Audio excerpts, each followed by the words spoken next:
I hope that Malam Aminu Maida is also present because he has a paper to present titled Driving Financial Inclusion and Entrepreneurship for Inclusive Growth in Nigeria. Malam Aminu, are you around? Okay, Malam Aminu, you are welcome to Kano. The representative of NCC. Paper to present titled Driving Financial Inclusion and After the speech of Malam Entrepreneurship Aminu, for we move Inclusive to the Growth in cultural Nigeria. entertainment. Malam Aminu, are you around? We have some visitors from the southeast, southwest, and many parts of Nigeria. Okay, MC, please come and welcome His Excellency, the Executive Governor of Kano State to this occasion. Thank you very much. Please put your hands together for our host for tonight. Thank you. Ladies and gentlemen, join me with a beautiful smile on your faces as I call on our Deputy Governor, Comrade Aminu Abdussalam, the Masanin Kwankwasiya, as he comes forward for his goodwill message. Please put your hands together for him.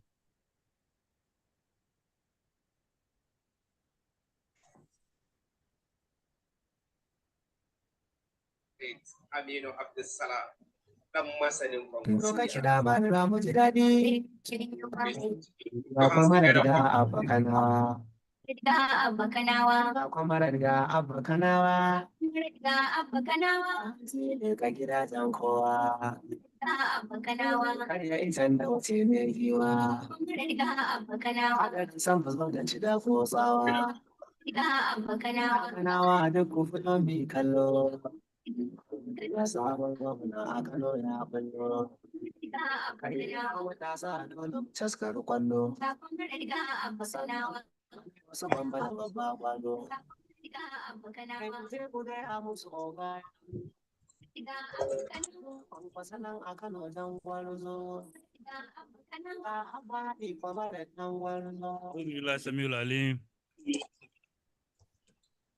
من الشيطان الرجيم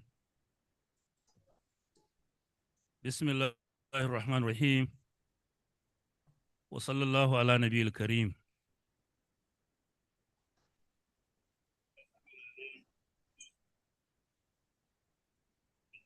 The chairman of this occasion, the Honorable Commissioner for Science, Technology and Innovation, Kano State, Dr. Yusuf Ibrahim Kofar Mata,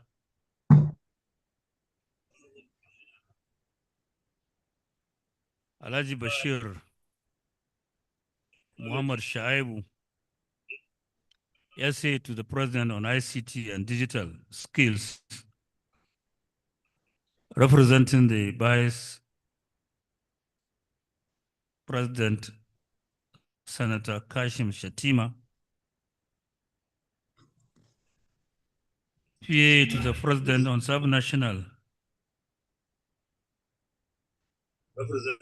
Ala Musaddiq Mustafa,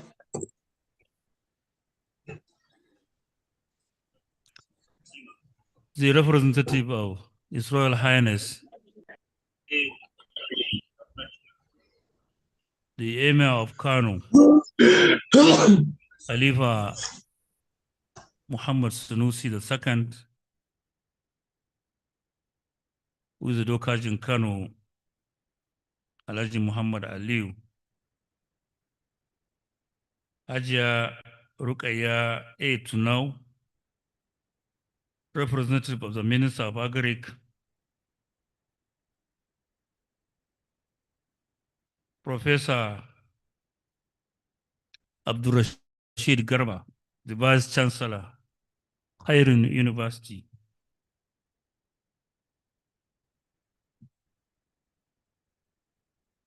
distinguished delegates from all over the country and beyond, honorable commissioners here present,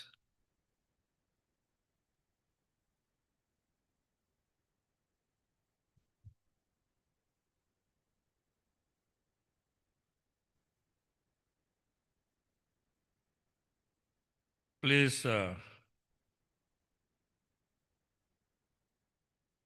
bear with me on the protocol order.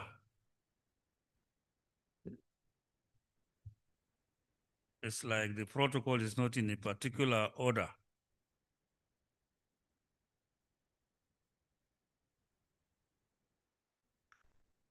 Jama'a assalamu alaikum.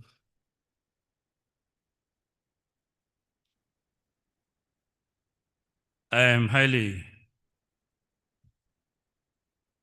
honored to stand before you today, representing His Excellency, the Executive Governor of Kano State, Engineer Abba Kabir Yusuf, who has asked me to stand in for him. He had very much wanted to be physically with us here today, but due to office exigencies, he couldn't make it around this time.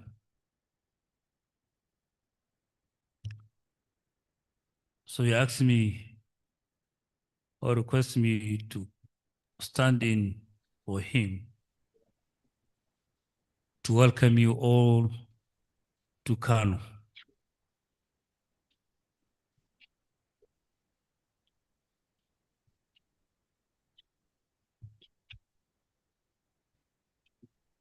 I'm therefore going to read his speech. All praise and gratitude are due to Allah subhanahu wa ta'ala, the Lord of the universe.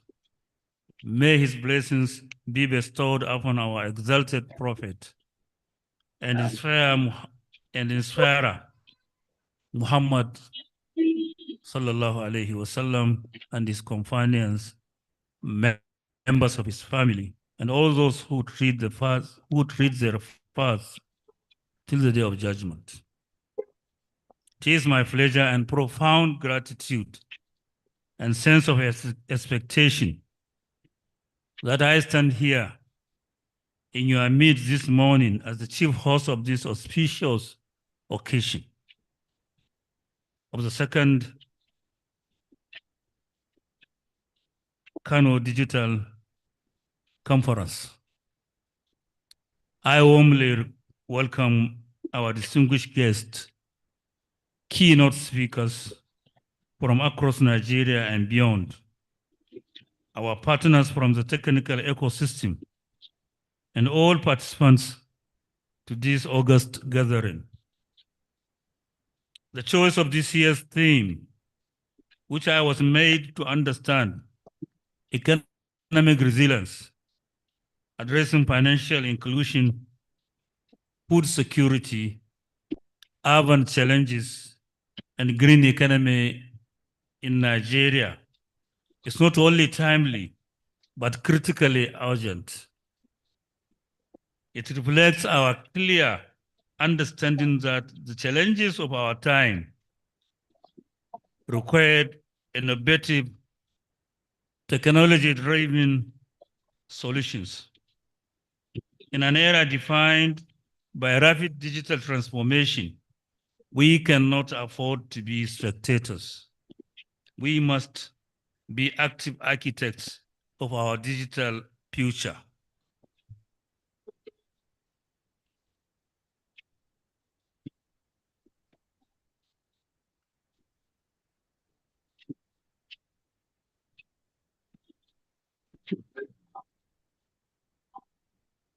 Distinguished ladies and gentlemen, from its inception, our administration has recognized that digital technology is not a luxury, but a fundamental ingredient for sustainable development. It is the bedrock upon which a modern, resilient economy must be built. To this end, we have conceived and are implementing far-reaching policies and programs under the Ministry of Science, Technology, and Innovation aimed at leveraging information and communication technology to boost all facets of development in Kano State. Some of our modest accomplishments include, among others, increasing online presence of ministries, departments, and agencies of government through sustained provision of internet facility, piloting digitalization of Executive Council Secretariat, and provision of iPads for smooth digital transactions, as well as complete renovation of the headquarters of the Ministry of Science, Technology, Innovation to enable it to compete with its counterparts across the nation. Our commitment is unwavering. We are steadfast in advancing ICT as a core pillar of our development agenda. It is in this spirit that I am pleased to inform you that we have established Kano State Information Technology Development Agency, KASITDA. This agency is tasked with the critical mission of accelerating development of robust digital infrastructure across our state, ensuring that no community is left behind in the digital age.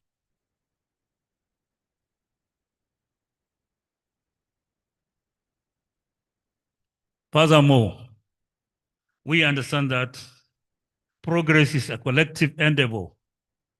We are therefore actively fostering strategic partnerships with stakeholders at both the federal and international levels. These collaborations are aimed at improving the quality of life of our citizenry by harnessing knowledge, investment, and innovation in ICT sector. I wish to unequivocally state our administration's commitment to maintain an open door policy for all ideas and innovations that can propel Kano forward. We will continue to prioritize digital advancement, creating an enabling environment for startups, innovators, and investors to thrive. The financial support extended to the Kano Digital Innovation Network, KDIN, for this conference is a testament to this commitment, a beacon of our support for innovation and a catalyst for our state's digital transformation. To our young innovators, the tech entrepreneurs, and the brilliant minds in this room,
my singular and distinct honor and privilege to use the name of Allah, subhanahu wa ta'ala, the most beneficent, the most merciful, declare the second Digital Kano Conference 2025 officially open.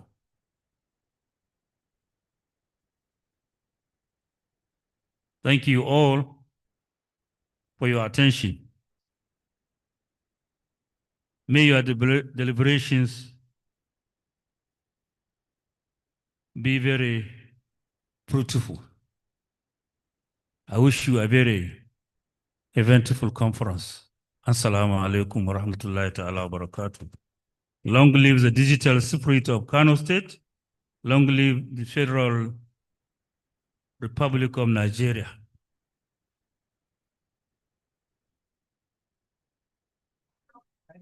Thank you. Please, let's put our hands together once again for our Deputy Governor, Comrade Aminu Abdussalam.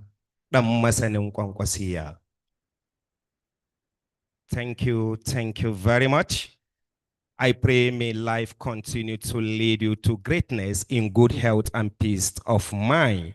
Thank you very much for being part of this conference. You are highly welcome.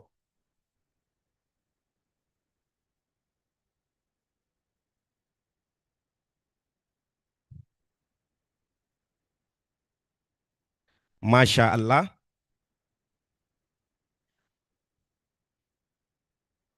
Thank you. DJ, please let's have a background music as the Deputy Governor take his way out. Thank you.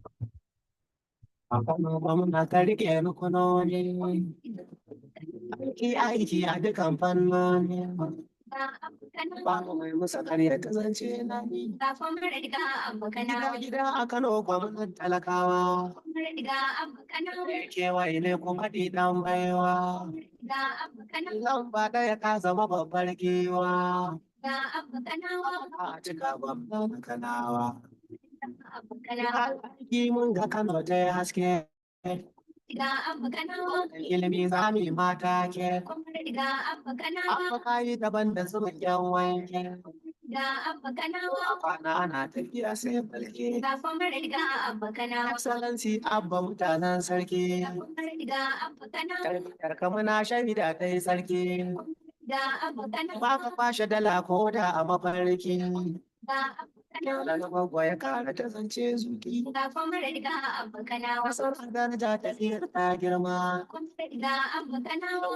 Da gwamna mazajen fama. Jama'a ta Kano mun samu makoma. Kifi ga babbar koma. Abu ga abban ne daidai. Makiya mu ba za su yi daidai. Masu siya da siya sai dai su yi can dai. Allah abban ya hau dai. All right, thank you. Thank you, DJ. Ladies and gentlemen, may I quickly call our dear father in our mix, Alhaji Bashir Shaibu, SA to the President on ICT and digital skill support as he come forward for the goodwill message. He's able representative by the Vice President of Federal Republic of Nigeria, Senator Kashim Shettima. Please put your hands together for him as he make his way to the podium.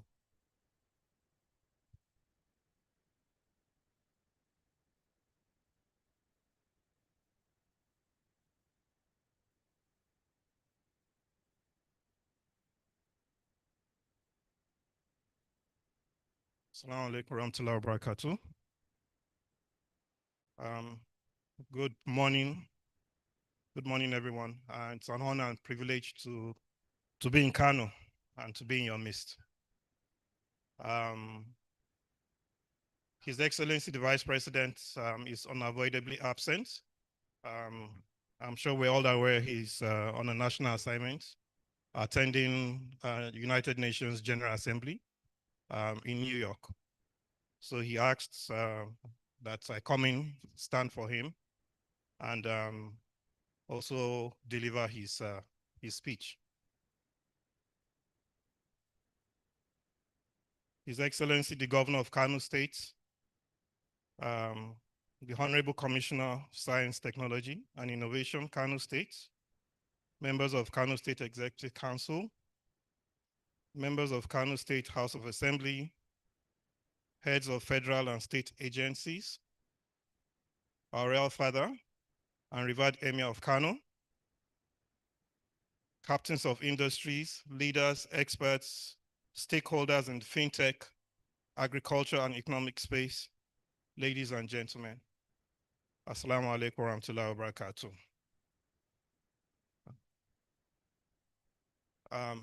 It's an honor and privilege to join you today as a special guest of honor at this Digital Innovation Conference. I commend the organizers for convening this timely gathering under the theme, Economic Resilience, Addressing Financial Inclusion, Food Security, Urban Challenges, and the Green Economy in Nigeria. This theme captures the essence of the challenges we face as a nation, but more importantly, it highlights the opportunities before us to use digital innovation as a tool for resilience, growth, and inclusion. Northern Nigeria, and indeed Kano, stands at the threshold of becoming a leading digital innovation hub in Africa. The combination of a dynamic youthful population, entrepreneurial skills, and growing digital infrastructure positions this region to shape the future of Nigeria's economy. Allow me to reflect briefly on the key focus areas of this conference. First, we have the financial inclusion and fintech. With millions still outside the formal financial system, digital finance solutions can transform lives, enable small businesses to grow, and families to save securely. This is about more than technology. It's about dignity, empowerment, and opportunities. Food security and agriculture. Our farmers feed the nation. And with innovations such as data-driven farming, satellite crop monitoring, and digital marketplaces, we can enhance yield, reduce waste, and strengthen resilience in the face of climate challenges. Smart cities and artificial intelligence. As our urban centers expand, technology offers tools to improve governance, mobility, energy use, and service delivery. If harnessed, well, this can make our cities not only smarter, but more livable and inclusive. Women and youth in technology. No innovation agenda can succeed if half the population is left behind. Empowering women and creating pathways for youths who make 70% of Africa's population is essential to unlocking our full potential. Green economy. The future of growth is green.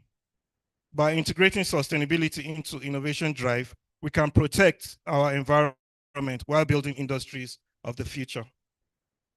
Distinguished ladies and gentlemen, building this ecosystem requires partnership. Government must keep striving to provide enabling policies. Industries must invest and innovate. Academia must supply research and talent. Our development partners must also support this in huge scales. This aligns with the triple helix and multi-stakeholder model that have proven effective globally. Distinguished ladies and gentlemen, as you may be aware, the current administration acknowledges the quantum of work to be done and is rising to a new wave of technology revolution in Nigeria. It is no surprise that the Federal Ministry of Communications, Innovation and Digital Economy has spearheaded the development of the National AI Strategy, launched the AI Research Scheme, Digital Public Infrastructure, and is currently implementing one of the boldest initiatives to strengthen Nigeria's digital economy by aiming to deploy 90,000 kilometers of fiber optics cable across the country to connect more Nigerians to the opportunities in the global economy. In addition, the Federal Ministry of Innovation, Science and Technology has declared artificial intelligence as key to Nigeria's quest for development, rallying for an AI-focused collaboration in research and in innovation. As we deliberate today, I urge us to remain focused on inclusive growth, ensuring that the farmer in Katsina, the trader in Kano, and the startup in Maiduguri, the student in Sokoto all benefit from the digital economy. I believe strongly that with innovation, collaboration, and vision, Northern Nigeria can emerge not only as the digital heartbeat of Nigeria, but also as a beacon for Africa. Let me conclude by commending the organizers for creating this platform. May the conversations today translate into tangible actions that uplift our people, empower our youth, and secure a prosperous, resilient future for our nation. Thank you very much, and God bless the Federal Republic of Nigeria.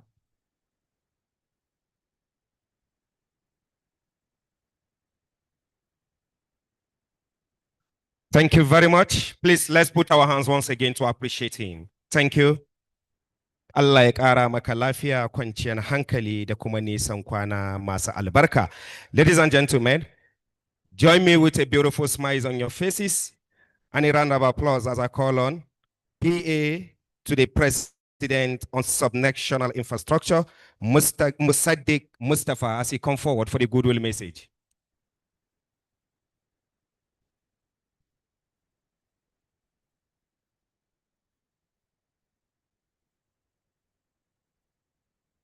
Your Excellency, the Vice President of the Federal Republic of Nigeria, ably represented by Alhaji Bashir Shaibu, the essay on ICT policy.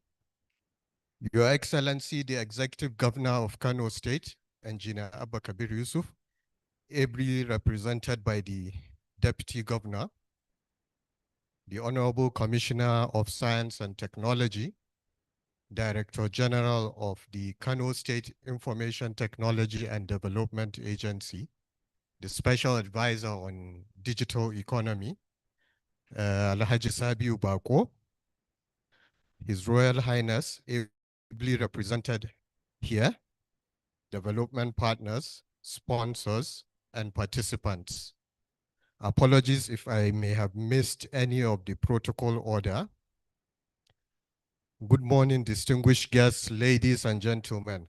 I am honored to be here at the second Kano Digital Conference for the launch of the Infrastructure Network for Africa Food Systems, INAV. Let me begin by commending the organizers. I know from experience the long days and sleepless nights that go into planning something of this scale. Congratulations on this gathering. When we talk about food, we often think only of the farm, but between the farm and where the food is grown and the shelves in our supermarkets and ultimately our dining tables, there is an entire world of activity, from transport and logistics to storage and cold chains, processing, packaging, and distribution. These activities rely on hard infrastructure like roads, storage facilities, processing plants, and energy, and on soft infrastructure like regulations, extension services, data systems, and above all, finance.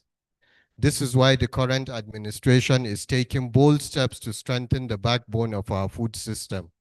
Just last month, His Excellency President Bola Ahmed Tinubu approved 1.5 trillion naira for the recapitalization of the Bank of Agriculture, a move aimed at unlocking affordable finance for the agricultural sector.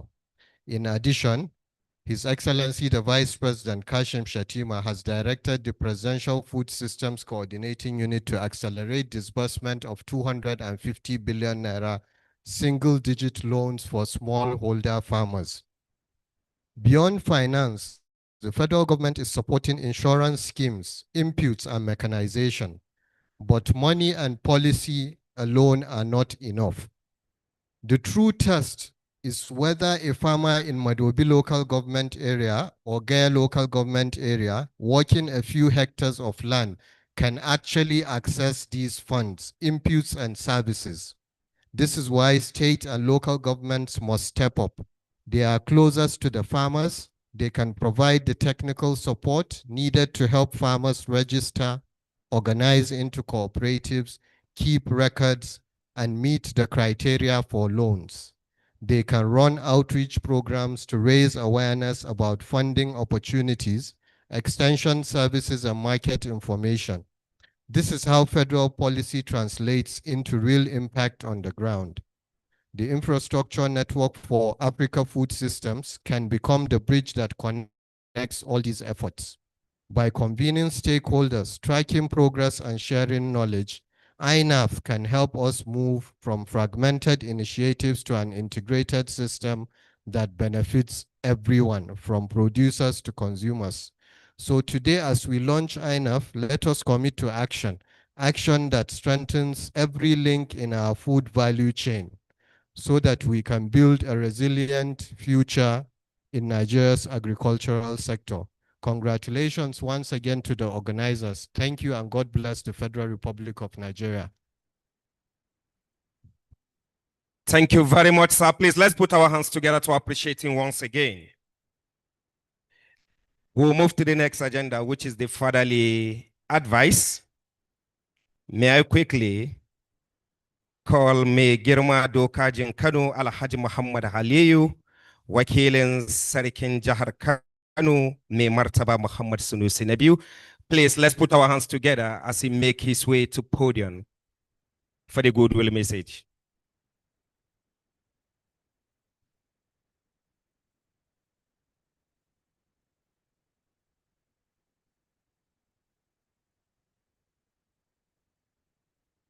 أعوذ بالله من الشيطان الرجيم بسم الله الرحمن الرحيم والصلاة والسلام على رسول الله صلى الله عليه وسلم. His Excellency, the Executive Governor of Kano State, ably represented by the Deputy Governor, the Vice President, His Excellency the Vice President, ably represented by Dr. Bashir, the Honorable Commissioner, Minister of Digital Science and Technology. Let me stand on the existing protocol. Jama'a assalamu alaikum. I'm standing here today to represent His Highness, the Emir of Kano, Khalifa Muhammad Sunusi II, who is unavoidably absent. We are all aware he's outside the country attending the United Nations General Assembly session. But his mind is here. Even today, he called me about this important program. His Royal Highness considered this as a great landmark. It is an occasion, this occasion of Second Digital Kano Conference 2025. This conference is timely, given the present technological advancement the world is witnessing today. We are all aware of the impact of artificial intelligence in making in our academic, social, and economic times. Artificial intelligence has come to stay. We have to embrace it in order to keep up with the global trends. This conference is one of the steps to keep up with the pace. We commend His Excellency, the Executive Governor of Kano State, Engineer Abba Kabir Yusuf, for hosting this 3 days event. This clearly demonstrates the government's commitment to the digitalization of Kano State in line with the global trends. Our deepest appreciation to the organizers, the young men and young women of great zeal, ambition, and enthusiasm. This is a clear demonstration of a bright future and pragmatic leadership in Kano State. We also want to commend the recent performance of the state in the 2025 NACO results, /SSCE. We believe it it is the beginning of the outcome of the 2024 declaration of state of emergency in Kano State. We believe that the declaration is working and will continue to work so that it will yield a desired result, inshallah. The Kano Emirate Council will continue to accord the government all the necessary cooperation and commitment as it strives to ensure digital literacy on the state. Mai martaba sarki ya ce a muku fatan alkhairi, ya yi kuma addu'a Allah ya sa a yi wannan taro lafiya a gama lafiya. Allah kuma ya albarkaci wannan jihar tamu. Wannan abu da mai girma gwamna ya yi na kawo wannan taro gidan gwamnati aka yi, ya nuna cewa mai girma gwamna ya damu da ci gaban jihar Kano da kuma tabbatar da Kano ta yi gogayya da kowace jiha a wannan ƙasa tamu, kuma ta yi gogayya da kowane birni a duniya. Muna addu'a Allah ya gwamna jagora, Allah kuma ya ba shi mashawarta na gari. Muna addu'a Allah ya mai da kowa gidansa lafiya. Allah ya taimaki sarkin Kano, Allah ya kare shi da dukkan wani sharri. Allah ya taimaki gwamnan Kano. Assalamu alaikum. Masha Allah. Thank you very much.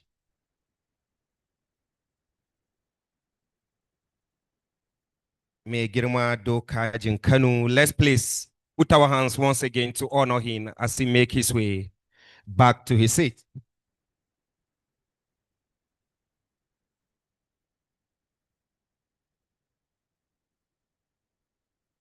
Thank you, Mai Martaba. Allah ya ƙara ma masarautan Kano lafiya, kwanciyar hankali da kuma nisan kwana masu albarka. Ladies and gentlemen, join me with a beautiful smile on your faces as I would like to call on our representative from Ministry of Agriculture, Minister of Agriculture, Hajia Rukaiye, State Coordinator of Federal Ministry of Agriculture, as she come forward for the goodwill message. Please, let's honor her tonight.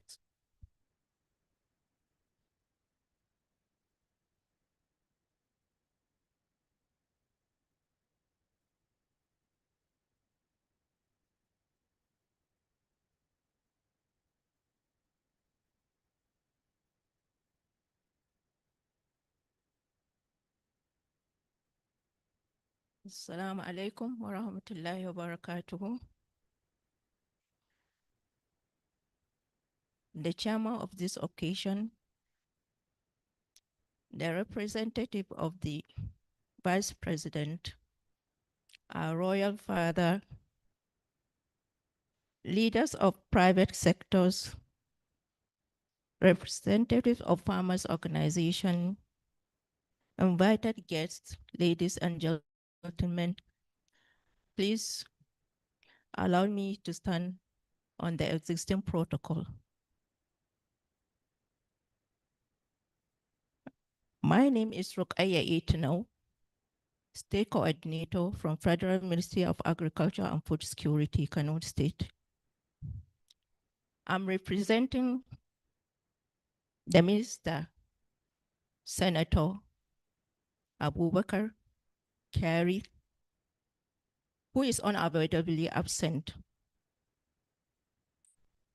Because of the importance of the occasion, he sent his goodwill message, his support and encouragement for the success of the program. It is a great honor and pleasure that I welcome you all to this historic occasion, the second digital conference, Kano State. This is aligned closely with the renewed hope agenda of the Federal Republic of Nigeria by His Excellency, President Bola Ahmed Tinubu, GCFR, in achieving sustainable agricultural, food security, creating employment and economic growth in the sector. Nigeria is richly endowed with fertile soil, abundant water resources, and youth, energetic population that eagerly contribute to the transformation of our food system. This vast potential of the nation result in the success of the agriculture mandate. But in spite of all the effort and the resources put in place, times are changing, so there is need to go into digitalization using technologies like weather forecast to achieve the aim of the ministry.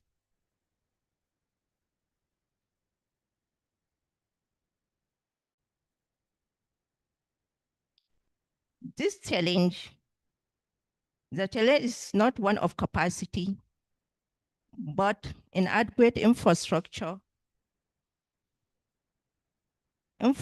facilities, proper transportation network, weak processing capacity, erratic power supply, and underutilized digital system that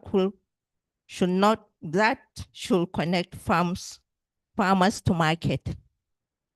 Each year, it is estimated that up to 40% of our national harvests are lost due to poor harvest handling, inadequate infrastructure, and inadequate infrastructure and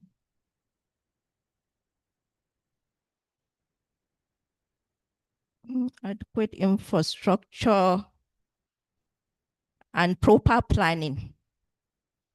In this regard, we believe that digitalization in the agricultural sector will go a long way in achieving the desired result and improving capacity, economic growth, and food security. The Federal Ministry of Agriculture and Food Security is implementing policies and programs that embrace technology, empower farmers with adequate input to significantly reduce post-harvest loss. As you may be aware, efforts are on by the federal government to revitalize all programs to align with the new technology of digitalization.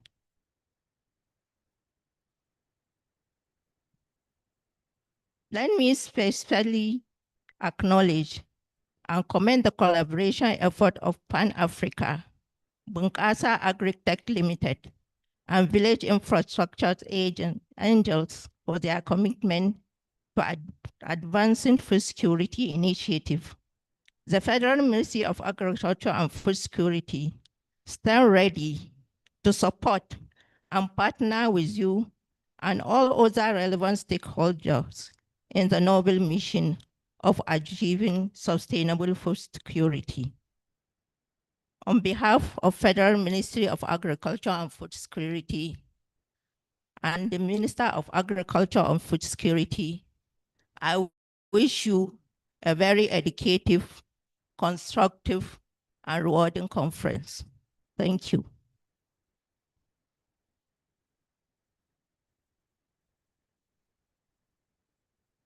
Thank you very much. Please, let's put our hands together once again for Hajia Rukaya.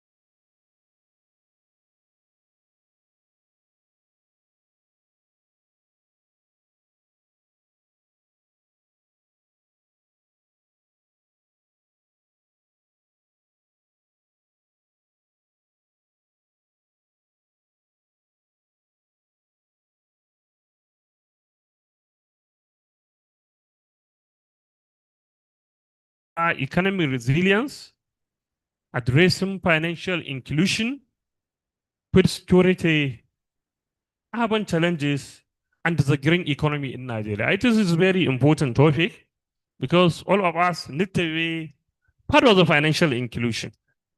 And there's a threat for food security in Nigeria. And of course, we need to transform our urbanization system to include the green economy.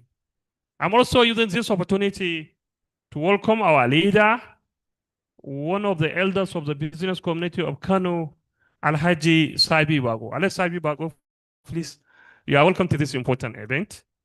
I will also want to use this opportunity to welcome the DG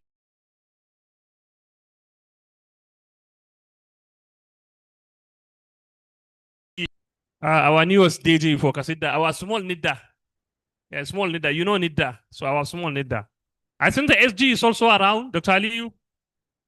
Dr. Aliyu, are you around? Yeah. So I think he just moved for a minute. So, Doctor, are you ready? Yes. Okay, welcome to this Kano. Welcome to the event. Thank you. Maybe 10 minutes will be okay for you. Okay, thank you very much. Thank you.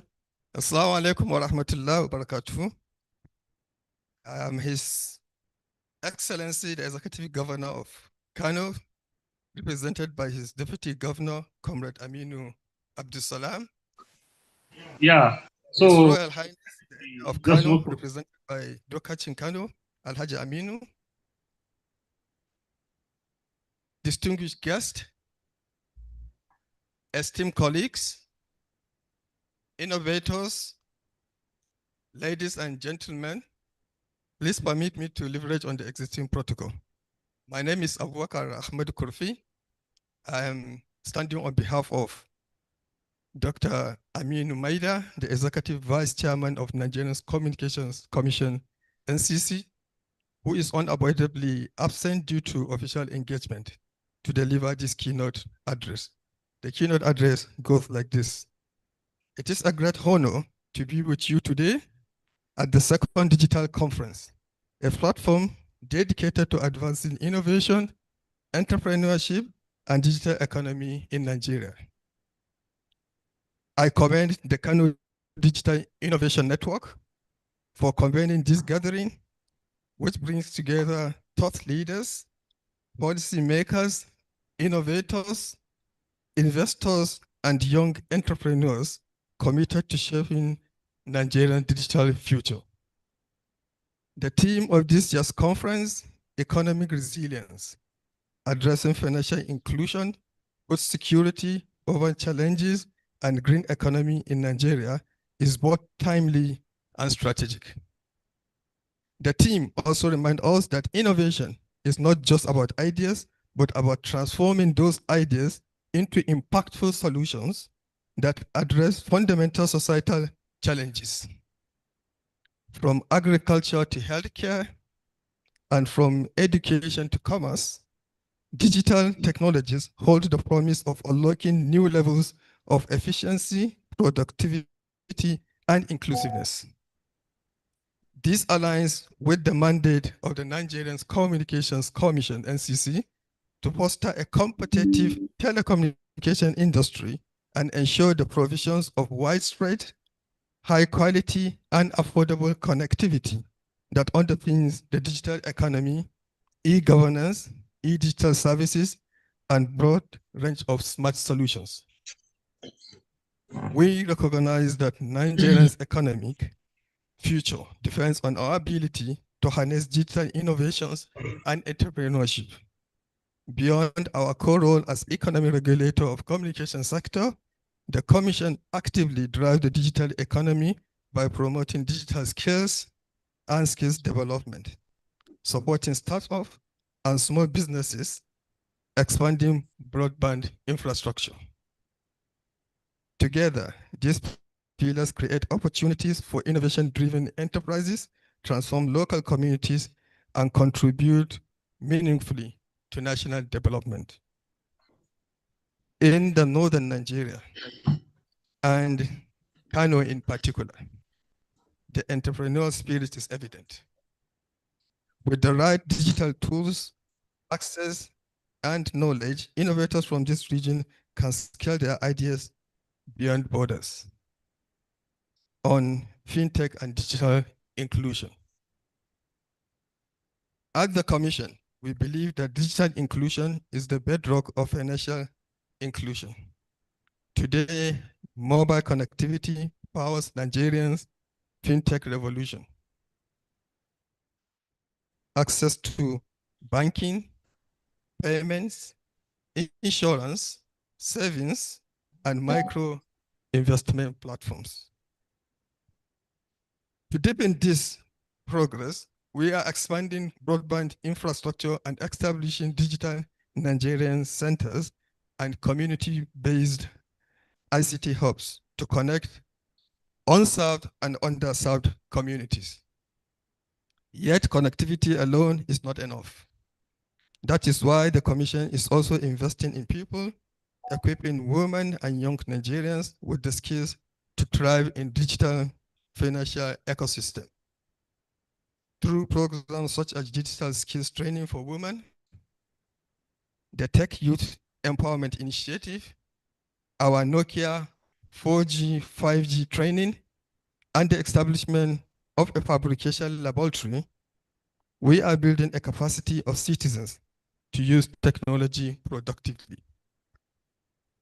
In the last 2 months alone, the Commission has trained approximately 250 women in various digital skills, including digital marketing and content creation, cybersecurity, online safety, data annotation, and digital financial services and management across 2 states, while also providing them with digital devices. Mentoring and monitoring are ongoing. Encouragingly, some of the beneficiaries have already established online presences and businesses and are actively creating content. On food security.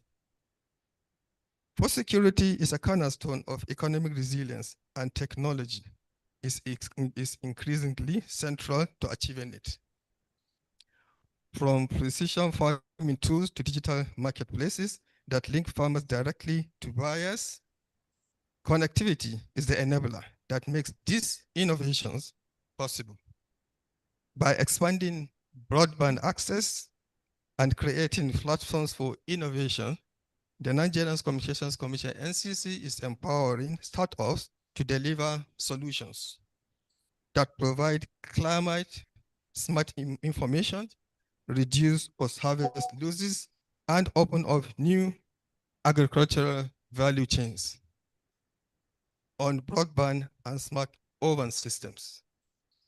Resilient economies are built on smart, connected cities and communities. And the heart of this transformation is broadband. Expanding broadband penetration therefore remains central to the Commission's work. As of July 2025, penetration stood at 48.01%, representing about 104 million subscriptions. To sustain this growth, operators and tower companies have intensified investment in network expansion. In the last 6 months alone, more than 270 new sites have been deployed nationwide, boosting both capacity and coverage. These investments are already strengthening network performance and ensuring more Nigerians can access reliable, high-speed connectivity. Beyond connectivity, this ongoing expansion is laying the foundation for advanced internet services that will unlock new frontiers in artificial intelligence, smart cities, urban systems, and industrial automations. These innovations are vital to addressing pressing urban challenges such as congestion, waste management, and energy efficiency, while positioning Nigeria's economy for long-term resilience. On startups and innovation support. The Nigerian Communications Commission, NCC, is committed to creating platforms where innovators can showcase their creativity and access opportunity for growth. This commitment is being realized through research and development grants, hackathons, partnership with innovations, hubs, and the establishment of the digital industrial parks and ICT parks across the country. These parks serve as a one-stop center for innovation and entrepreneurship in the ICT sector. They provide startups with visibility, mentorship, and access to markets, while also connecting tech entrepreneurs with investors and collaborators.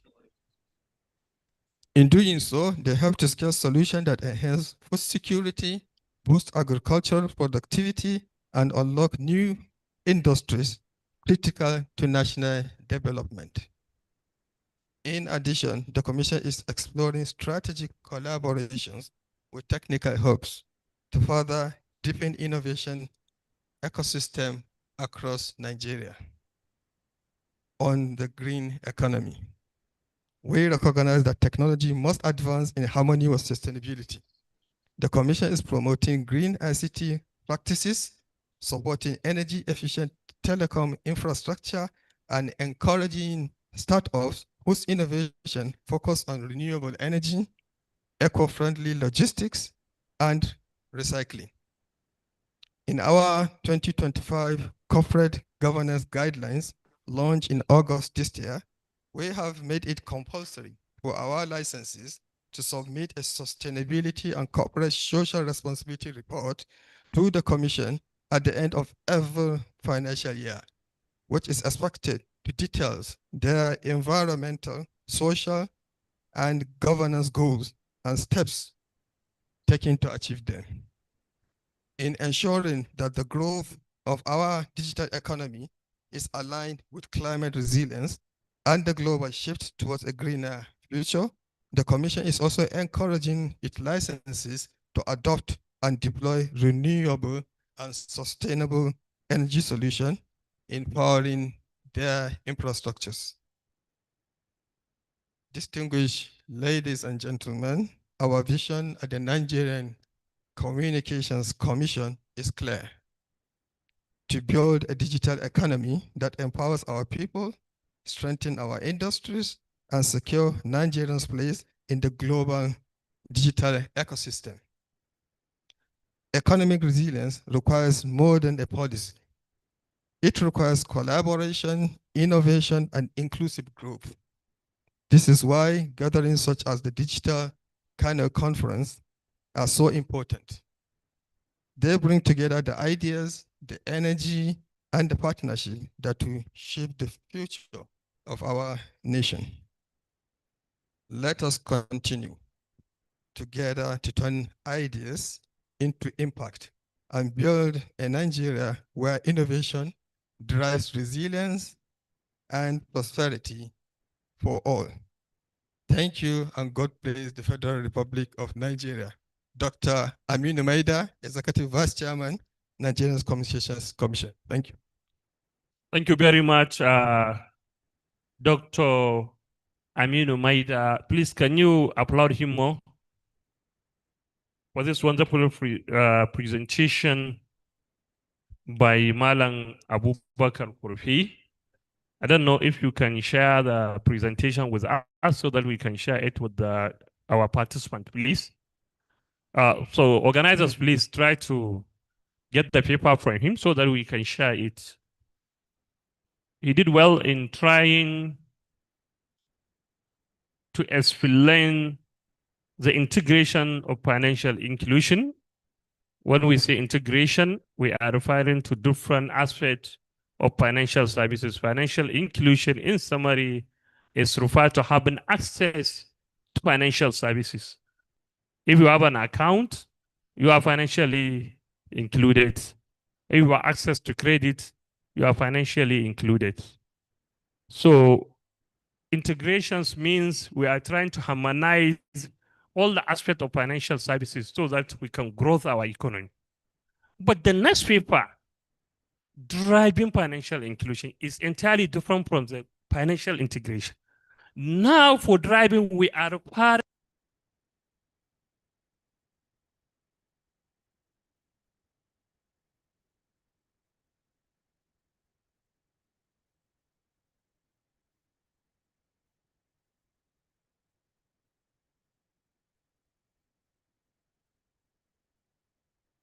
Sorry, the battery is low. So if we say driving financial integration, we are trying to see how someone who is not financially included to have an account, to have a financial loan,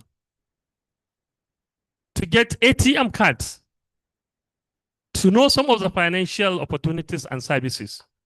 So the best person to do this is no one but by the DG NIDA, Dr. Kashif Inua, who is heavily represented by the engineer Muhammad Kabir Salu. So engineer, are you ready? Okay, Bismillah. I don't know, can you present the paper? Or you just read it? So please try after presentation to share the paper with us.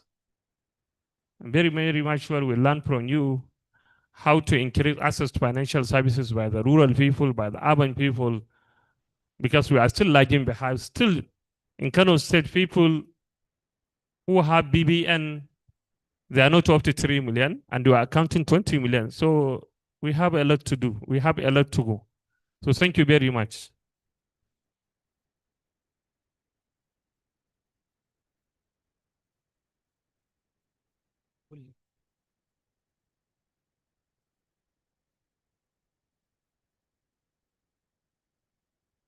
Okay. أعوذ بالله السميع العليم من الشيطان الرجيم. بسم الله الرحمن الرحيم. إن الحمد لله نحمده ونستعينه ونستغفره ونعوذ بالله من شرور أنفسنا وسيئات أعمالنا.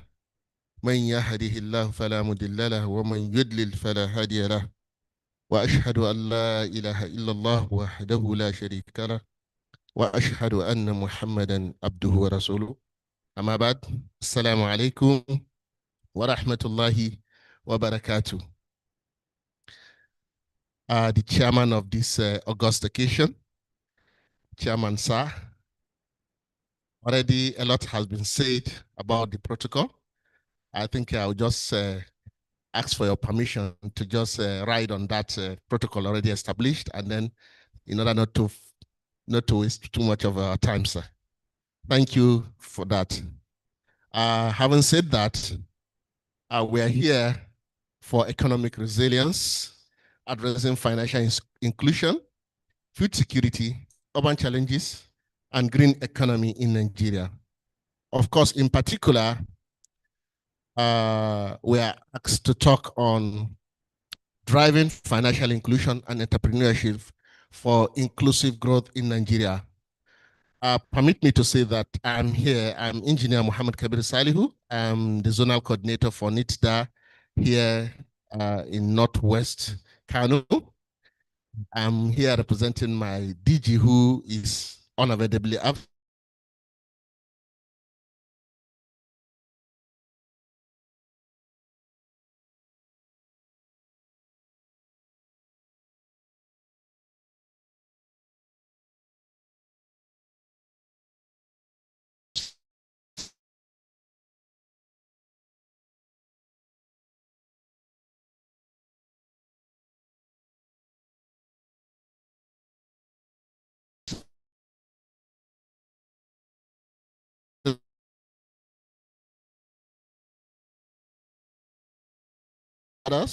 Honorable members, ladies and gentlemen, I am deeply have shaped the history topic, driving financial inclusion and entrepreneurship for inclusive growth in Nigeria, challenges us to look back at our journey since independence, take stock of where we are today, and chart a path forward.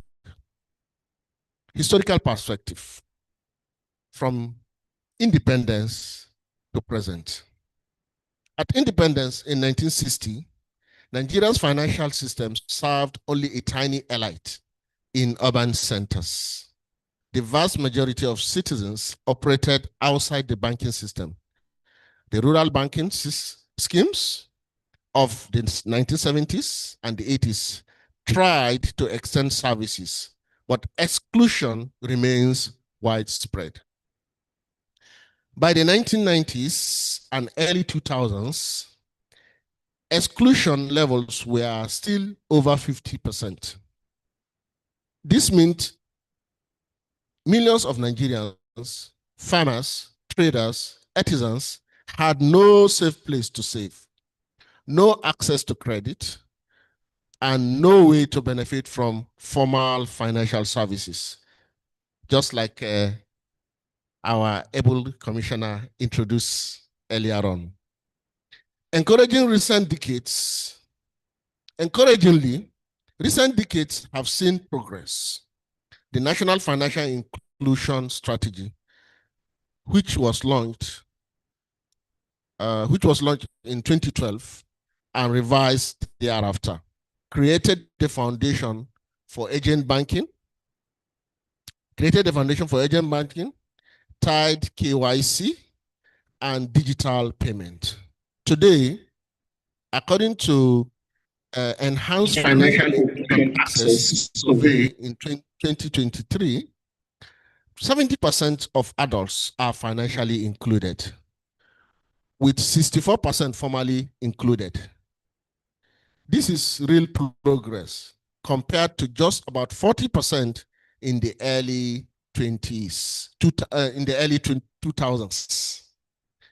But 26% of adults remain excluded, and most of them live in North, including Kano. Now, Kano and the North, what are the gaps? Let's look at the gaps. Kano is a city of entrepreneurs. Its leather, textile, and agro-processing industry have fed not just Nigeria market, but the entire sub-region. Yet, the gap remains wide. Exclusion rates in the North are significantly higher than in the South. In Kano, too many women, youths, and rural entrepreneurs still lack access to affordable finance, market, and digital tools. This exclusion is not just a statistic. It translates into unrealized jobs, lower income, and constrains growth. Now, how will digital transformation be the game changer? How will we now utilize the digital transformation to serve as a game changer in this regard? Today, we stand at a running point. Digital innovation is rewriting the rules. Agent banking and mobile money means that financial service can reach every village. Digital credit and micro insurance offer small entrepreneurs the chance of growth without traditional collateral. Online marketplace connects Kano's traders to buyers across Africa and beyond. Nigerian fintech ecosystem is attracting global attention and investment, creating tools that can derive inclusion at scale. Now, what do we do at NIRDA to reduce this gap or to ensure that this financial inclusion, we have financial inclusion in the country as well, of course, in the North and the country at large? NIRDA has been, we have the mandate, we have been aligning our mandate with this reality. Our intervention includes establishing 1,600 ICT centers nationwide, hubs for digital skills and entrepreneurship, and to ensure inclusion. We're also expanding digital literacy programs so that citizens not only have access to technology, but the capacity to use it productively. Supporting innovation ecosystem, that is ensuring that startups and entrepreneurs have platform to scale. We are also working with CBN, state government, and partners to align policies and regulation with the need of they excluded. Now, what is the roadmap for inclusivity to ensure this growth? To drive financial inclusion and entrepreneurship in Kano and across North, and by extension, Nigeria at large, we must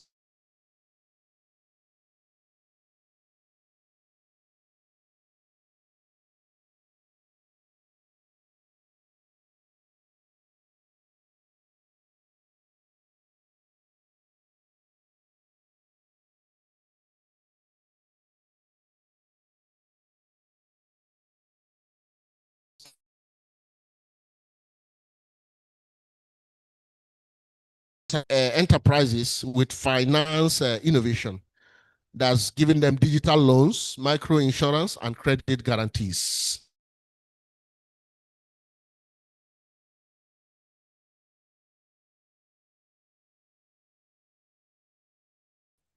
We should also be able to use that. We should be able to build innovation hubs for textiles and creative enterprises.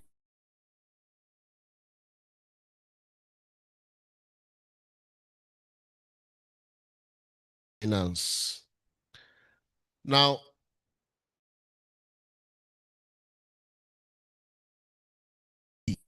partnership is key. No single actor can achieve this alone. For that reason, state government must prioritize broadband, ICT centers, and market-wide phase. Banks and fintechs must design inclusive products in local languages and at even low cost. Local languages and at what? Low cost. We should also be able to, our development partners must blend finance with technical assistance. You don't just supply the finance, you also try to blend it with what? With technical assistance to ensuring that we get to the promised land. Traditional and community leaders must also come in and champion the cause of adoption and inclusion, especially among women. You know, especially here in the North, where we have a lot of people in the rural area. So we need the cooperation of our royal fathers, our community leaders, the Dagachis, the Meanguas, and the rest to come in and also play a champion role here in ensuring that financial inclusion is adopted by all. In closing, from the caravan trade routes of century past to the fintech platform of today, Kano has always been a center of enterprise. Now, with digital tools, we can finally ensure that inclusion is not a privilege, but a right. Inclusion is not a privilege, but what? A right. We must all be financially inclusive. And that every entrepreneur, no matter how small, no matter how little, must have the chance to strive in the financial inclusion sector. If we succeed, we will transform exclusion into empowerment and entrepreneurship into foundation for jobs, resilience, and shared prosperity. Thank you, and may God Almighty bless Kano State and the Federal Republic of Nigeria. Thank you for having us. Thank you. MashaAllah, thank you. May Almighty Allah also continue to bless you with the blessings of the Holy Quran. May He continue to cover you with the cover of the Holy Quran. May He continue to promote you with the promotion of the Holy Quran. May I quickly hand over to our host for tonight's event, Mr. Chairman, Commissioner. Okay, thank you very much, Mr. MC. Engineer Muhammad Kabir Salu, thank you for this wonderful presentation. And this presentation is coming directly from the DG leader, Dr. Kashifu Inwa.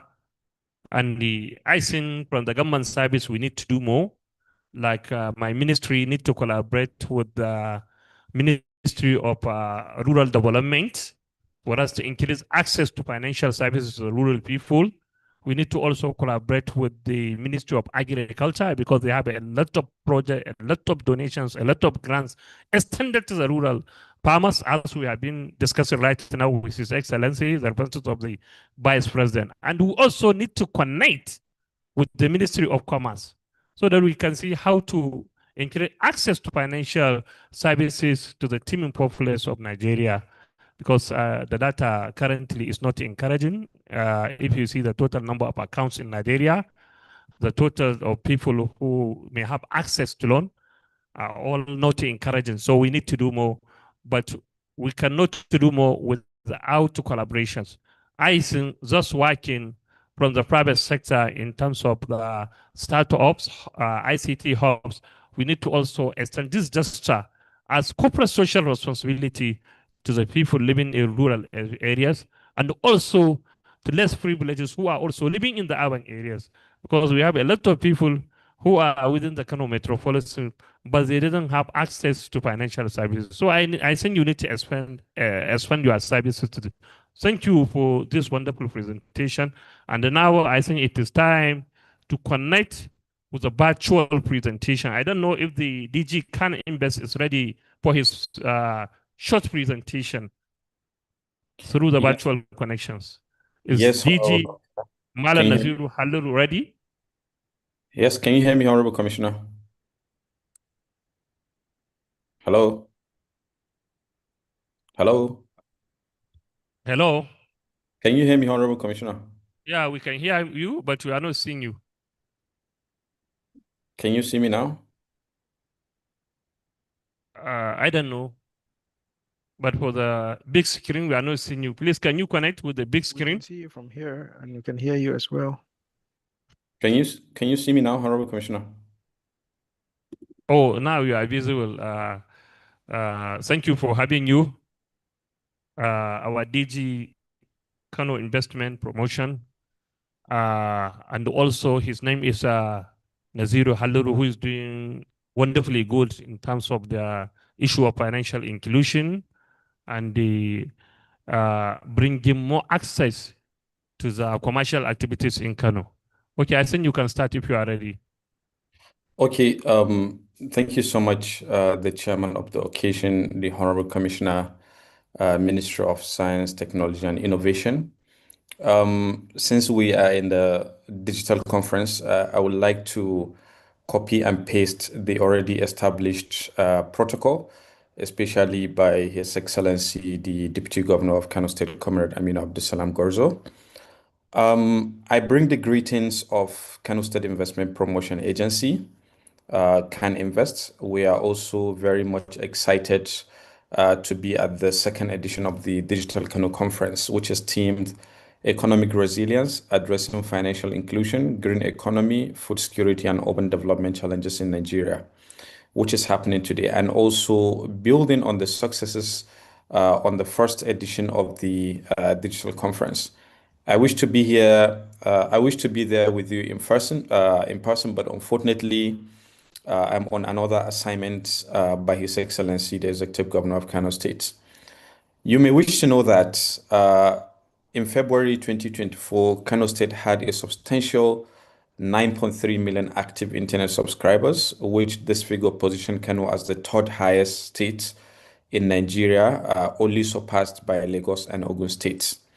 There is also currently a Tier 4 digital center by Galaxy Backbone and also a government-owned Tier 3 data center in Kano, offering significant advantages for both development and investment opportunities, where the very much data sets are being hosted, which are critical for our development of Kano State and also investment opportunity. You may wish to know that also Kano stands the chance to, based on our peculiarities, based on our population, based on our economy, we stand the chance to continue to lead on investment and commercial nerve center of West and Central Africa, because we do connect with markets across African continent and by extension across the globe. As part of our 5-year strategic investment plan, which we intend to launch by end of next month, which we hope to have most of you there present, we're going to attract, or we hope to attract, millions of dollars investment, especially in the digital and creative economic sector, which Kano is positioned to attract investment, particularly in e-commerce expansion for small and medium enterprises.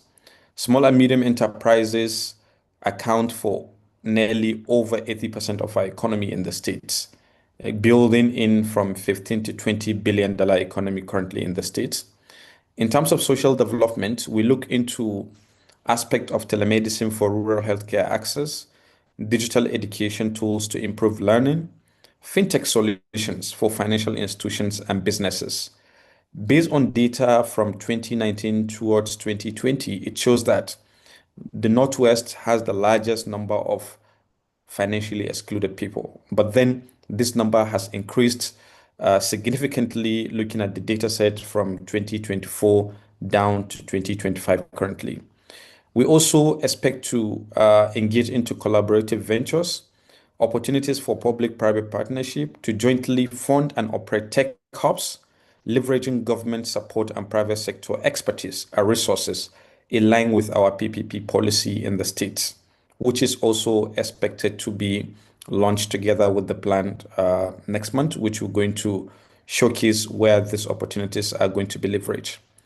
We also aim to establish digital tech hubs in the state, which we are currently in conversations with various investors that have indicated interest to invest in the state, looking at the population, looking at the economy, looking at the opportunities. All these are achievable because the state has a reserved, youthful, and agile population. You may wish to know that also more than 50% of the population is under 18 years of age, and over 70% of the population is below the age of 30. That means no human capital shortages is foreseen in the future. Lastly, as we have the support and encouragement of His Excellency, the visionary Governor Abubakar Yusuf, he is paving all the way for ease of doing business, paving all the way for attracting more investment in the states, which will contribute to the expansion of the public sector. Over the next 5 years, across all the critical sectors that have been outlined in our investment plan, we intend to attract over $10 billion investment in Kano State, inshallah. And I see digital economy, I see digital sector playing a very critical role because it significantly contributes to the economy of the state and based on the youthful population that we have. Thank you so much, and I wish you all the best over the next 3 days for this great conference. Thank you and over. Let us applaud him, please. Once more, please. Thank you very much, Malan Naziru Haleru, the DG Can Invest Kano, and we really appreciate your activities, especially that you are promoting the investment sector in Kano State. I think it is high time to move to the official address on infrastructure network for African port. Malam Muhammad Babaru, are you ready for this presentation? Okay, please come forward. I don't know if some people have some questions with respect to the presentations. The 3 presentations based on financial integration, driving financial inclusion, and also presentation from Nazir Haliru. Okay, maybe if there are some suggestion or comment, we can take it later.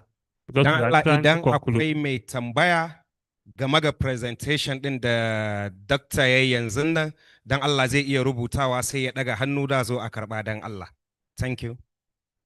Okay, I think it is time for the presentation from Muhammadu Babaru on infrastructure network for African port. Bismillah. Assalamu alaikum warahmatullah.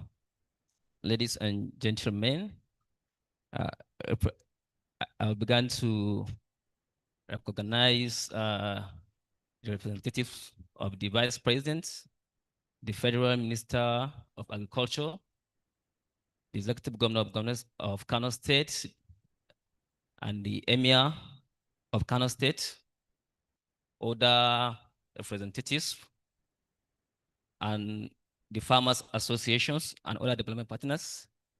I welcome you to the launch of the infrastructure network for Africa Food Systems at the second Kano Digital Conference.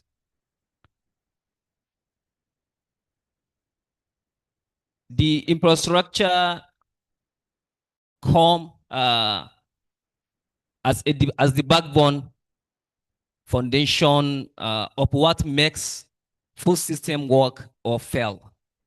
Because without it, we cannot feed ourselves and then move the agriculture sustainably.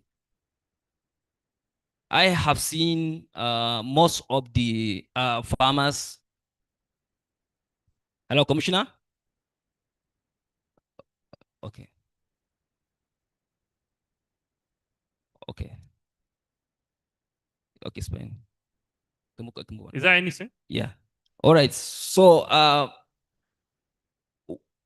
INAF was born with a simple and urgent reality, which is to move Africa from the 50% loss of post-harvest that we are.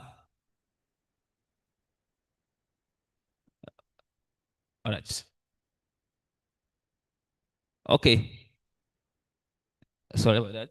Okay, so the INAFs come at the times when we are trying to solve the issue of post-harvest loss. And INAF was not starting from zero. We're building from the lesson learned from the rethinking food markets in collaboration with IITA.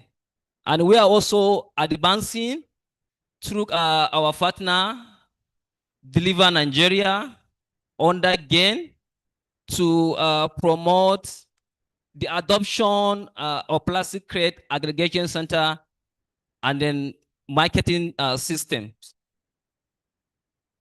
So the issue of post-harvest loss, like I mentioned, that we have up to 50% is an issue that we all need to come and solve. And I realize the government cannot fix it, and then the private sector also cannot do it alone. So I was hoping if we can come together to redesign a system that that is going to be balanced between both the consumer and also the farmer in terms of policy and also financing.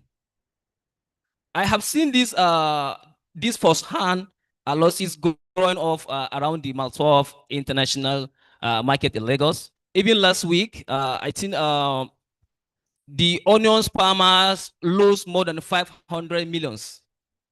So as a result of lack of aggregation centers, processing, and weak efficient transport and the market coordination. So this is not the story we are telling, is the story we are living. And for us to cut down this post-harvest loss, especially for fresh produce, because when we talk about post-harvest loss, fresh produce must be given an important priority. You can have grains. If you have grains, onion, rice, or beans, you can store it, but you can't store tomato. You can't store pepper. You can't store carrots. Yes, you can dry it, but know that drying is not profitable. And drying is the last option that farmer has when he don't have access to markets. So the best solution is for us to add value to the fresh produce so that we can at least process some, then take some to the market. Because what we have is not lack of access to market. It's just lack of efficient transport and market coordinations. Because we produce at a surplus. And then accountant people know that when you have a product that the supply is higher than the demand, then the price is going to come down. And then after some season, we'll come back again and then face the issue of scarcity. And that is where the price will raise off. And that's why most farmers are happy when they heard that the price of commodity is falling. They were happy because they don't know the effect and what makes it go off or what makes it come down.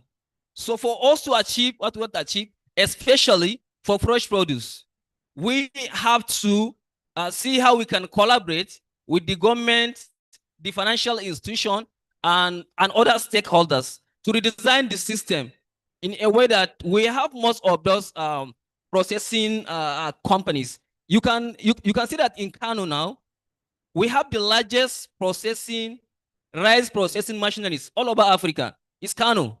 But we don't have a single company that can process tomato, onions, pepper, or carrots. And that's where we majorly have the issue and the challenge of post-harvest loss. Thank you, the chairman, vacation. And God bless Kano State, God bless Nigeria, and God bless Africa. Thank you. Let's appreciate it, please. Thank you very much, Malam Muhammadu Baba. Please let us applaud him more, please. He did well in trying to explain how we can mitigate against the post-harvest loss in Nigeria, because this is a serious evil problem we are facing right now. But I have seen Dr. Umar Show from Woodhill University. Maybe they are the rising academies. Maybe they have a new model on how to mitigate. But actually, this post-harvest loss is it's a problem. Shekara ta 2016, I ran away from my farm. Saboda su kansu kamfanonin tumatirin ma ba su da store ɗin da suke karba. So in ka kai kamfanin ma anan yake lalacewa a mota. Gona ta guduwa ne. I just ran away. Saboda kuɗin da za a harvest ɗin ba zai fito ba na siyar. So this is more than the issue of infrastructure. I'm very happy that the representation from the Ministry of Agriculture is here with us. Malama Hajia to know. I think you need to do more on this issue of post-harvest loss. It's a serious problem that is keeping people away from the farming, actually, especially during the bumper harvest. It's a terrible problem. It's a terrible issue. I am one of the victims of this problem. So I think we need to do more. Ladies and gentlemen, it is time now to invite our newest DJ of Kasida Kano in the person of Dr. Bashir Abdul Muzakkar for a short address. Mr. DJ, Bismillah. Please, let's put our hands together so that we're appreciating as he makes his way to the podium.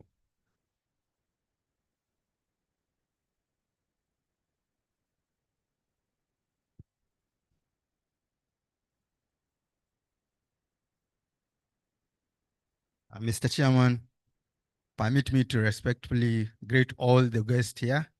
Assalamu alaikum wa rahmatullahi ta'ala wa barakatuh. And a very good afternoon to all. Distinguished ladies and gentlemen, it is a great honor and privilege to stand before you today in this historic occasion of the second Digital Kano Conference 2025. This gathering is not just a convergence of thought leaders, innovators, and policy makers. It is a testimony to our collective resolve to position Kano as digital hub of northern Nigeria and indeed one of Africa's emerging centers of ICT-driven development. Ladies and gentlemen, permit me to begin by appreciating the visionary leadership of His Excellency Engineer Abba Kabir Yusuf for the unwavering support to the ICT ecosystem in Kano, which without his commitment, the strides we celebrate today will not have been possible. Let me list out some of the achievements we recorded in the ICT ecosystem since inception of this administration. Firstly, policy and legal frameworks. We have successfully facilitated the drafting of the Kano State Digital Economy Policy, which has been approved by the State Executive Council. And we also succeeded in drafting the Kano State Digitalization and E-Governance Enhancement Bill, which is now before the House of Assembly for enactment into law. These policies will provide the legal and strategic dimensions for digital governance and ICT growth in Kano State. Second, infrastructure development.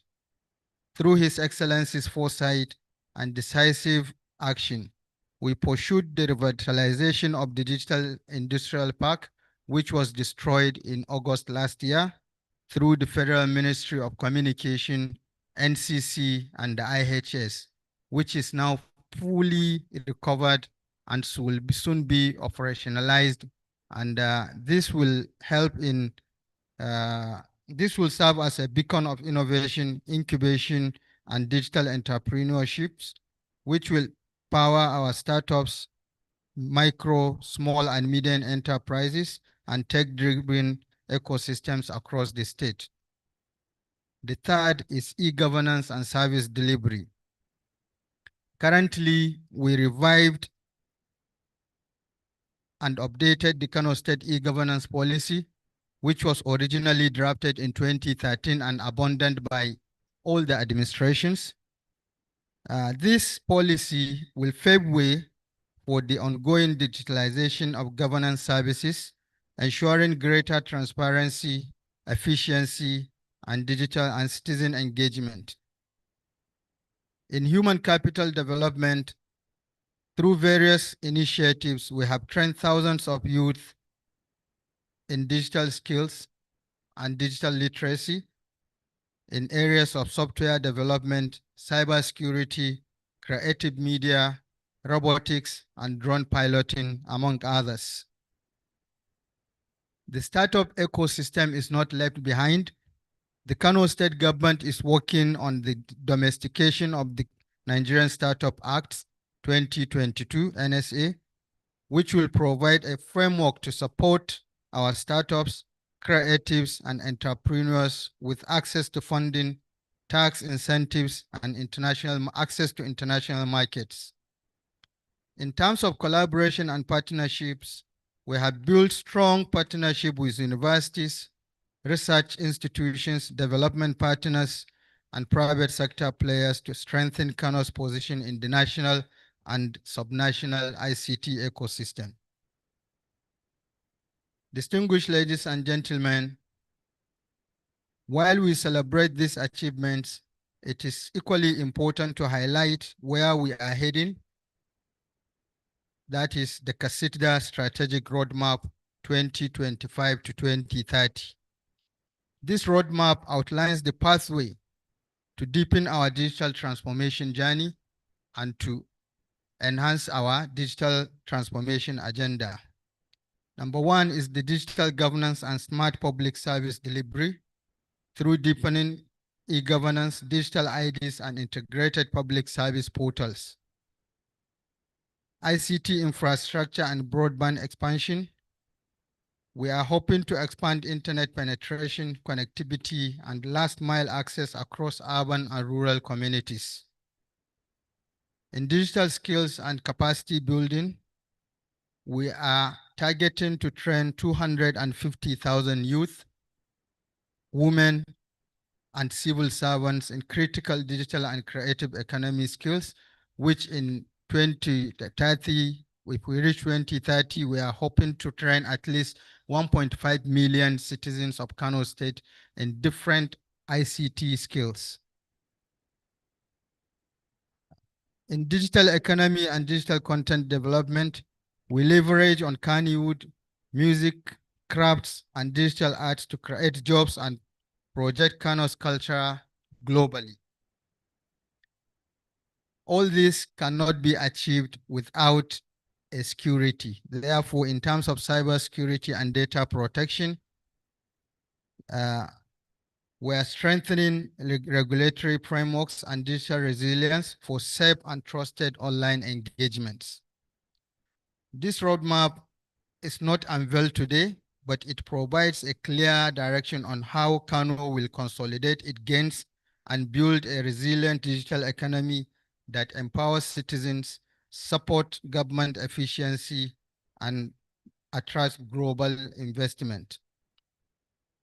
Distinguished guests, as we look towards 2030, our vision is clear to make Kano a digital-first economy, powered by innovation, inclusive development, and thriving knowledge society. We at Kasitda remain committed to driving this vision with continued political will, stakeholder collaboration, and boundless creativity of our youth. I am confident that Kano will not only bridge the digital divide, but also become a continental leader in ICT and digital innovation. Thank you, and may Allah bless all of you. Thank you. Let's applaud him, please. Thank you very much, our newest DG, Kasitda, an agency under the Ministry of Science, Technology, and Innovation. When we came on board, we have discovered that NIDA is doing well at the federal level. And then we have decided to come up with a junior NIDA here in Kano State. And we entrusted this ministry under the watch of Dr. Bashir Muzakkar, who is doing well and is doing good. And of course, he's receiving massive support from His Excellency and the ministry as well. So thank you very much for this achievement. The next in the agenda, please. I think we have less than 30 minutes to close this opening ceremony. So let us bear with us. The next line for the speaker is our also newest special advisor to His Excellency Alhaji Abba Kabir Yusuf in the person of Malan Yusuf Ibrahim Sharada for his remarks. He was recently promoted from SSA to SA due to his ability and the zeal to promote the ICT in Kano State. I think you have 2 minutes, Honorable. Please, let's put our hands together as he makes his way to podium for the goodwill message. Thank you, Mr. Commissioner. So for this goodwill messages, I think you have 2 minutes. Yes, go on. Bismillahirrahmanirrahim.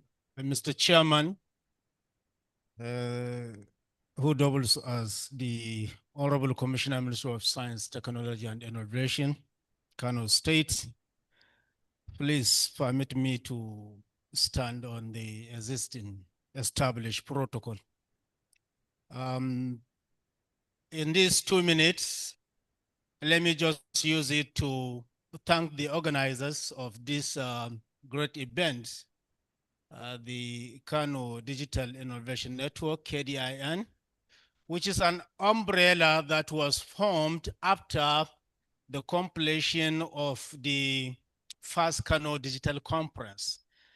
I still remember when we had the first Kano Digital Conference, which is the first largest gathering of IT actors in Kano State when we come on board as a government. And from then, we have witnessed so many IT gatherings here in Kano State, of which I want to categorically thank His Excellency, the Executive Governor of Kano State, for his unwavering support for this sector. After the first Kano Digital Conference, I still remember with the support of His Excellency, we have hosted in Kano the National Council on Communication, Innovation, and Digital Economy in this same hall. We also hosted the 3 million technical talent, the Northwestern region in this hall. Recently, we hosted the Nigerian Computer Society International Conference here. If I may recall, there were so many other interventions in some other gatherings that took place elsewhere. All these happened with the support of His Excellency, the Executive Governor of Kano State. And this shows his commitment to promote this sector in Kano State. And lastly, of course, we are doing great in this sector, but we still need to do more due to our number in Kano State. Kano is undoubtedly and undebatably the most populous state in Nigeria. So the numbers that we have compared with the population, we still need to do more, and we can do that by coming together, the policymakers from the government side, and then the enablers in the tech ecosystems. We need that synergy and collaboration. We have heard from the DG Kasida, their vision from now to 2030 in the next 5 years, and they cannot do this alone. They all need our support. And I know Kano IT guys are ever ready to give all the necessary support to achieve this mission. On this note, I will want to reiterate my commitment in supporting this KDIN in terms of organizing many more events that are on the way. Thank you, and may God bless Kano State and Federal Republic of Nigeria. Let us applaud the special advisor to HE Malan Yusuf Ibrahim Sharada. You know, in our ministry, everything is new. The commissioner is also a new. The DG Kasida is also a new. The SA is also new. And the ministry itself is going a serious renovation. So everything is new in our ministry. Let me have the pleasure to invite one of the erudite scholars, the Vice Chancellor of Khalifa Isiaq Karabi University, Kairun, in the person of Professor Rashid. Professor, you have 2 minutes. Please, let's honor him with a round of applause as he makes his way to podium for the goodwill message. Thank you, sir. Bismillah, wassalatu wassalamu ala Rasulillah sallallahu alaihi wasallam. The chairman of this occasion, Honorable Commissioner of Science and Technology, our leaders, national and the state present here, assalamu alaikum warahmatullah. I bring you goodwill from the Khalifa Isiaq Karabi University, a science-based university driven largely by IT, hoping to produce graduates fully conversant with the global trend in information technology. As chairman of the occasion, sir, allow me to talk on 2 issues. 1, about the personality, and 2, about the main issue. The personality is no other than Dr. Yusuf Ibrahim Kofaramata. I was privileged to participate when in his activities when he was attending office of Kano's Ministry for Higher Education. I think during his time, it was all Kano State was the only state that made an attempt to bring together all private universities operating in the state. No other state has ever done that. And I think that that is very commendable. As soon as he left, he was taken to another level of science and technology. He's also making an impact in that regard. My appeal to you, sir, is please bridge the gap between your former ministry and your present ministry because of this issue, the last one I'm going to mention about. The issue is, yes, we can talk about green economy. We can talk about food security. But all this can only be achieved if our education is IT-driven. No IT-driven education system, of course, there will be no food security. Of course, the issue of green economy is a dream. So let's extend the IT issues into education, and the rest will be a history. Now, use your phone. The people outside the school system are more conversant with the internet, are more conversant with IT than our pupils in our schools, than our pupils in our secondary and tertiary institutions. The only way we need is to make sure that we incorporate IT, we enforce it in our teaching and learning, and we make sure that not only the students, but also the teachers are IT-driven, are AI compliant, and are very conversant with the global trend. This will automatically translate into green economy, will also translate into food security. My thoughts. Chairman, thank you very much indeed. Let us appreciate and applaud our senior in academia, the Vice Chancellor of Khairun University, Khalifa Sheikh Isya Karabi University, in the person of Professor Abdul Rashid, and all what you have said are duly noted.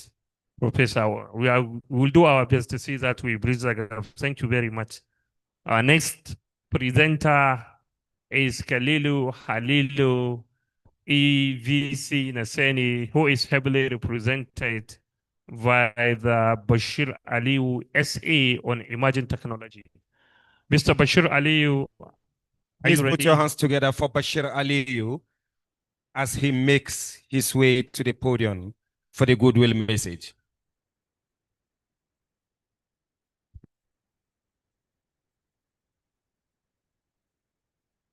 Assalamu alaikum wa rahmatullahi wa barakatuh. The chairman of the occasion, Dr. Yusuf Oframata, Honorable Commissioner, may I stand on existing protocol? Good afternoon, distinguished guests, esteemed panelists, partners, friends in innovation, ladies and gentlemen. On behalf of the Executive Vice Chairman, CEO of Naseni, I extend warm greetings and heartfelt appreciation for inviting us to join you at Digital Kano 2025, an event that embodies the promise of progress in our digital future. At Naseni, we are proud to stand alongside Kano State as catalysts for digital transformation.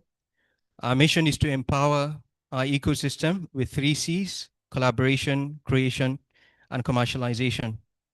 Naseni has been investing deeply in the digital space, setting up a digital SPV NASDAQ, which is our digital subsidiary, transforming our own headquarters into a paperless office and extending these services to other MDAs. We also have ongoing and upcoming collaborations with subnationals. One of them is Kano. Thank you for coming over to the headquarters. And some of those collaborations include DPI implementation at the subnational level. Here in Kano, I'm sure a lot of you would be aware that we are establishing the Sustainable and Emerging Technologies Institute, SETI, at the very heart of Bayero University, Kano, anchoring local talent, development, and data research and commercialization. These efforts reflect our commitment to serving government, subnationals, and the broader tech ecosystem with solutions that make technology work for people. As we gather here, let us envision a Kano where every resident holds an identity, where essential services from healthcare to education to permits are delivered swiftly and transparently, where the tools of technology are employed to uplift lives and build capacities or capabilities.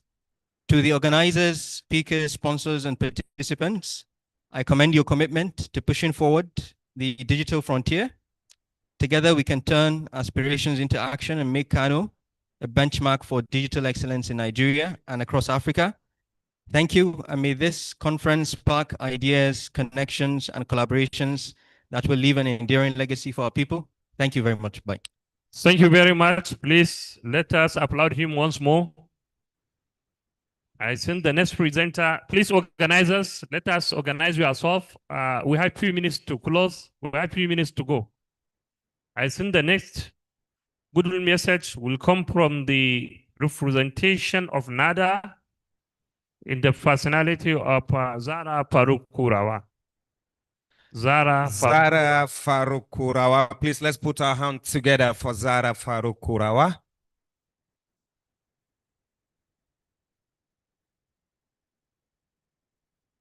I think from Zara, we have only one more goodwill message, and then we'll move to the vote of thanks.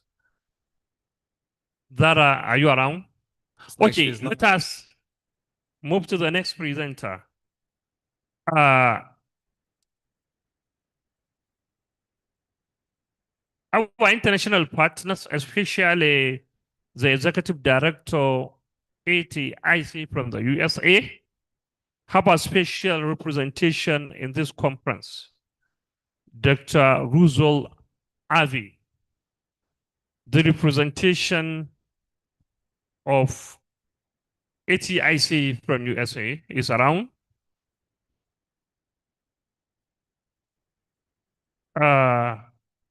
I think the representation is from the Canada, Oluwadara Adekule. Yes. CEO, Pymix Capital, Canada. Event technical. Oluwadara. Oluwadara is Hello, around. hello. I hope you can see me all. Good afternoon, good morning from this end. It's I think she's coming virtual. Please, can you connect? hello. Can you hear me? Yeah, we can hear you. And also, we Okay, want to great. see you. Okay, I can see you. Okay. Oh, nice. Nice meeting you. Awesome. You can Thank you. go Good ahead. afternoon. Thank you very much. Good afternoon, and it's a pleasure to be here. I just want to appreciate, the organizers of this event, INAF, and the government of Kano State for this wonderful event where you have brought together diverse stakeholders to strengthen, just not just discussions around IT, but also around agricultural food systems. My name is Oluwadara, I'm the founder and managing partner of Farmties Capital. I do have my colleague also present on ground, and we feel this this convening is important because for us at Farmties, we believe that innovative financing and partnerships enable agribusinesses to thrive, to scale, and to connect to global markets. And we see Kano, as a central, point in this global trade. And we believe that businesses in Kano, businesses in Nigeria, and also in the continent hold immense potential. And with the right capital, which is something that we support SMEs to access, as well as with the right tools like technical assistance, we would be able to, play competitively globally. We always used to say at Farmties, we would like to see products from Kano on the shelves of Walmart and on the shelves of global stores all around the globe. And we believe that is possible. So as an international partner of the INAFs, we are committed to work in this journey together with, the organizers, together with leaders and entrepreneurs and institutions. And we believe that we can build a resilient agricultural value chain that will benefit, communities, farmers, and also Nigeria as a whole. So it's a pleasure to share this vision with you. It's also a pleasure for us to be a part of this program. I just want to congratulate all the organizers and everyone present. This is such a wonderful event, and I wish you a lot of success. Thank you very much. Let's please put our hands together to appreciate her once again. Ladies and gentlemen, Mr. Commissioner, MashaAllah. I learned that we have two important people here in our mix. Alhaji Bashir Musa Abdullahi Mai Tabarakallah, MashaAllah, because he did well in the organizing this event. We'd like to invite you for just 2 minutes. Goodwill For the goodwill message. Let's put our hands together for Tabarakallah, MashaAllah, CEO Alhaji Bashir Musa Abdullahi, as he make his way to podium for the goodwill message.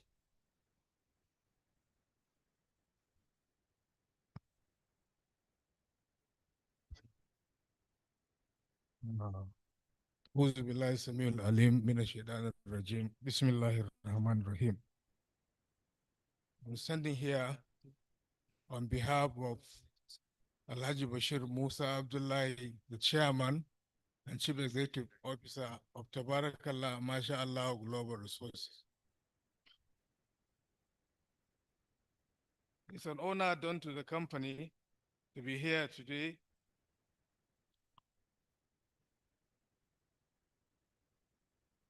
to honor the invitation to be part of this event.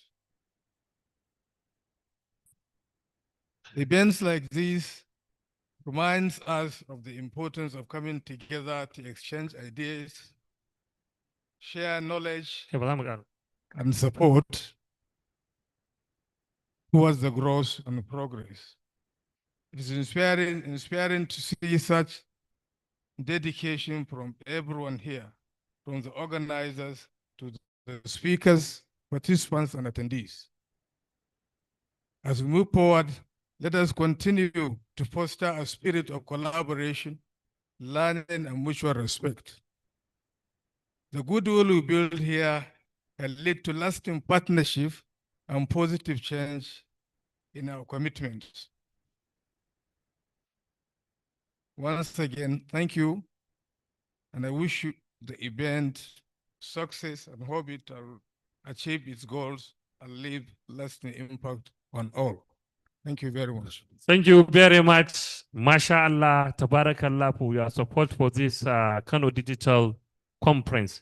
So we are concluding our goodwill message with the President of the Computer Society of Nigeria. Mr. President, please, you have 2 minutes to conclude our goodwill message. Put your hands together for Mr. President as he make his way to the podium for his own goodwill message.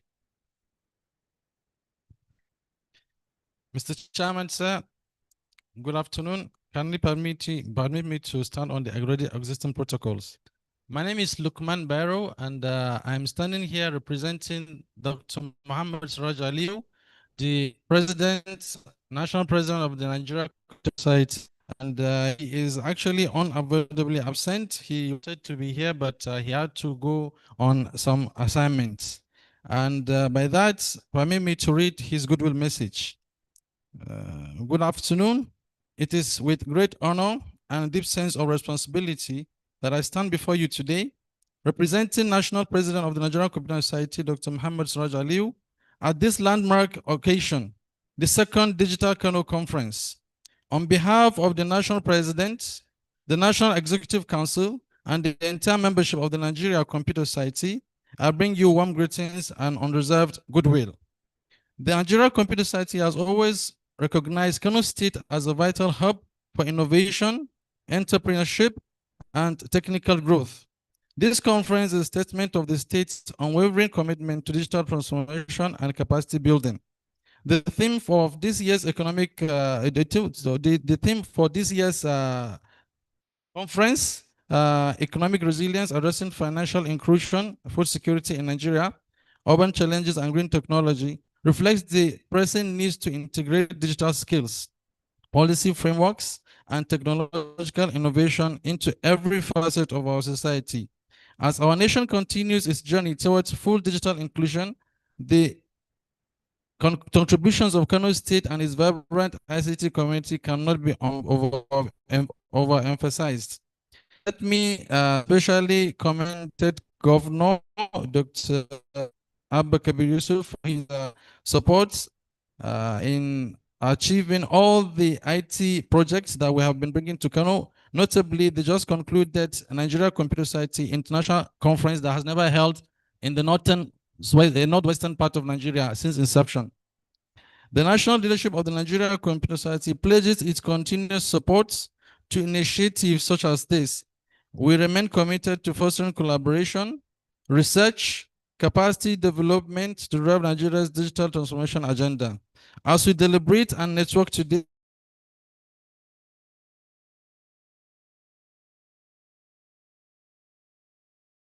let us remember that digital technology is not about the opportunities and the impact. Together, we can build a future where no one is left behind. On behalf of the President of the Nigeria Computer Society, I wish the organizers, the participants, partners of this conference every success.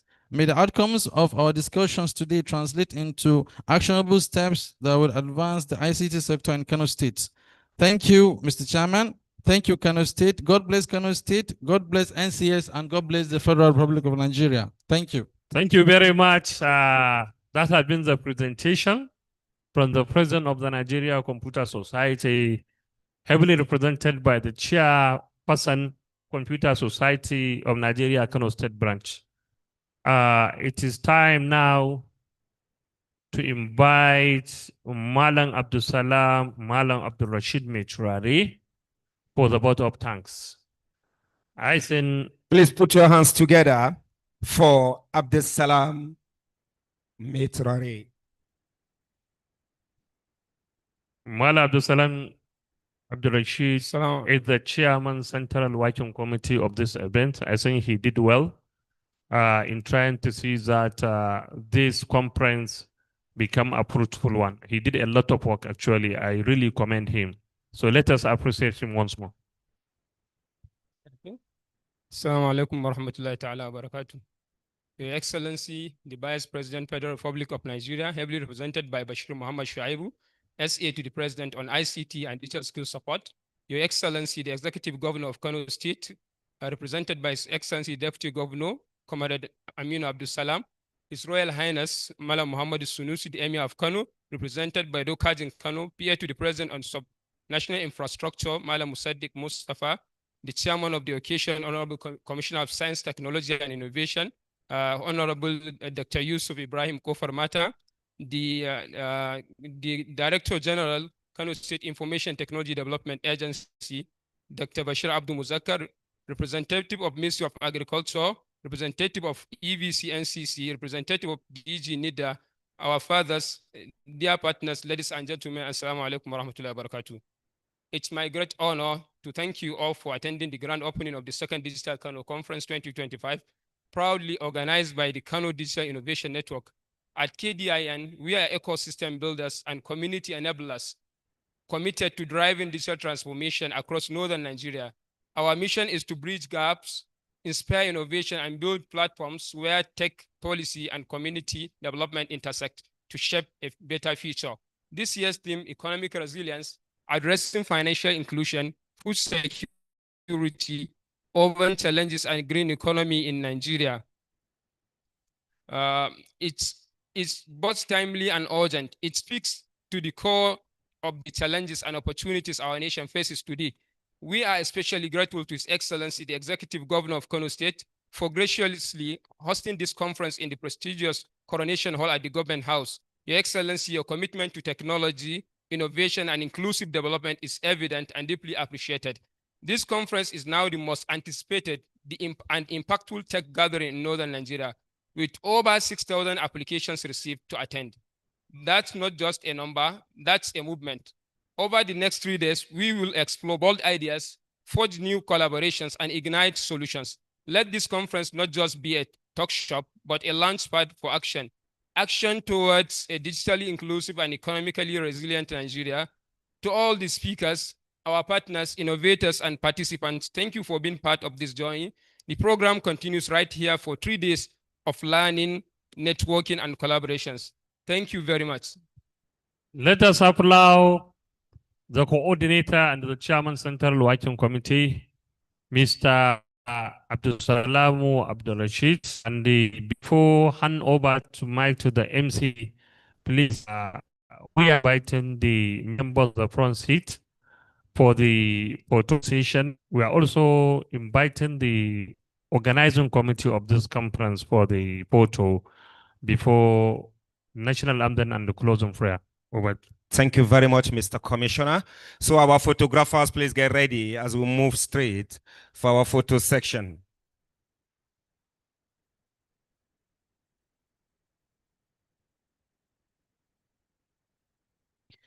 DJ, please, we need background music.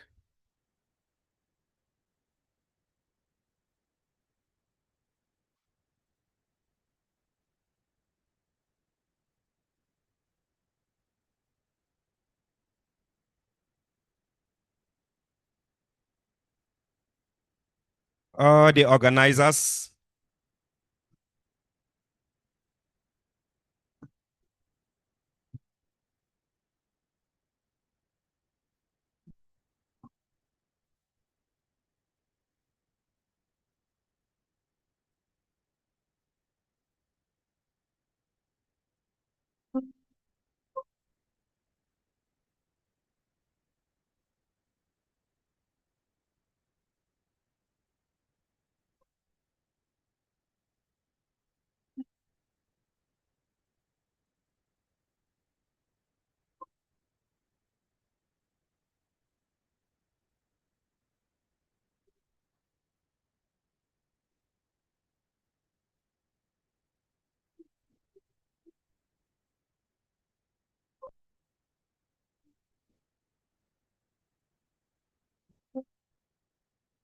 Lala, Mr. Commissioner. Okay.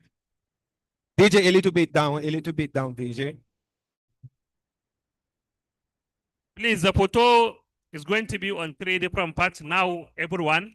The second one, only members of the high table and the male organizers. And the third one, female organizers and the members of the high table, please.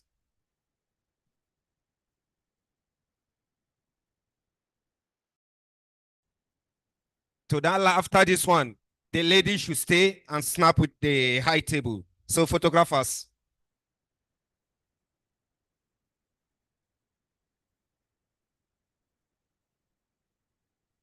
My photographers.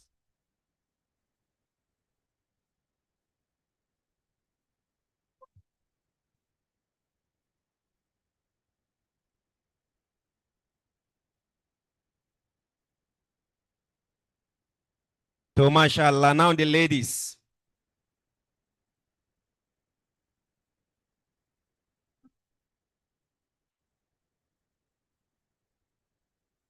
Then after the ladies, now the main organizers should get ready, please.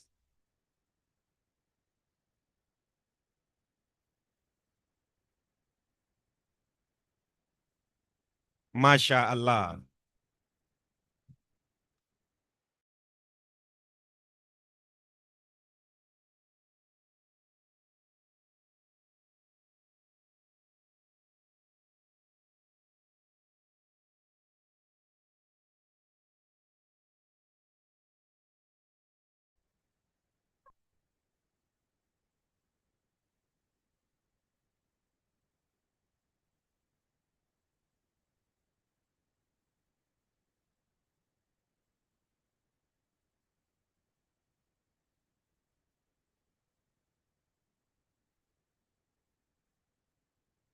MashaAllah. That after the pictures, you wait just 1 minute. There's a video guys here, please, so that they will get a video, please. MashaAllah. So thank you. Yes, sir. So now we'll move straight to the closing prayers. DJ, please bring it down.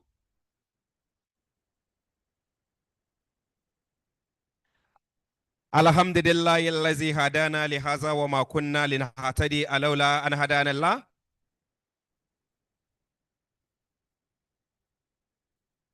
Allahumma inna as'aluka imanan sadiqan wa ilman nafi'an wa rizqan wasi'an wa lisanan zakiran wa qalban hashiyan wal badana sabiran wa tawbatal qabdal mauti wa nasiba wal maghfirata ba'dal qabdal mauti ونسيب من الجنة ونجاة من النار برحمتك يا أرحم الراحمين يا عزيز يا غفار يا رب العالمين سبحان ربك رب العزة عما يصفون والسلام على المرسلين والحمد لله رب العالمين.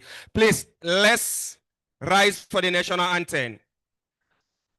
Before then, Senator Kabiru Nuhu Maldini, please, can you please come forward to the stage? Senator Kabiru Nuhu. DJ, please, let's have the national anthem before our departure.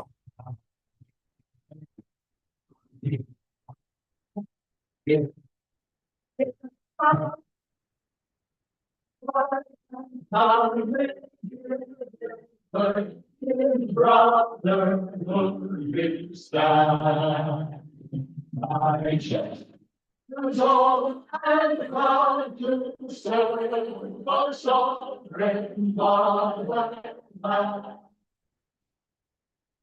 Our good shall be us faithful, that truth and justice reign. It's all that it's really count and scared.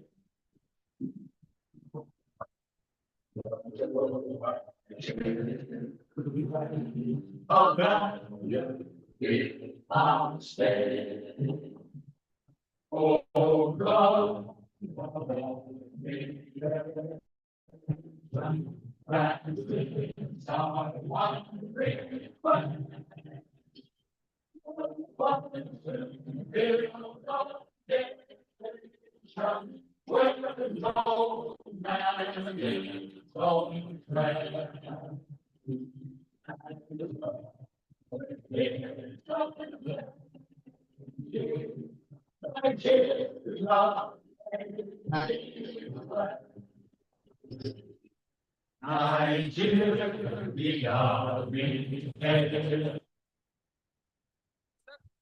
All right, thank you.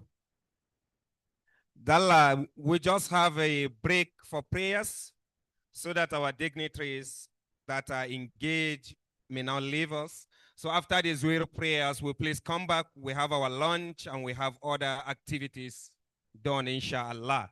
So DJ, in between now and the time we went for Zuhir prayer, just keep giving us something good, please, DJ. Thank you.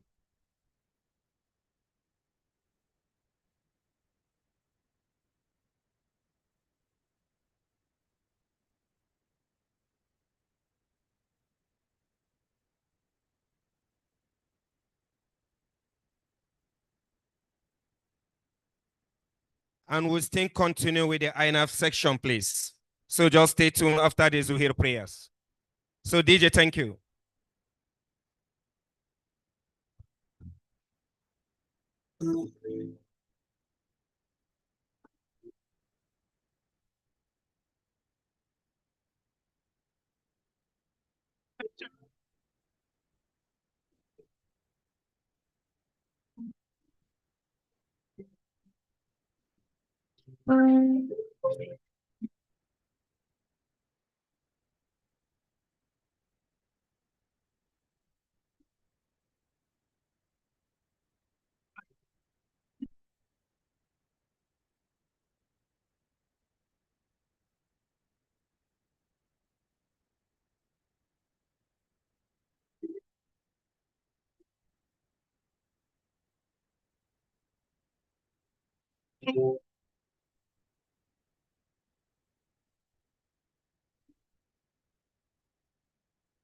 All right, DJ, please bring it down. DJ, please bring it down. Dan Allah bayan idan mun yi sallah za mu dawo muna da INAF section, please. Wannan hutu ne na tafiya sallah domin kuma mu samu manya-manyan bakinmu wanda suna da uzuri za su iya tafiya. So idan an yi sallah za mu dawo mu ci abinci na lunch sannan kuma mu dora da program. Thank you.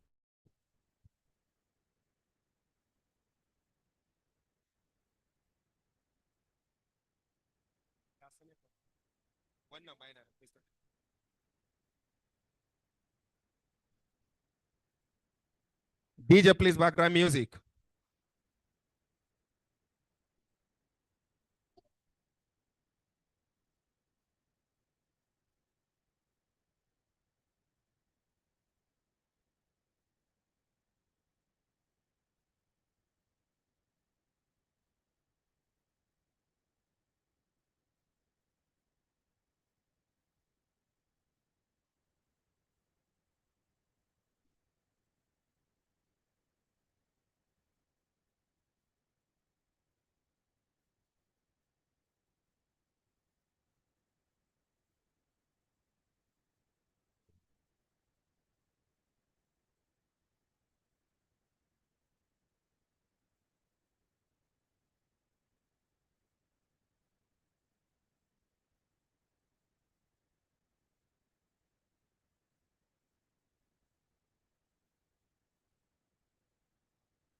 Ya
kamata in gausa ne amma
Mata ku fito rawa ga waka dai sabuwa shuka in ta yi shar ta hori da ban ruwa.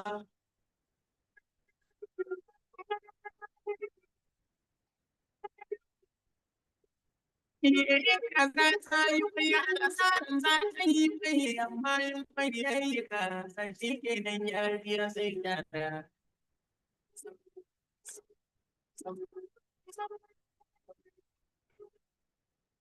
Mata sanadin ne da ke ɗaukar wannan salo, ko bai ci na kai da kulle kira auya zance allo.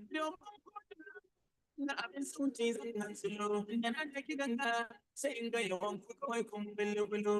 Wata da wata da ban idan kallon sabon salo, ba da ta tuko idan na taunawa ba biya.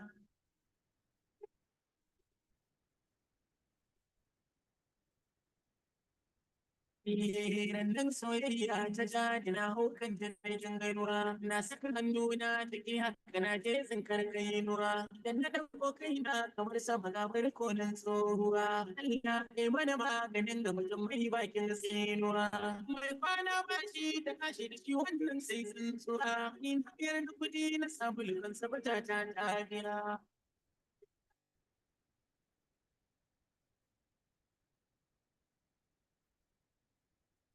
Da yawa sai sha ba lokacin hutawa sai dare wanda ya kwanga satan haka ke za a yi wa yar wure da daren muka ta gaban mai son miyar dungure wancan ya ca da gaba da sawacin ko ta sha bare shi ke nan magana tana bin karya dai fure dan kusin da kusin koya mana yafiya.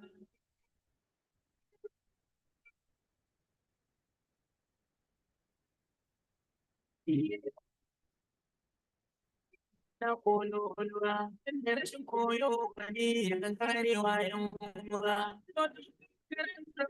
Na digina tono ruwa, nan wani ɗan sanda ya kira ni mai fikira ya rukuntuwa. Na fikira ya rukuntuwa, tana duk wannan yan uwa. Kai ma sun tsohuwar kana tibin da kajina.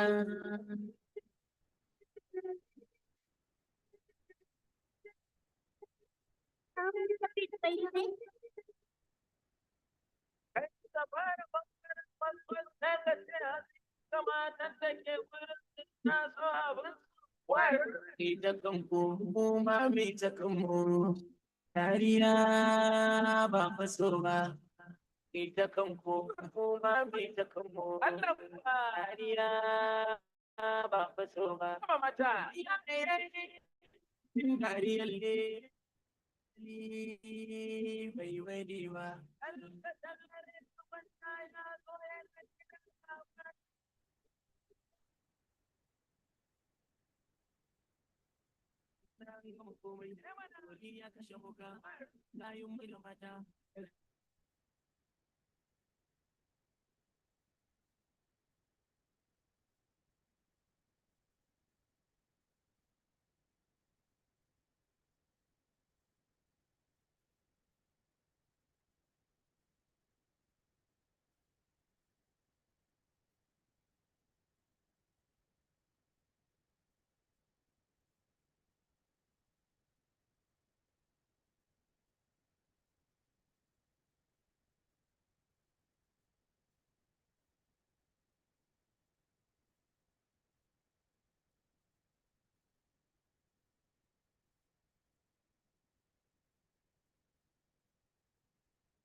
All right.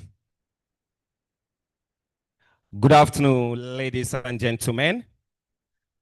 I officially welcome each and every one of you once again for this little break. You are highly welcome. Ladies and gentlemen, please, let's appreciate ourselves. Let's appreciate ourselves. Let's appreciate ourselves. Allah mudan sama juna mu hannu ko? Masha Allah. Thank you. We'll move to the next agenda, which is the keynote presentation. Ladies and gentlemen, put your hands together for our speaker, Gurmu Maiseyemi, Project Coordinator, Rethinking Food Market. Please put your hands together.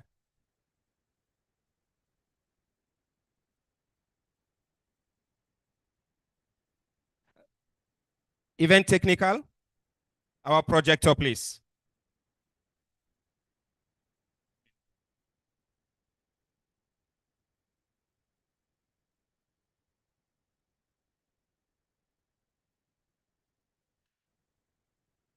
Good afternoon, everyone.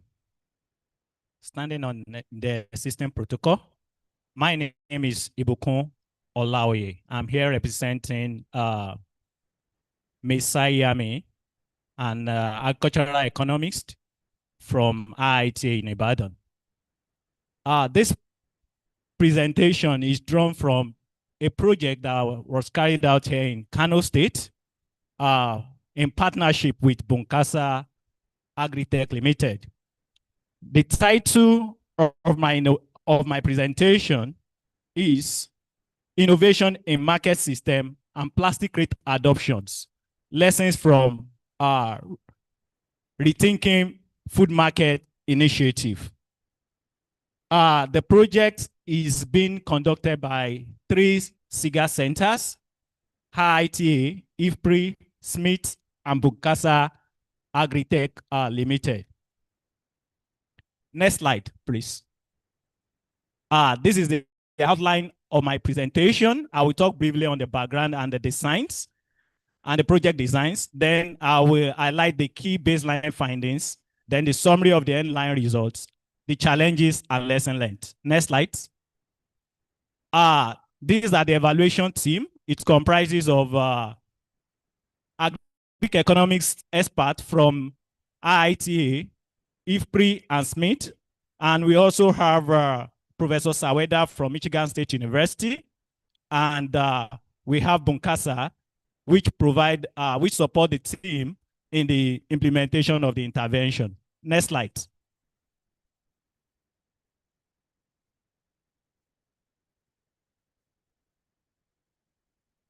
Next slide. Okay. Agri-food system. If you look at the slide there, 70% of jobs in Africa and also Nigeria is being contributed from agriculture sector, and the food service and the food manufacturing industry is contributing about just 3 and 6%. And the aim of every policymaker is to see the transformation of this agri-food system to what we can see in the developed countries like the US, where just 10% of the whole job force in the US is contributed in the agriculture. And we can see that there is high value to labor in the food service and the food manufacturing industry. Next slide. In Nigeria, one of the major issues affecting our food systems is that we always discuss is the issue of food food loss. For example, in tomato, one packaging material has been one of the major causes of food loss in Nigeria. And several studies have also mentioned that switching this raffia basket with plastic crate can reduce post-harvest loss from the current level of 40% to a minimum of 50%. 5% rather. And our farmers have not been able to adopt this technology despite this advantage of the plastic crate because they could not access it and at affordable prices. But this current study evaluates a private-led initiative, as I mentioned earlier, in which Bonkasa, in conjunction with the SIGA centers, try to provide plastic crate and market support to farmers in 4 local government area in Kano State. Next slide.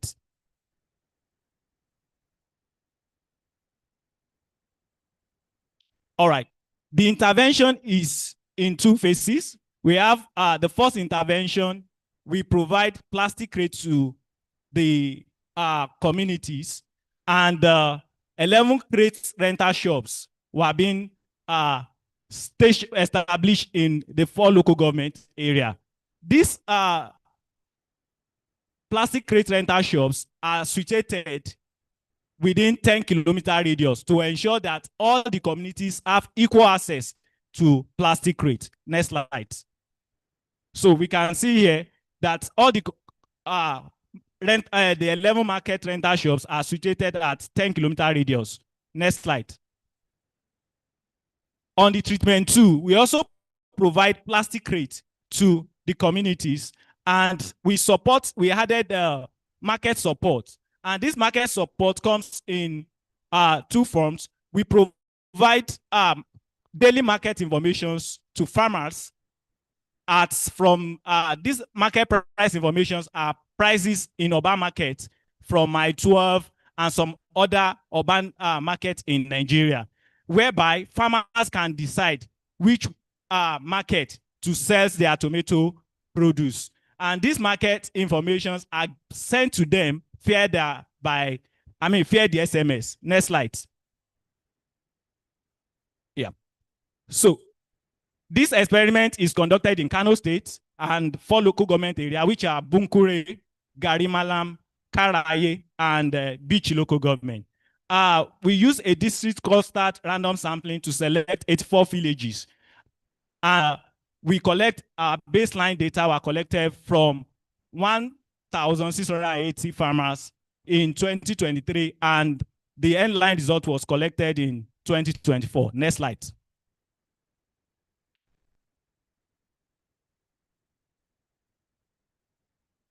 Okay, this is the intervention process. The baseline, the scoping assessment was conducted in 2021, and the co-design in conjunction with Bonkasa Limited was done in 2023, and the baseline was collected in 2023, and the end line also in 2024. Next slide. These are the key findings from the study. We have several indicators that we use to measure the success of the intervention that was done. One of it is plastic crate adoption. The second is participation in long-distance markets in which farmers decide to sell outside their local government of origin. And from there, we noticed that 17% of the farmer use improved plastic crates for packaging and for harvesting. It was also noticed that there is no significant difference in all the outcome indicator at the baseline. And post-harvest losses was higher during the harvest than the transportation. And farmers tend to sell at the farm gates to avoid post-harvest loss during transit. And only 4% of the farmers participated in long-distance markets at the baseline. Next slide. When we look at the adoption, these two bar charts show us the percentage of farmers that use plastic crates for harvesting and for storage. And we find that only few percent of them adopt plastic crates at the baseline. And the majority of them are using raffia baskets. And also for both packaging, for both at harvesting and storage stage. Next slide.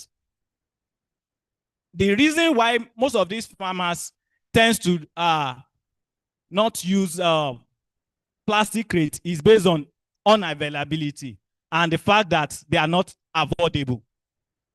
The next slide. We now look at the relationship between post-harvest adoption and loss. We notice that when farmers are using these plastic crates, they record a low level of loss. Next slide. And in terms of choice of where to market, as I mentioned earlier, that majority of them tends to sell at farm gates because there is no aggregation point.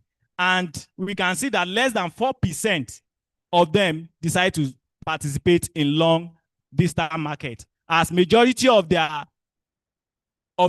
bulk sales are done at the farm gate. Next slide. And from our end-line results, we found that farmers in villages with plastic crates and market support tends to adopt plastic crates than the control group. At 18% of them use plastic crates during rain-fed and irrigated season. And the use of plastic crate by farmers is more likely higher at storage than at harvesting. And we find that there is no significant difference in yield. And this is due to the occurrence of tuta absoluta, which affect majority of their farm produce during the rain-fed season in 2023, as majority of them do not reported that they had as high as 90 to 100% losses. And when post-harvest technology, which is plastic crate adoption, is bundled with market support, it encourages investment in agricultural inputs, such as the use of hybrid seed.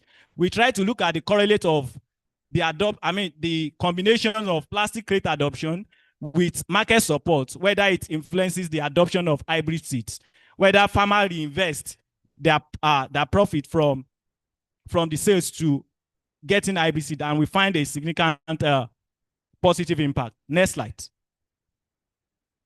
Then also on the participation in long market, we notice that access to plastic crate adoption as well as market support significantly increase the participation in distance markets, as farmers in this community that benefited from both access to crates and the market support tends to engage in long distance market for higher profit. And also we find a positive and significant effect at rain-fed season for premium price, as they are able to get premium price for their product, and also able to bargain, to have a high control over the bargaining power. Then lastly, on the issue of harvest loss, we find a negative but not significant impact on loss. And this is against our high priority expectation. And the possible reasons being that these plastic crates aids the ripening of the tomato, and when there is no, when during the transportation of this tomato down to the market in Lagos, if there is no cooling van to transport it, this tomato tends to also spoil. So beyond the market support in terms of giving them access to plastic crate and price market information, there is need for us to also couple this with the use of a good standard transport system to move this tomato produce down to the market. Next slide. operational challenges. During the implementation of this project, we encounter some challenges, and one of it is the on-time procurement of the intervention material, the low take-up of the production loss due to low take-up of the post-harvest technology due to production loss, as I mentioned, in terms of the effect of tuta absoluta, how it affects their farm produce in 2023. Then the lack of trust by the farmers on the activities of Bunkasa during the baseline. You know, the Bunkasa is yet to fully integrated into with the farmers. Then lack of reliable vehicles to transport tomato for distance market channel on time, and lack of the aggregation centers. Next slide. And lesson learned. Using this crate improves efficiency. As I mentioned, using this crate improves efficiency. It reduces post-harvest loss. It reduces post-harvest loss during harvesting and storage. Even though we could not still see, we still believe that when this technology is being coupled with a cooling fan, might also enhance the performance of our farmers. And also, there is need for awareness. There is need for awareness, and the infrastructure issues in terms of the cooling van also is some of the lessons to learn. And the power of partnership. We need to acknowledge that working with Bunkasa also help us to achieve a better result in this our project intervention. Next slide. These are some of the success stories in which farmers can now participate in long distance markets, and they are being included in participating and engaging for higher profit. Next slide. And these are some of the activities this is one of our products taken down to my 12 and Emirate market. Next slide. In terms of the knowledge product, these are some of the scientific publications that have come out from it. We have about 5 papers. We have 1 report and 5 papers, but 2 of the papers have already been published. Thank you for listening.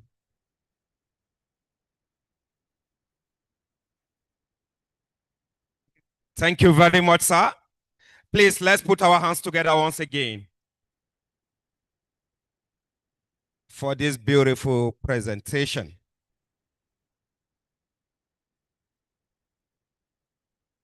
Za mu je rukuni na gaba wanda shine panel discussion.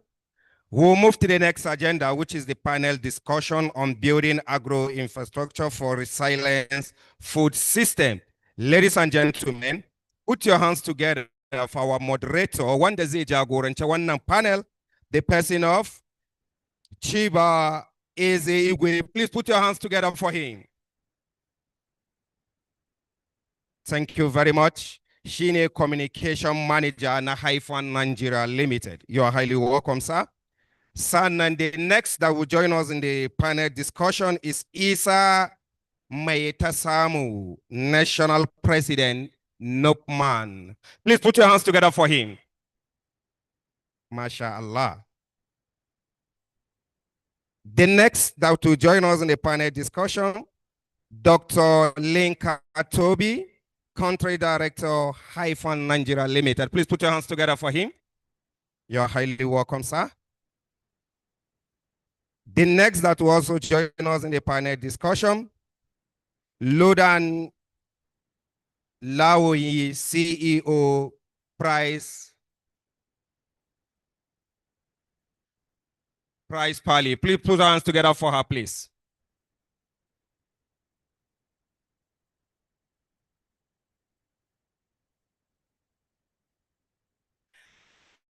Dalla, distinguished guests, ladies and gentlemen, please note, this panel discussion is going to take 25 minutes. Short after, there's a question and answer for 10 minutes. One panel discussion din zai dauke mu minti 25. Bayan panel discussion din akwai question, duk wanda yake ta tambaya Regarding da abin da suka tattauna a nan zai iya ba da tambayansa kuma za a ba sa amsa insha Allah.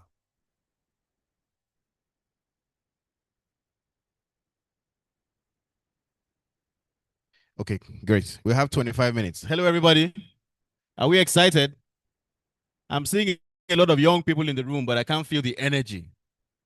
Where is the energy? Do we have young people in the room? We have innovators in the room. If you're a young, sharp, bright mind, let me hear you say, yeah, yeah. Oh, yeah, that's more like it. That's more like it.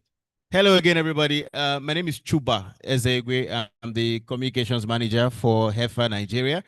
And we're going to kick this off right now. It's the first panel of the day. There's a few more to come after this. And we're discussing building agro infrastructure for resilient food system. We know that there's a huge infrastructure gap in the food system. We've been talking about post-harvest loss. So the question is, how do we invest in critical infrastructure to bridge this gap and ensure that what we produce don't go to waste? There's a lot of conversation that's happened around that today, but we're going to deep dive. And as have been introduced, we have the country director of HEFA Nigeria here, Dr. Lekon Tobe, over 20 years of experience as an expert in agricultural development. We can put our hands together one more time. And of course, we have the national president of the National Onion Producers, Processors and Marketers Association, Isa Metsamu. Of course, we can put our hands together for him as well. And the visionary CEO of Price Pali. Welcome again, gentlemen and lady. So, as I said, every year, huge amount of what we produce is lost post-harvest. Let's just go quickly into exploring these problems and preferring solutions. So I'll start with you, CEO of Price Pali. I know that you work directly around tackling some of these inefficiencies in our food supply chain. From your perspective, what would you say are some of the most significant challenges around infrastructure now that lead to post-harvest loss, and how can we, bridge that gap, especially leveraging technology? All right. Hello, everyone. I'm Jumai, and I'm Chief Operating Officer at Price Pali. Yeah, thank you. One major problem that we see has been a challenge for us, I would say, is logistics. And logistics is, I'm sure it's a vast problem for everyone.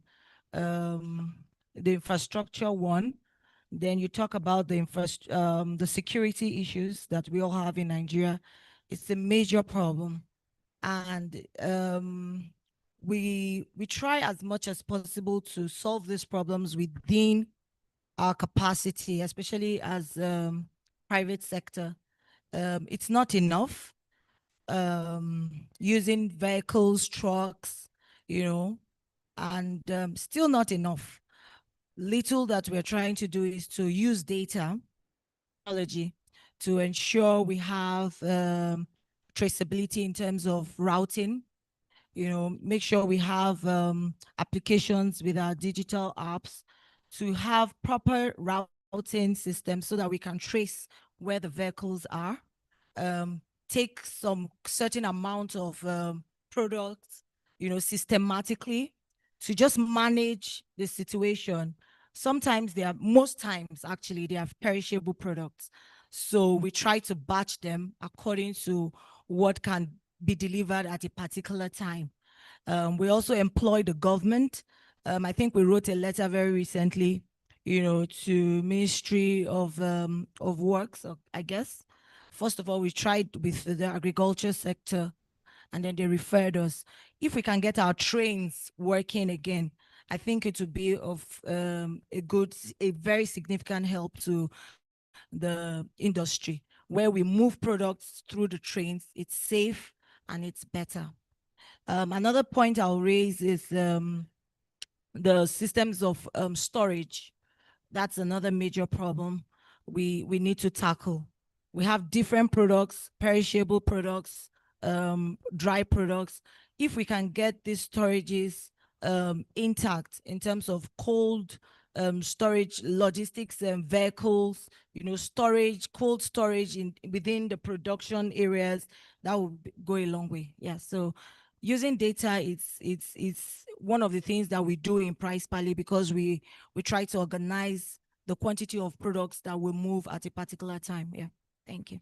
Okay, thank you. I think something has come out very clearly, strategic use of data, but you've also pointed out the infrastructural gaps and how you're now helping to build resilience. I'll stay with you on the next one. You know, I mean, as the national president of NOPMAN, I would say that you have deep insight into the challenges faced by producers, right? She's mentioned infrastructure, but beyond fiscal infrastructure, like roads, storage, trains, and all of that, what kind of support would you say these producers need, right? Maybe in terms of extension services or capacity building to build resilience. While we can't solve all of these problems, what do we do to build resilience so that we can continue to do business?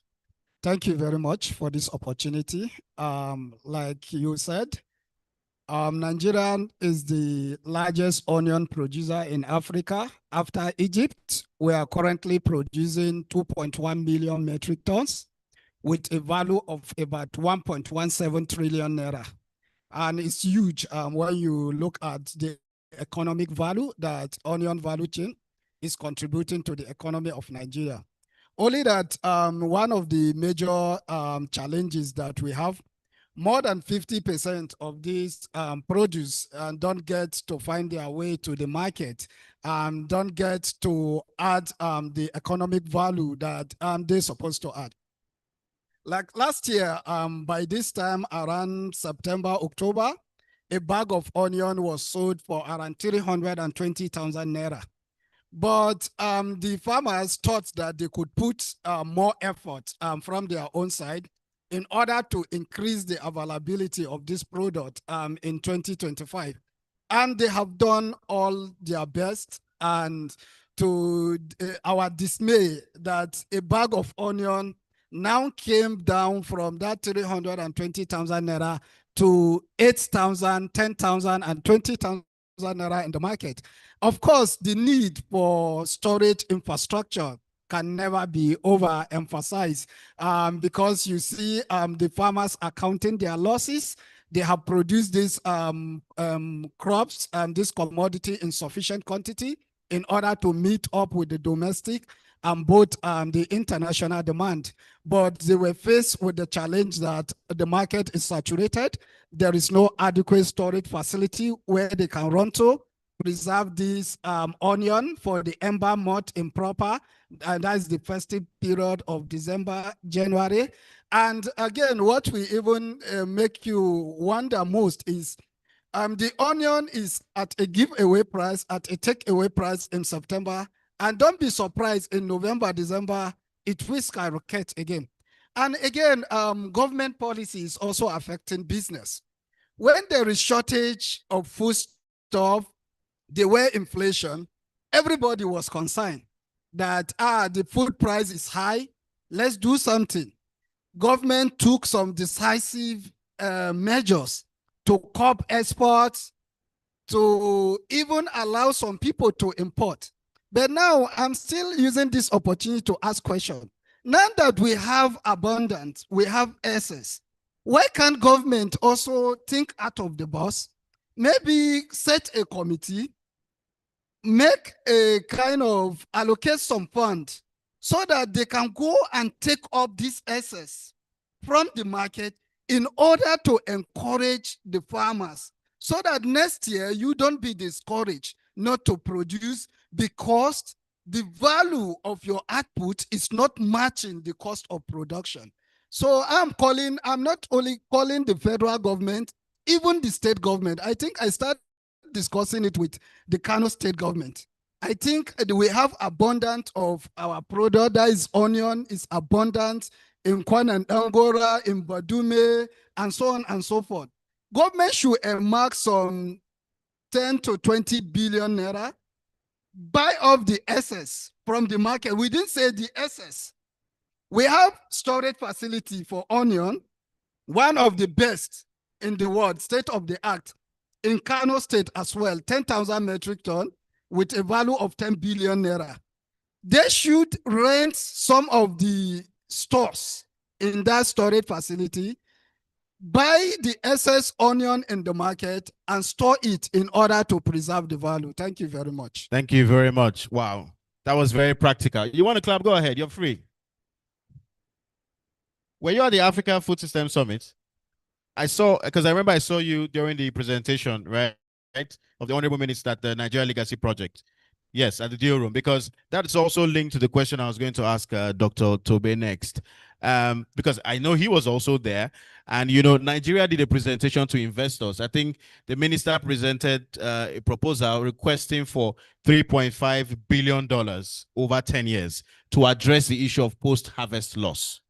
Now, being an expert in this space, not just in the agricultural space, but an expert in post-harvest loss, what would you say are the gaps, even from that conversation that happened at the Africa Food System Summit, and how can we narrow it down to practicable solutions that will address these challenges long-term, Dr. Tobe?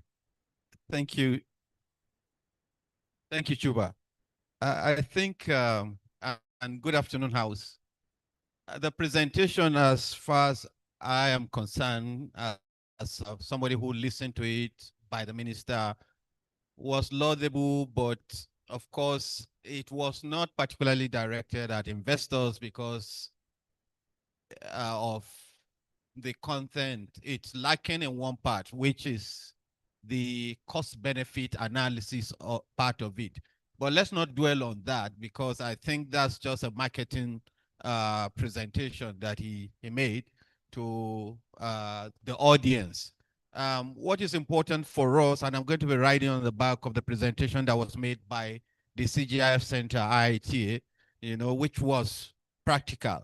And what I was shocked about is that the lack of significance between the plastic crate, the treatment, and the control, you know, which he presented, you know, and we can allude reason for the lack of significance of the effect of plastic crates, you know, that between in transit, because he said that in transit was higher, you know, and we know that our roads are bad. That's one infrastructure that need attention of government, and I'm sure that I don't know how much because I'm not an structural engineer or building engineer to be able to put value on our roads and say this is the gap, you know, but we all know that in this country we do not have very good road infrastructure.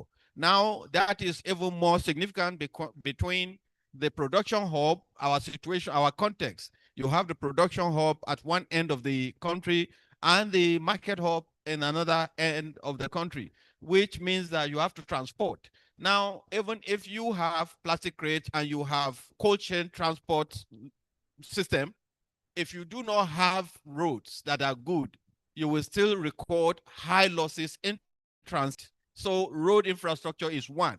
Then he also talked about aggregation centers, which is another critical infrastructure that is lacking in our country. We need aggregation centers that can, where sorting, grading, and packaging can happen for this. And then you can easily transport in small packages, you know, that do not need large quantities.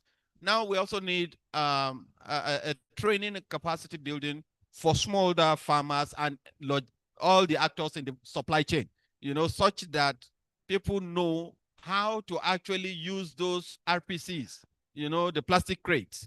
But another part is the return logistics, you know, for the empty crates themselves. That's a problem that we're facing. And that discourages even farmers and actors in the supply chain from using plastic crates because they think about how do you return the crate when you have delivered the tomato. So we need to think about that. Years ago, when we're actually doing programs on tomato laws and post-harvest laws, those are some of the challenges that we had then. And we tried things like railway, you know, and stuff like that.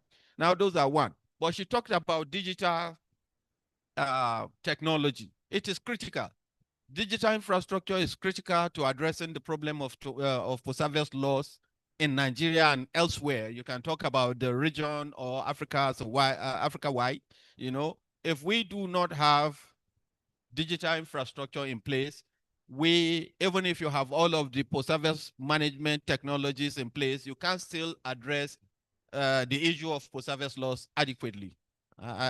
I'll stop here because it's a Okay, conversation. but I want to stay with you on the role of partnerships now. Yes. There's the role of the private sector, there's government, there's development partners, and all of that. Can you, elaborate on how collaborations between these different critical actors can drive some of these gaps that you've mentioned? You talked about infrastructure and all of that. How can collaboration, how can we leverage collaboration to drive this move? Now, I think we're coming to the realization now that the way to go is collaboration, and that is between the government, private sector, the social sector, without which we will still continue to act in silos and we will not move forward with that. So each of these, whether it is the government or the private sector, we know that agriculture is actually a business and we should treat it as such. The government has no business being in the agricultural space, but what they can do is provide enabling environment as it is with other businesses. The government needs to have the right enabling environment in place so that actors feel confident to actually invest in the space.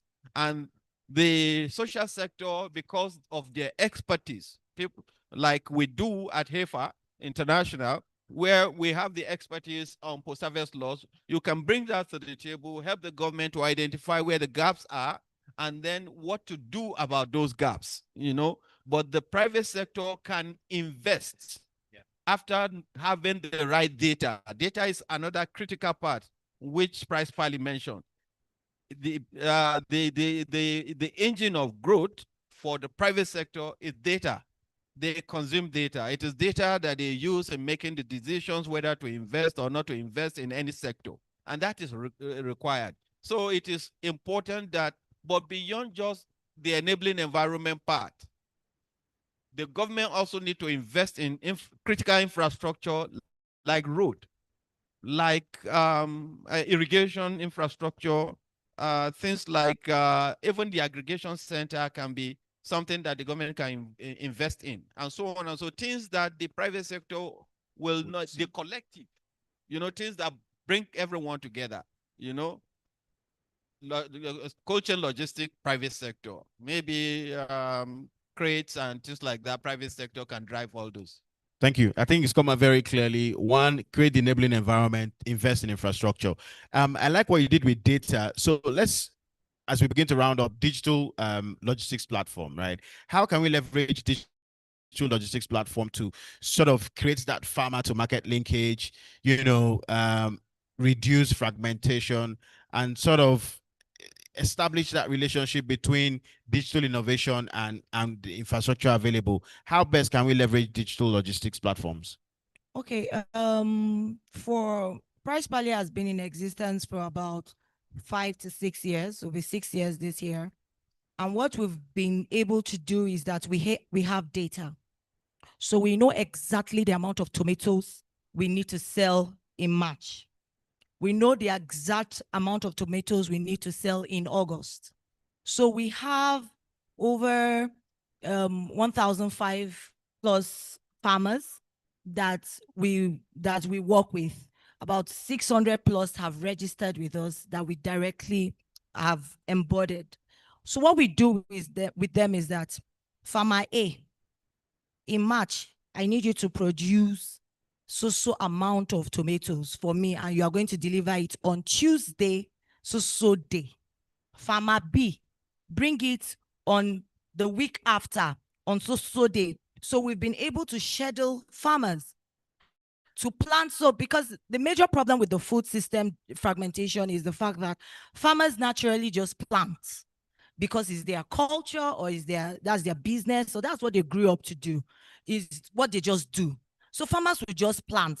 But like Doctor said, farmers, we begin to produce like, this is a business. It's not just, what we do. So we begin to train farmers to say, farm so amount, don't farm more than this for this period.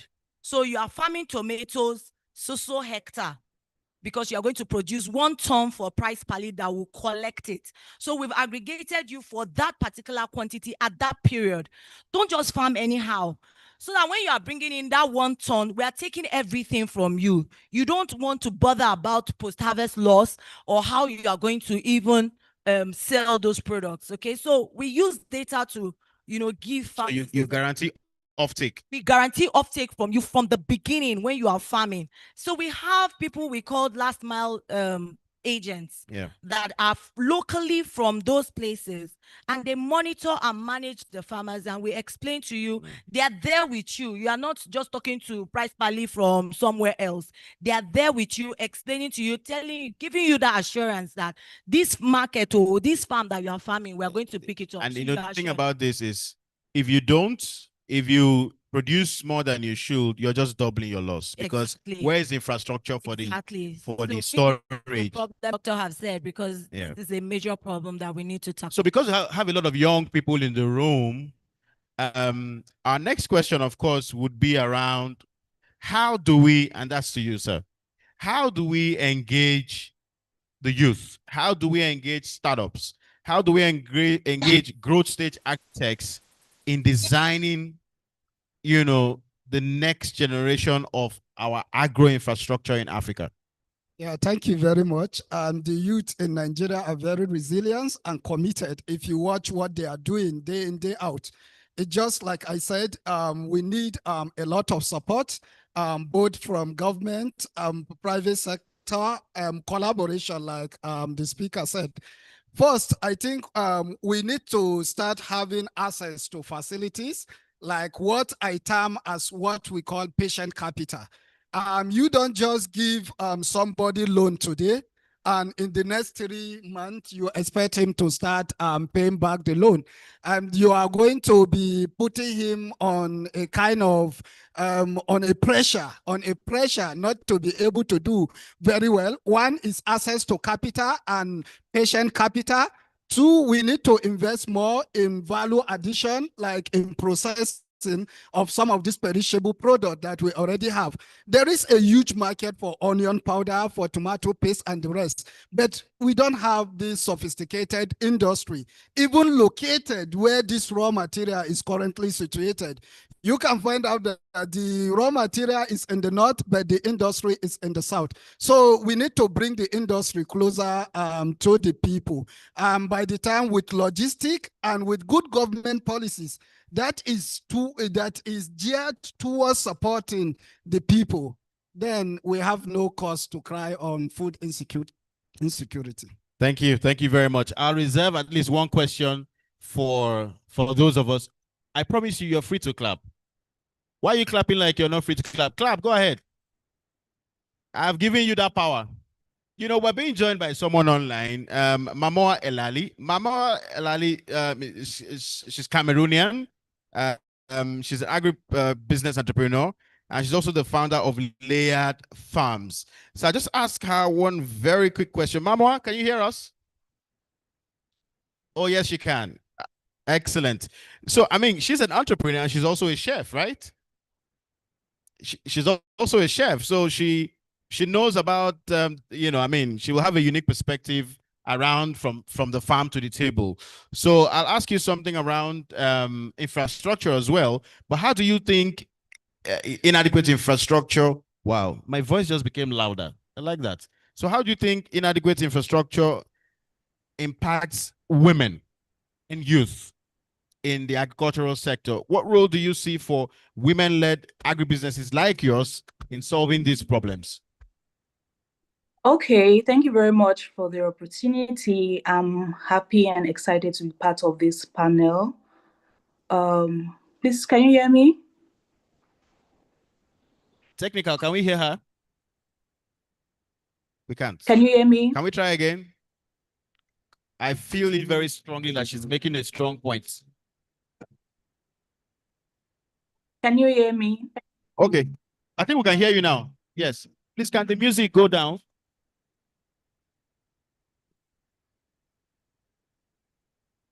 Hello, can you hear me? Why are we hearing music?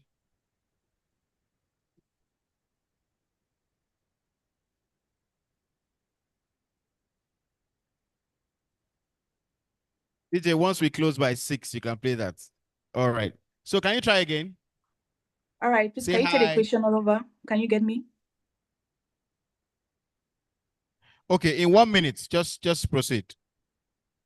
Yeah, I'm asking if you can get me well. Yes, we can. All right. Can you just repeat the question, please? There was some kind of noise. Okay. Okay, great. So how do you think that inadequate infrastructure, right, especially around mitigating post-harvest loss, is affecting women? And how will women-led agribusinesses like yours, what role do you think agribusinesses led like you, like people like you, can play in solving these problems? Okay, first of all, from my perspective in agriculture, we always have the opinion that we women play a greater role when it comes to post-harvest, when it comes to agriculture as a whole. So with the infrastructure gaps, what we do is we train these women, we train ourselves, because these challenges of infrastructure must always be there.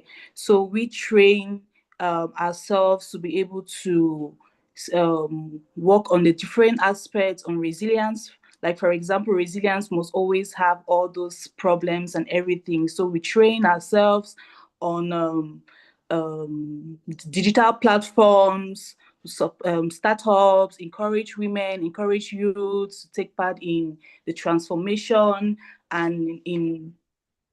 and that's like empowering, because even as much as these infrastructures are put to place, if you don't have people who are empowered to work on them, you don't have people who are empowered to be able to take up the challenges to work on all these, it's like useless. So we empower people through training, extension services, and digital literacy to be able to use these facilities to reduce loss and to also to improve quality and income.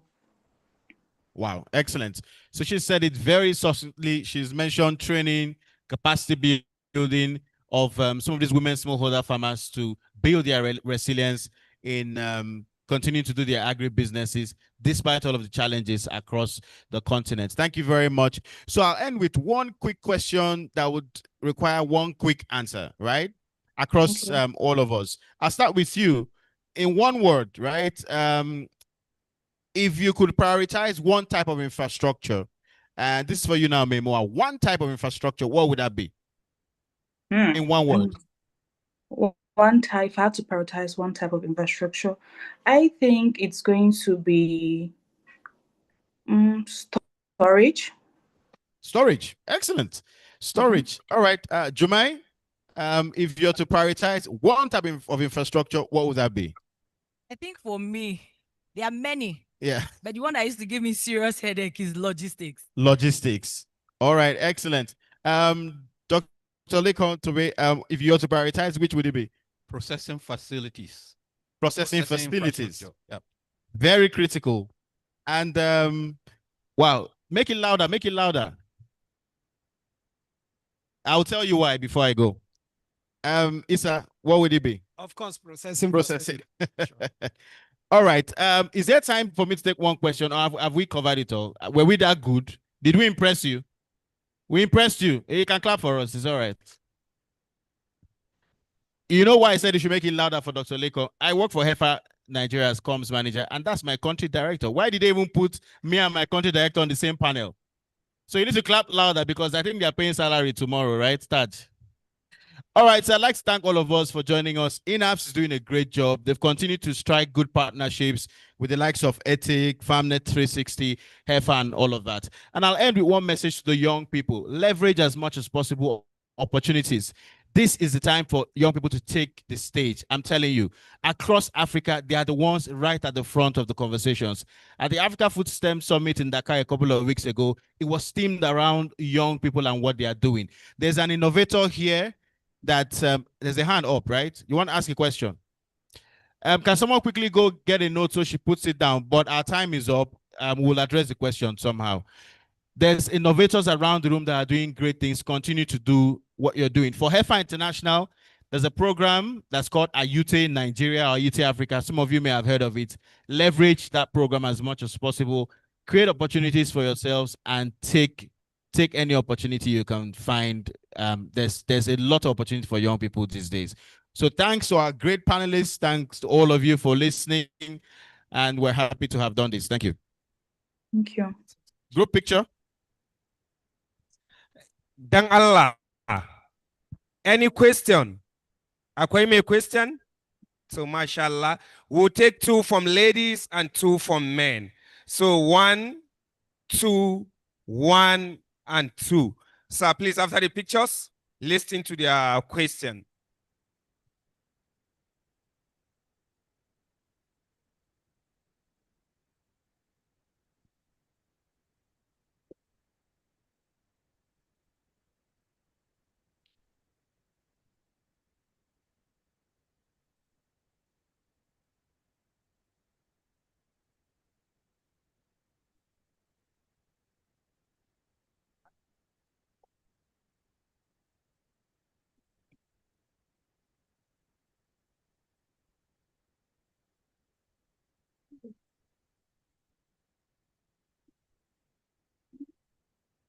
Like, yeah, for today,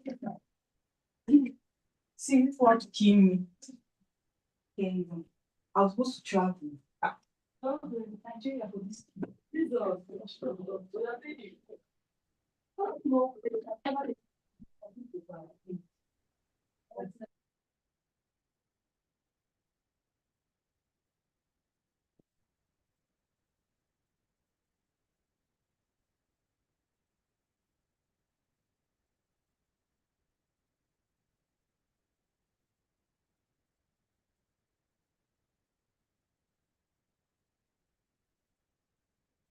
They have making official.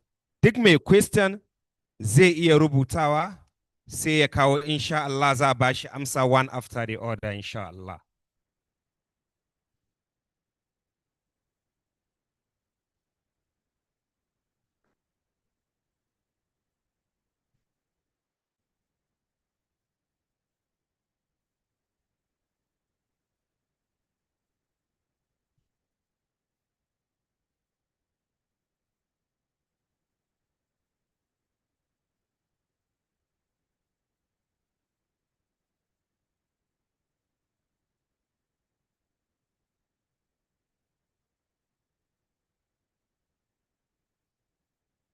Kafin mu je sallar la'asar, before we move for the Asri prayers, may I quickly call on our second panel on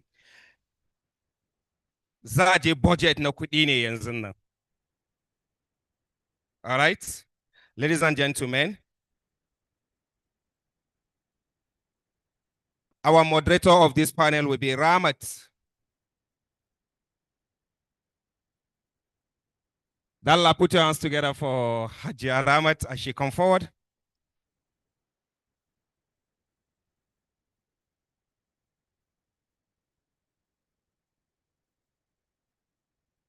Mr. Tajuddin Habubakar, can you please come forward, sir?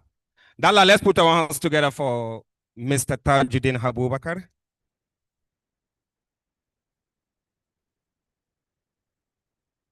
The next should join us is Dr. Olusopun Olusi. Please put your hands together for him also.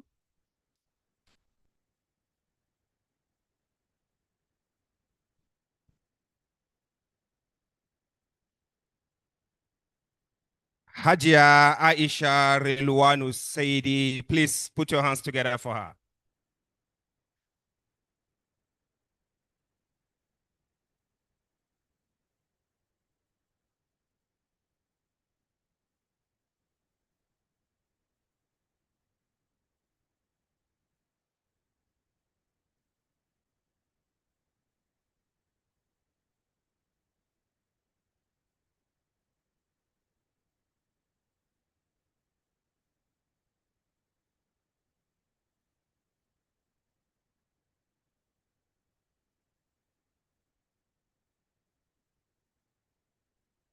Hello, good afternoon, everybody.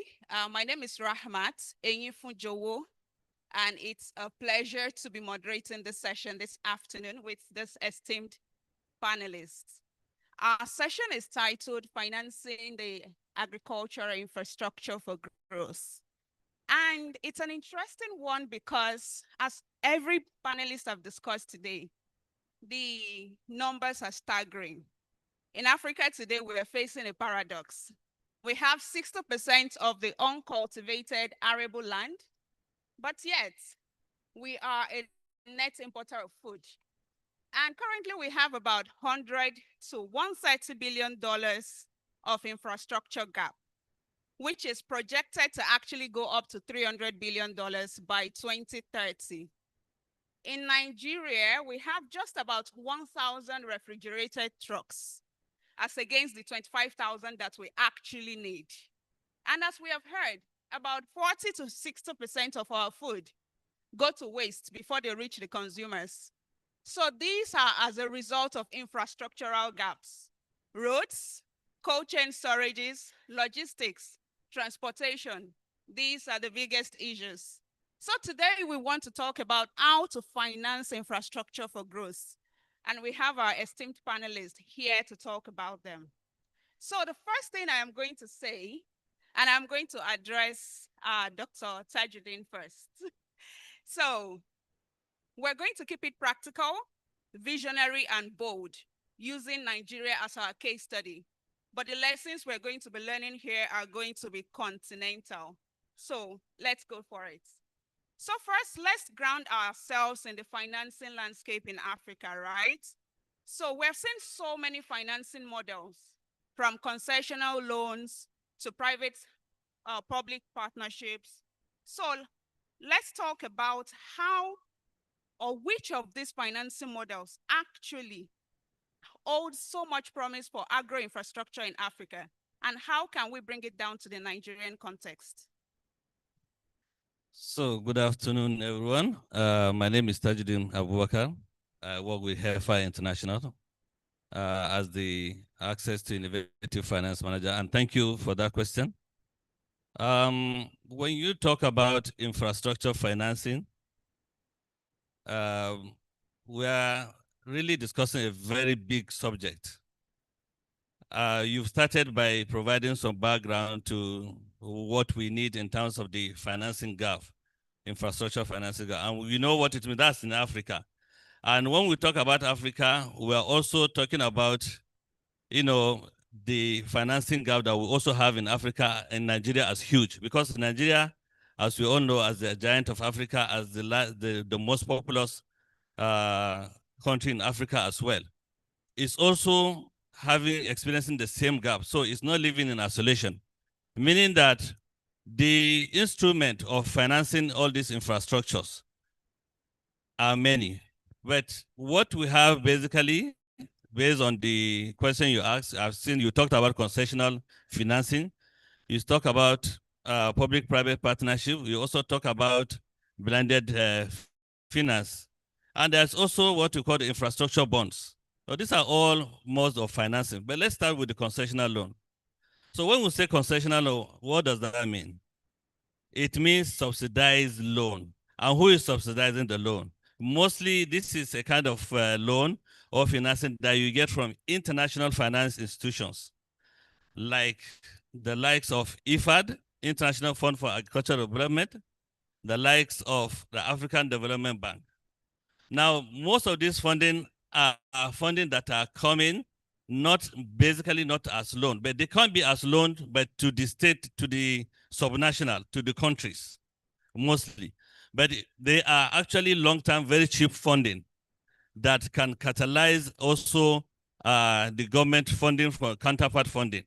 Now, why are we talking about concessional financing? We are talking about concessional financing because it is that big ticket financing that can address the capital intensive nature of infrastructure requirement. For example, if we talk about, because the last speaker I had someone was talking about rural roads. The roads are heavy, capital intensive projects. So you cannot do, maybe commercial banks cannot finance that. So you need those kind of long-term funds to fund that, to finance that. And how do you do that? There's what we call the matching grant that the government also provide. So when these kind of international finance institutions are bringing this kind of funding, they need a matching grant from the government so that they can execute it. So these are the kind of concessional finance because they are cheap. They come with very low interest. They are almost like free funding coming to you. So, but the essence of all this funding is to catalyze additional funding from the government. So that is concessional financing. But when you talk about PPP are basically public-private partnerships, but that is business. That's commercial in nature. Because the private sector are involved, whatever the private sector is investing, they need to rip off that. So the classical example of that is what you have like the build, operate, and transfer model. So these are models where private sector are, are given the opportunity by mostly the government to come and invest in a kind of infrastructure. For example, it could be irrigation facilities, it could be renewable energy, like what we are seeing now in the renewable energy sector, where you have the solar energy grids that are being installed in others. So these are some of the build operators. So those are commercial. Private sector are responsible for building those facilities and also collecting revenue from those facilities. So those are purely business, but mostly they are moderately priced. They are more expensive than the concessional loan. So that is the difference. So even clearly now by talking about this, you know that you can also you can only go for the concessional loan as against the private sector PPP model. Then we talk about probably the infrastructure bonds. Now the bonds are what you call debt instrument. They are debt instrument. They are majorly instruments that are used to finance very long-term projects, very, very long-term projects.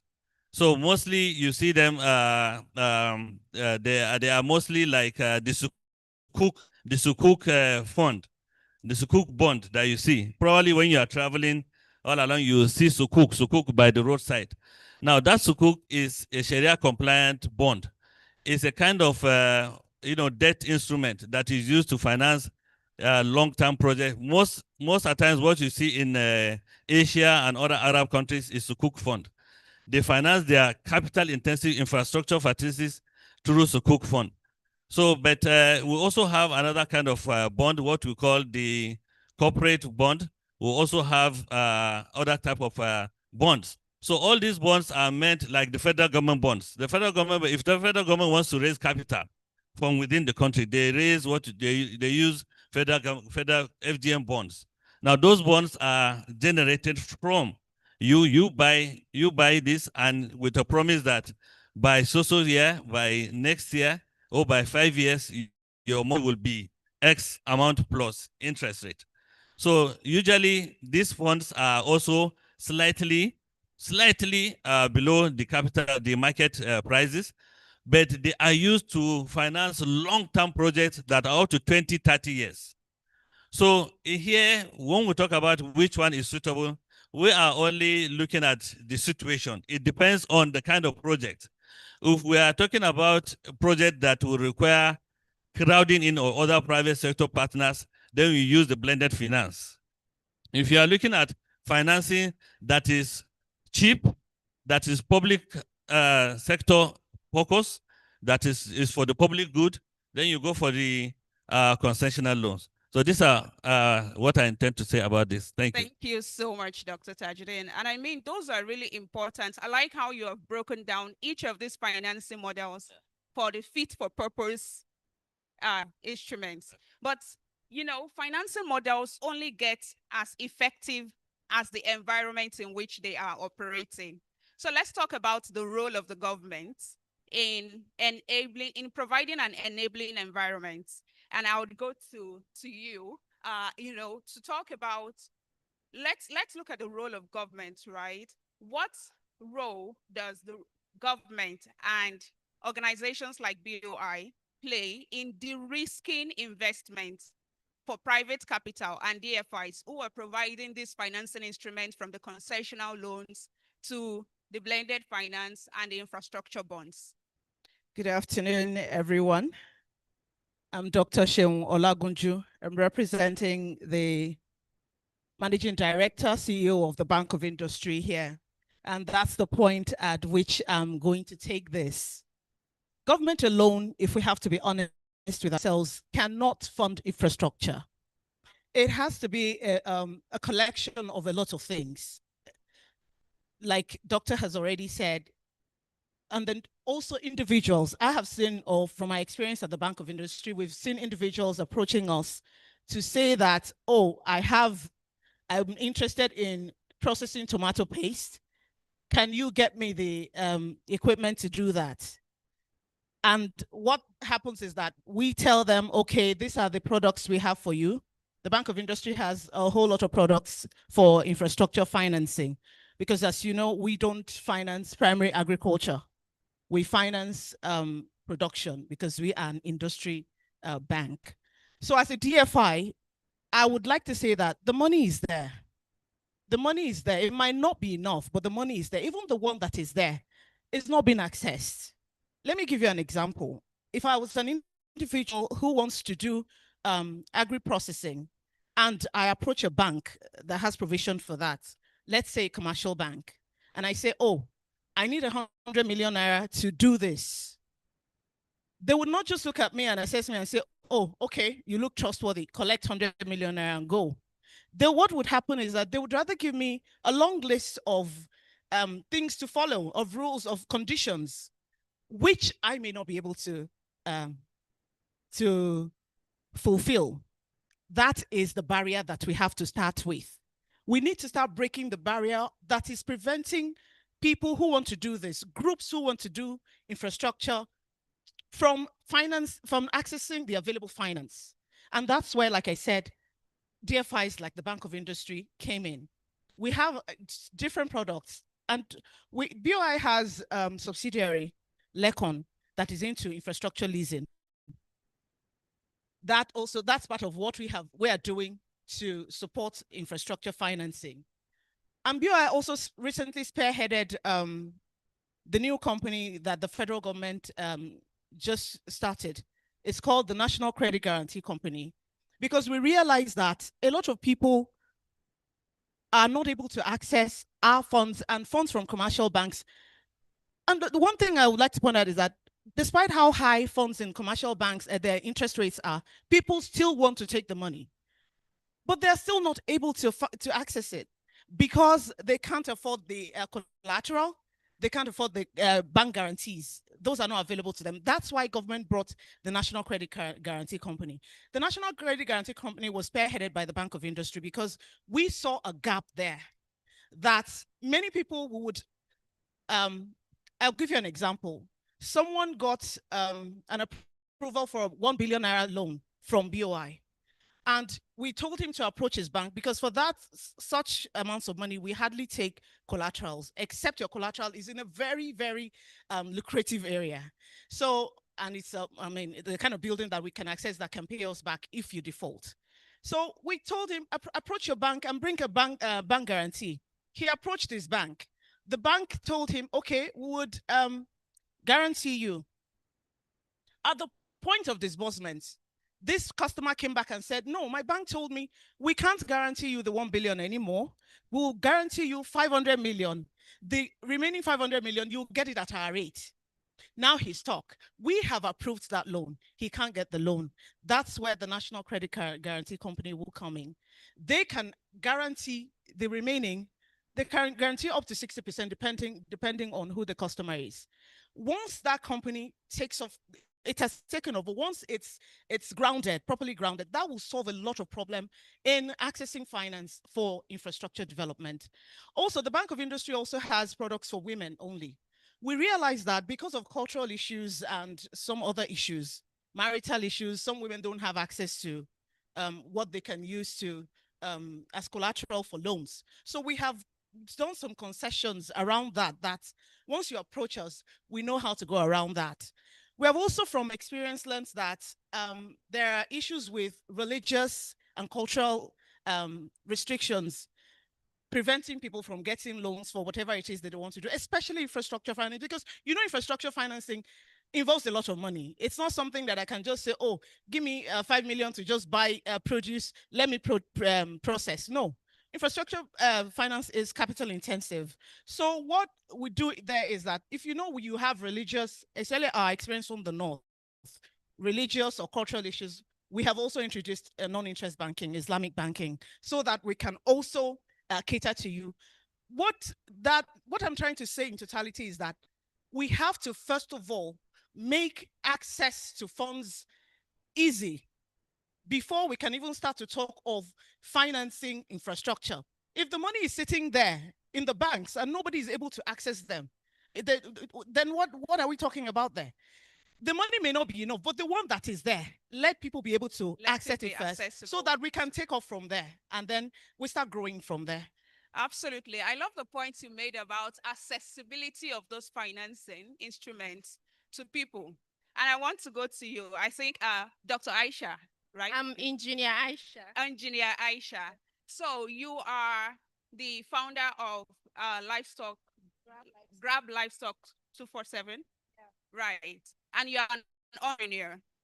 And you can attest to some of these things that Dr. Olagunjo has said. So when we're talking about financing infrastructural systems, like cold chain storage for you, like logistics, like storage, like processing facilities, can you speak a bit to what she says about accessibility and what role the private capital people, the fintech people, the local bank people, the BOIs of our country play in financing those systems for you?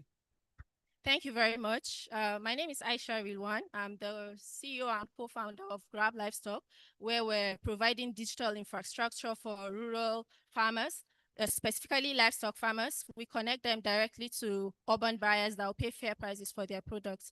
As regards to what she mentioned, I think based from my own experience, the problem is not just lack of infrastructure, but lack of a financial model that is feasible for these rural farmers. For example, local banks and fintechs can introduce ethical financing, even though she just mentioned, I had no idea that BOI has any ethical financial model. Yeah. And also they can also employ this profit sharing. For example, Grab Livestock, we have this women fattening initiative where instead of providing money to these farmers with interest, we just give them assets in the form of livestock and feeds and then train them.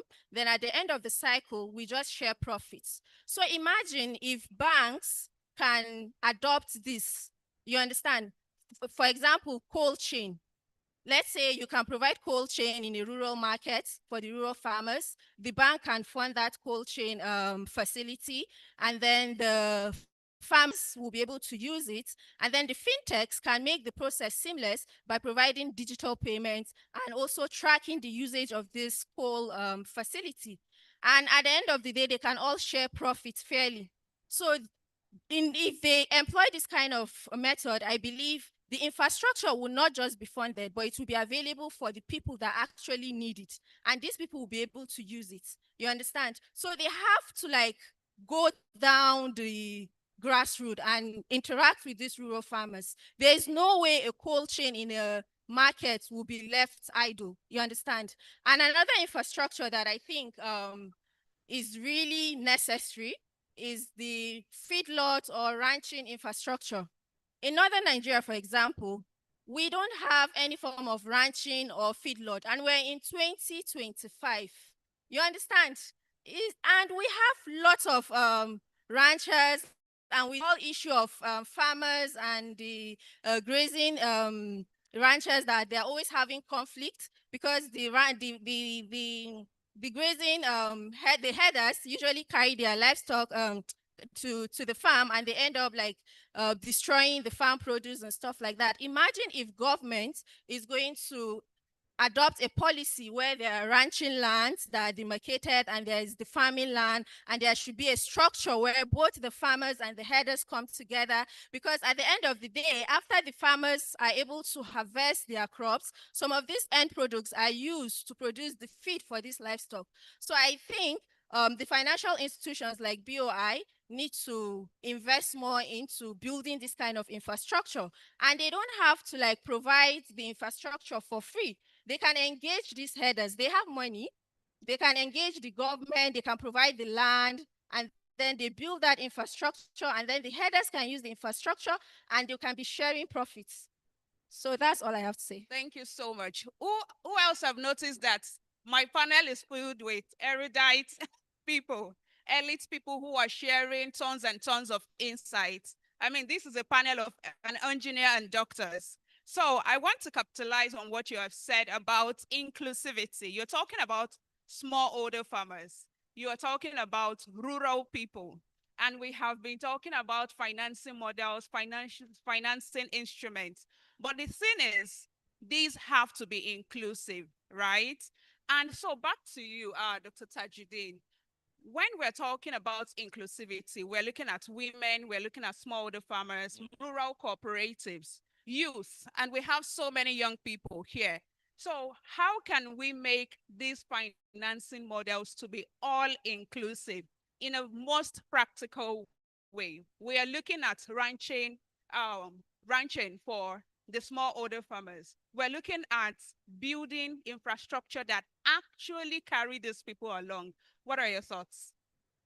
Thank you so much. So to start with, I think it's also very important to, from the beginning, you see, there's what we call co-design and co-creation. You see, for every financial product that is going out there to serve a targeted group of people, so much must have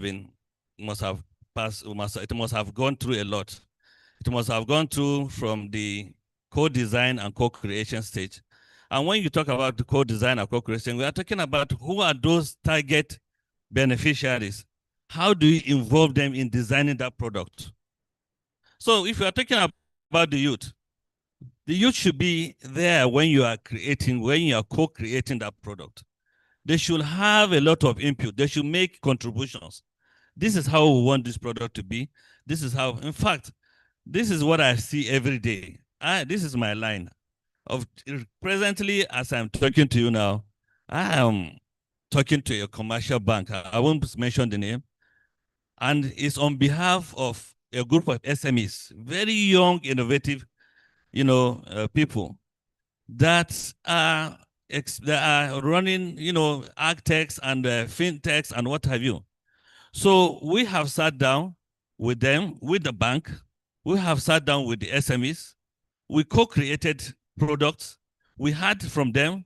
This is what we want. This is the kind of product we want.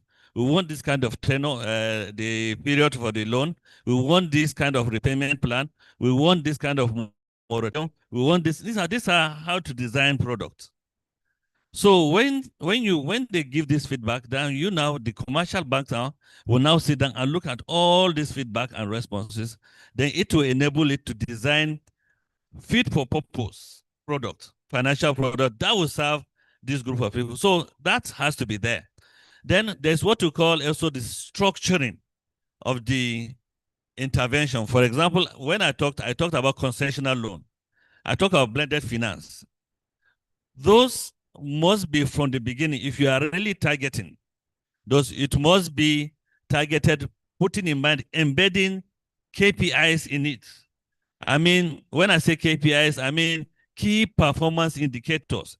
Indicators that will say, okay, we need to cover 50% of this loan goes to women. That's an indicator. We want 30% goes to youth. That's an indicator. So right from the beginning, structuring of these financial products should be made from the beginning, embedding those KPIs in it so that it targets those individuals we are talking about. So this is how to go about when you are designing financial product. I don't want to take too much time, but I have someone here. The lady that is sitting down here is one of the beneficiaries of our intervention in HEFA International. We deliberately targeted youth. My colleague talked about IUT, agriculture, youth, and technology.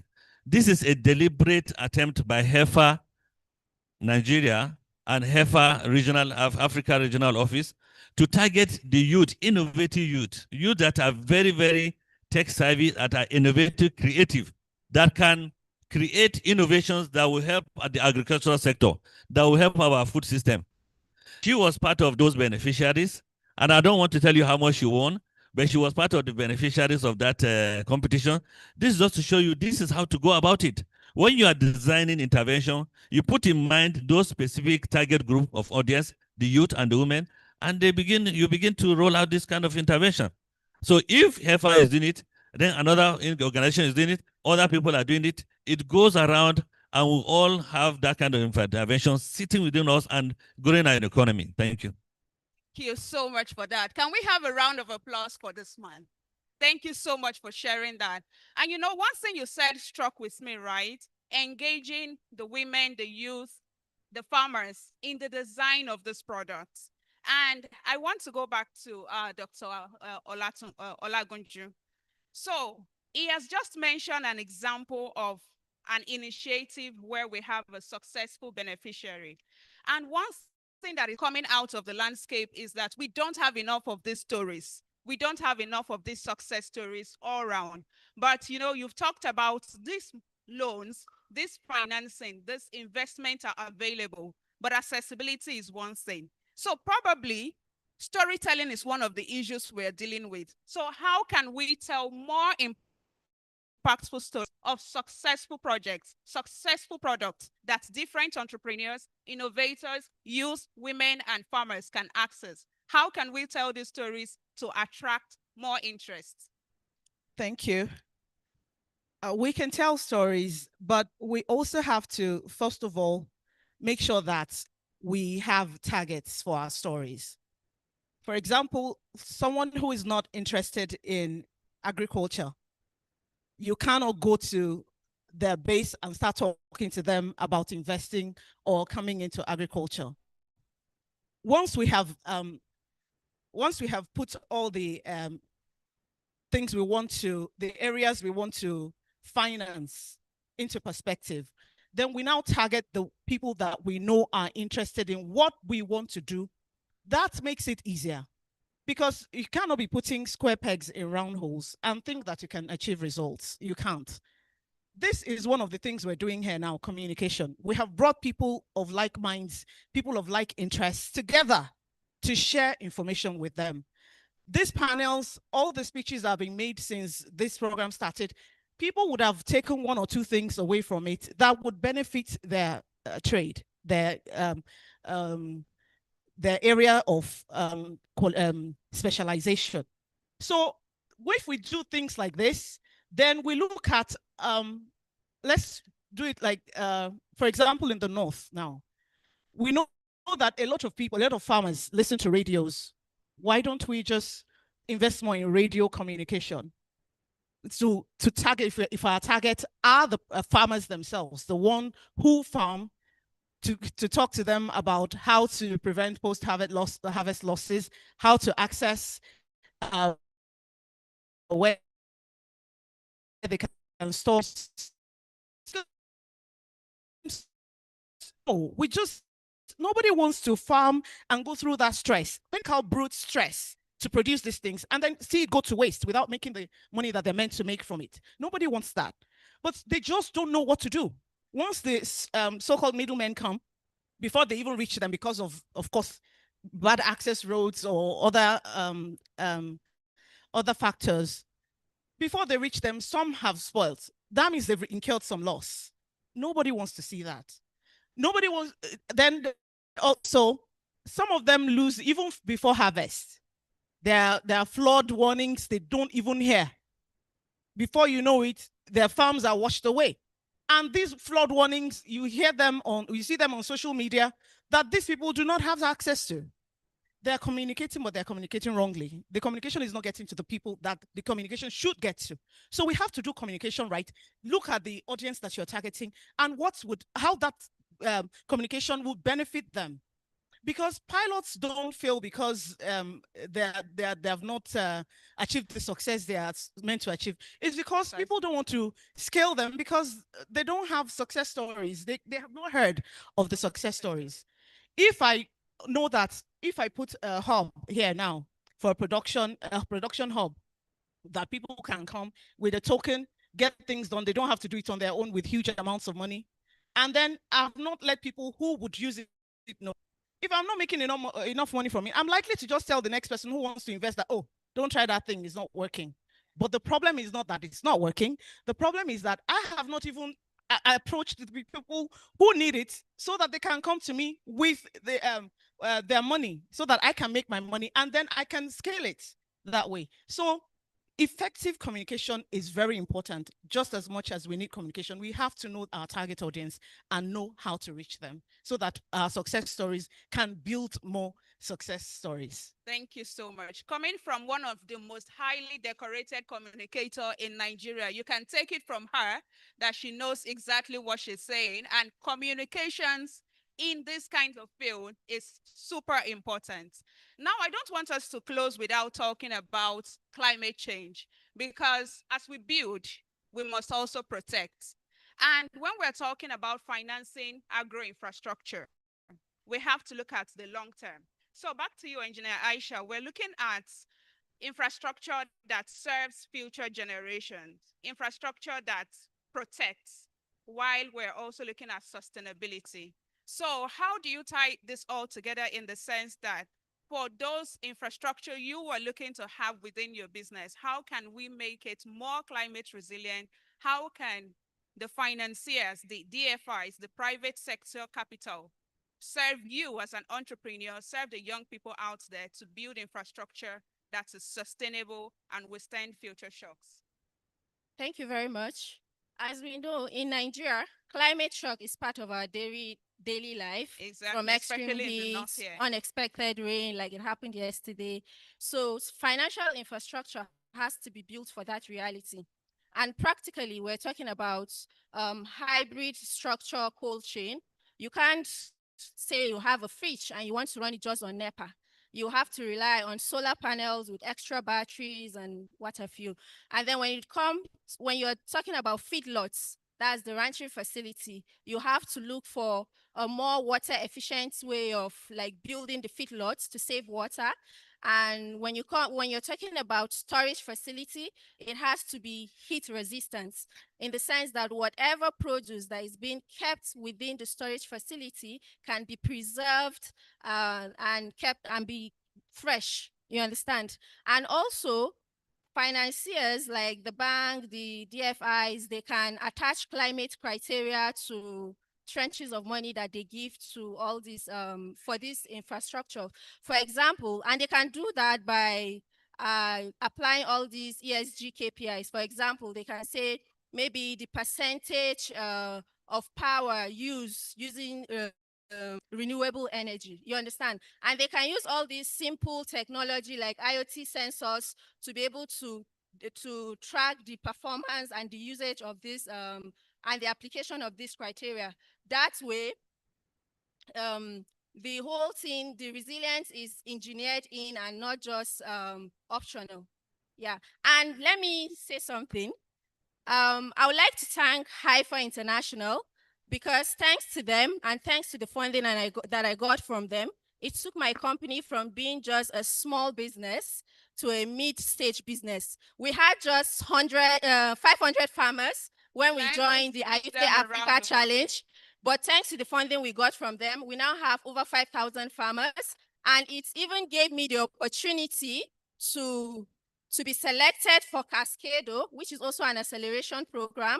And thanks to Cascado, they sponsored my participation here for this Kano Digital conference. And also with Cascado, We're just piloting a ranching facility in Jigawa State that will be funded by a financier that they brought on board. And my company, that's Grab Livestock, will be the operators, and then we'll liaise with the livestock farmers to ensure that this ranching infrastructure is sustainable. So thank you very much. Thank you so much, Engineer Aisha. And these are the success stories we all want to hear, because financing is working in the landscape. There is money in the landscape. Don't let anybody tell you otherwise. And these are the people, these are the systems that are making it happen. Lastly, before we go, I want us to think about one practical, bold, feasible idea that we can leverage within the next 12 to 24 months. And I want to put this succinctly to you because I want it to be really practical, something that the women, the youth, anybody can take up and use, especially our governments.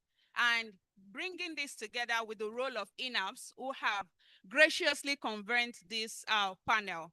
So looking ahead, if you were to recommend one bold but feasible action that could unlock significant financing, significant being the operative word here, for agricultural infrastructure in Nigeria, and by extension, Africa anyway, what would that be? Let me start with Engineer Aisha and end at Dr. Tajudeen.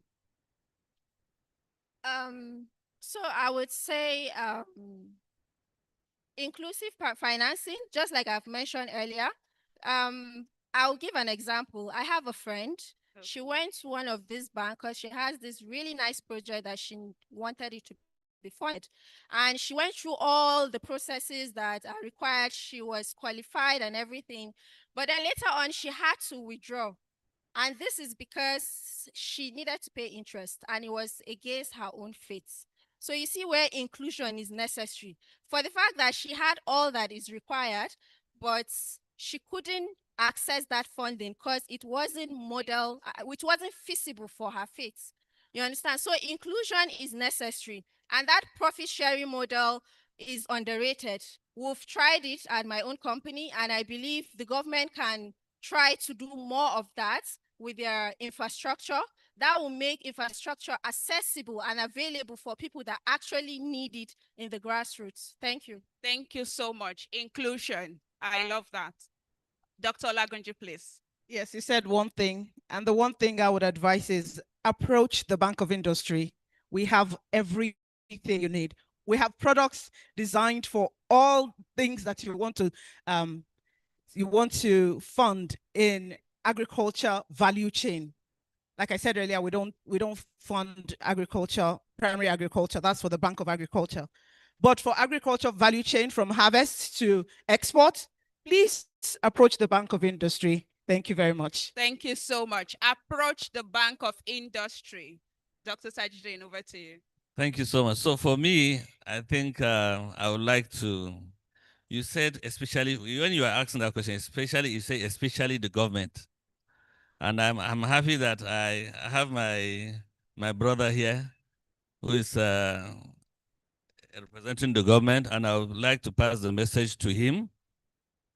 You see, we've seen a lot, sir. We've seen a lot of investment, infrastructural investment from the Sukuk bond in terms of roads in Nigeria.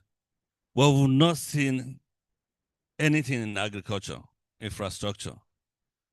We would like to appreciate, because the reason why I'm talking about this is Sukuk bond is the reigning bond now globally.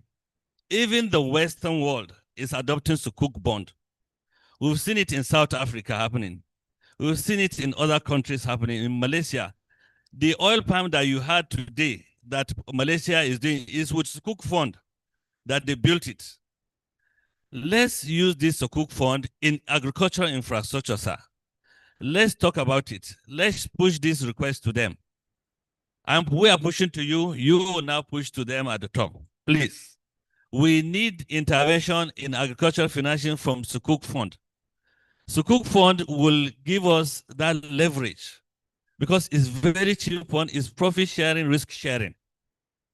It is also Sharia compliant, meaning that what we have here, the kind of, because my colleague talked about financing in the north here mostly is people are afraid because of religion. But when you bring Sharia compliant funding, people will accept it. People will go with it. Infrastructure financing using the Sukuk fund is the change maker in this country. Thank you. Thank you so much, each of our panelists, for all the incredible insights you have shared. And if I were to summarize just this last part, first, especially for the private capital, make it inclusive. And secondly, please approach the Bank of Industry. And thirdly, which I absolutely support with full force, let the government, our national government, at the regional levels, at the local levels, look at channeling the Sukuk fund into agriculture. And I want to tie this all up by appreciating INAFs, and I want to encourage every one of us to join the INAFs Community Hub and contribute to mapping the INAFs investment in agriculture infrastructure roadmap. I hope you have gained as much as I have from this incredible panelists, and we look forward to engaging with you more. Thank you so much. Do you have a question? So please, let's make it snappy.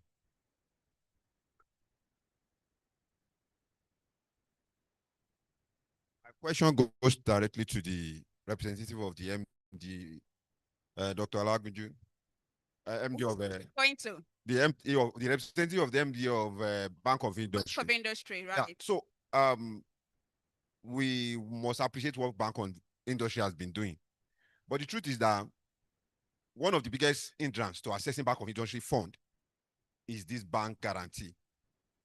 As it is today, almost all the first-tier bank in Nigeria will not touch Bank of Industry guarantee because it doesn't make sense to them. Why will I take all the risk? Then I will take just 1%.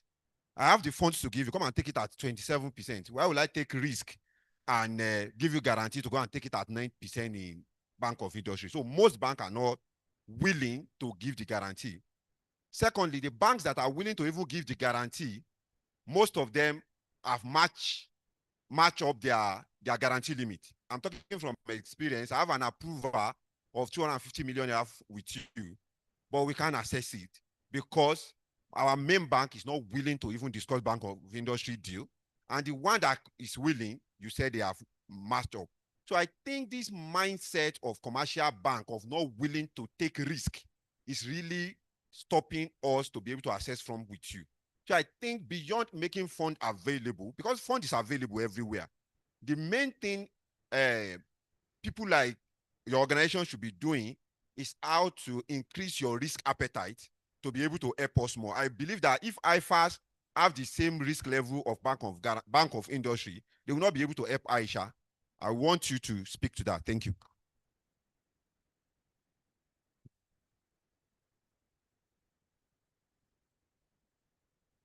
Thank you very much. First of all, I would like to say that BOI is in business to help the industrial sector. But the truth of the matter is we don't get government, we're not in Nigeria's budget. We source our funds ourselves. We go to the international community to borrow money in dollars, in foreign currency, and come to Nigeria and lend to people in Naira. So we have to put all things in place to ensure that we get the money back. All these things we put in place, I'm trying to put a word to it, to make sure that we get our money back, is from experience. We found out that at a point in the life of the Bank of Industry, our non-performing loans rate was so high that we were almost going under. And because we're not being given money by government to do this, we're getting the Bank of Industry is a pseudo private organization. It's just that it's under the government because it's a DFI. So that's why we have to put all those things in place to make sure. That is why, like I said earlier, we spearheaded the establishment of the National Credit Guarantee Company, because we saw that this is a big problem for us. We also don't want to keep the money. We don't want to collect money and then keep it, because it will affect us getting more if we don't account for what we used, what we got for. if we can't account for that. So we also want to give out the money. That's why we're into marketing as well. That's why we spearheaded the establishment of the National Credit Guarantee Company. What the National Credit Guarantee Company does is that majorly de-risking loans. For example, like you said, and the example I gave also, the commercial bank will say, oh, I can give out this loan at 28%. Why would I want to give BOI customer at 2%? And then they will now collect from BOI at single digit interest. So what government has done, it's a federal government initiative. What government has done now is that, for example, you want to collect 250 million guarantee from your bank, you can now approach your bank and tell them to approach the NCGC on your behalf so that they can de-risk that loan. They can guarantee it up to 40 to 60%, depending on your standing. They will do their checks as well. They'll do their risk assessment as well on you. And then the commercial bank will now only have to be taking the risk of about maybe 40% up to 60%. So you have government has done it in a way that they're de-risking loans from DFIs from other banks so that the commercial banks will not feel the weight too much. Because we can't blame them as well. They're in business to make money as well. If I guarantee 250 million and you're not able to pay, I as a commercial bank have lost that money because the commercial bank will have to pay BOI. That's it. They will have to pay us. We don't care about the interest rate. We don't care about they have lost their money. They have guaranteed it. They will have to pay us back. We'll get that money from them. And before, that amount of money, we used to take collaterals for it. But people started, you know how some of us can be. We started finding out that some people presented fake documents. Some people, it's family property that two brothers, two siblings are fighting over. So we were going to court and dragging. So we had to, from some level, we had to say, no, go and bring a guarantee from your bank. If you have been good to your bank, they should be able to guarantee you. But we also found out, like you said, that they have constraints too. That's why the National Credit Guarantee Company. So please approach your bank. They have signed a memorandum of understanding with NCGC. I know that last week. That was done about last week or 2 weeks ago to de-risk on behalf of the commercial banks that are providing credit guarantees. So please, BG's bank guarantees. So please approach your bank and tell them that you heard about NCGC and that you would like to take advantage of that so that you can access your loan from us. We need you to come and collect the money, please. Thank you. Please, more one question, please.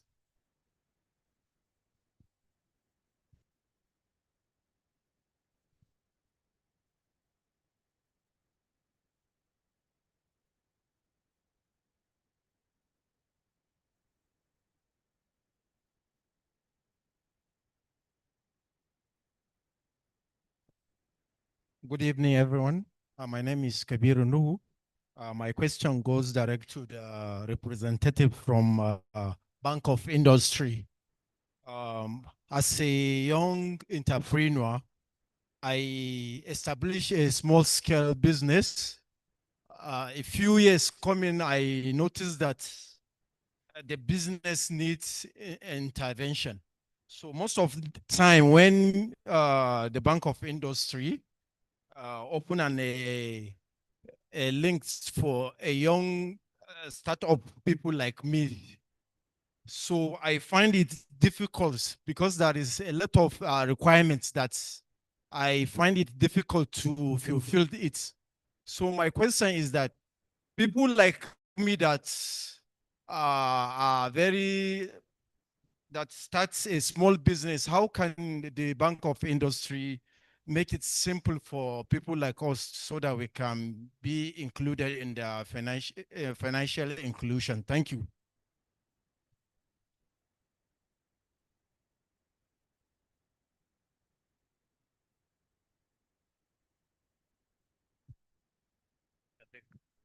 All right. Yes, if you're a startup, we have different levels of loans for startups. For example, we have loans from 10 million naira downwards. You do not need a bank guarantee. You do not need a collateral. You only need sureties. And once you approach us, we'll tell you the kind of sureties you need. all in the why we're asking for sureties is for us to be able to get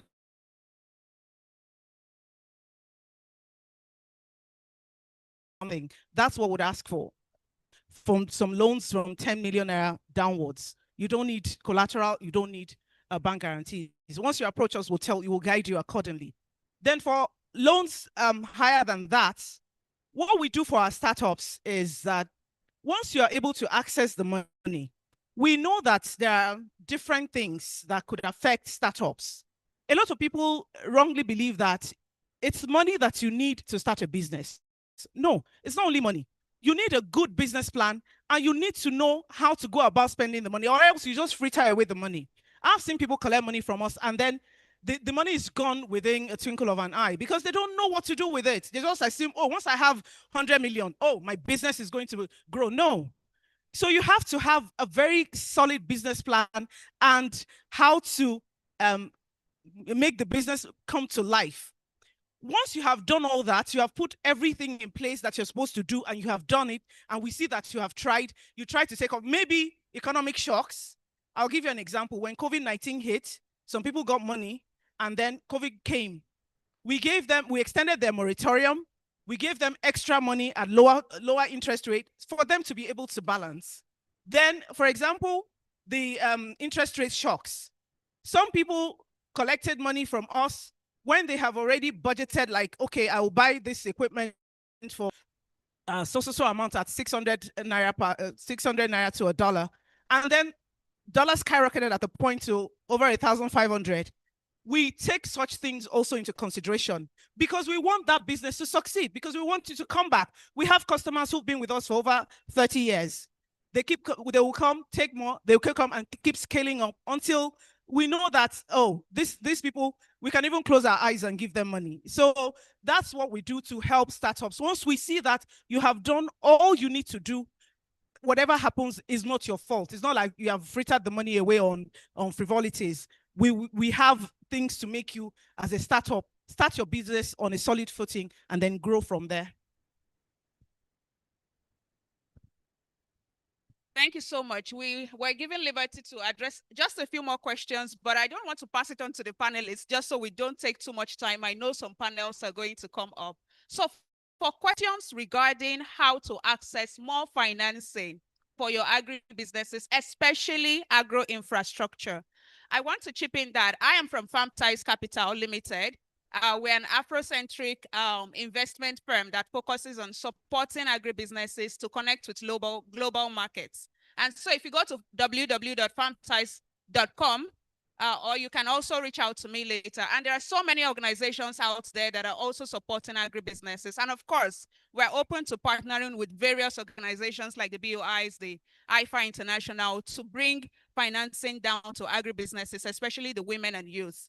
Secondly, somebody asked about Ayute Africa and Ayute Nigeria, which is a product of IFA International. I think I can allow just 30 seconds to address this because I know of Ayute Africa specifically, and I know how much it is supporting businesses like Livestock Grab. I keep mixing up the names. So 30 seconds to address. So thank you so much. So I would have loved my colleague to respond to that, but no problem. I don't want to disturb him. He's the guy in charge of the Ayute competition in Heifer. Ayute competition, Ayute means agriculture, youth, and technology. We at Heifer believe that the future of agriculture lies with the youth. And for the youth also to be very relevant in the future, they need to embrace technology. They need to be innovative. So what we did was, we have two kinds of competition. We have the Ayute Nigeria, and we have the Ayute Africa. The Ayute Nigeria, we have a certain amount of funds up for grab. $40,000 for the first, second, and third winners. For those that have been able to submit a very, very practical and scalable and impactful innovation. It may be your creation, it may be something that is currently being done and you want to improve on it, a technology. It may be something that is related to market. It may be access to finance, climate smart, interventions within the value chain. It's a competition that we open once in a year, but right now it's not open. Then we have the Africa-wide competition. The Africa-wide competition, there is, I think, $1 million US for grab. 1.5, thank you. My colleague is just 1.5 million US all for grab for the first, second, and third winner. So, but those are for maybe the first one in Nigeria are for startups. Then for the ones in Africa are for those businesses that are already they need to expand, that are already growing, that are maybe 2-3 years old, and they need to expand. So this is what we do at HEFA, and we usually open this competition once in a year, and we send the link. I don't know, my colleague will be able to provide more context to that, but he does it. He is in charge. We send the link, we advertise, we promote, and it's everywhere on Snapchat, on Instagram, on Facebook. It's all everywhere. If you are interested, you have the skill, you have the talent, you are creative, you can submit your application there with your pitch, and we have consultants that will review it. We have a group of judges that will judge, and if you are successful, you get the award. Thank you.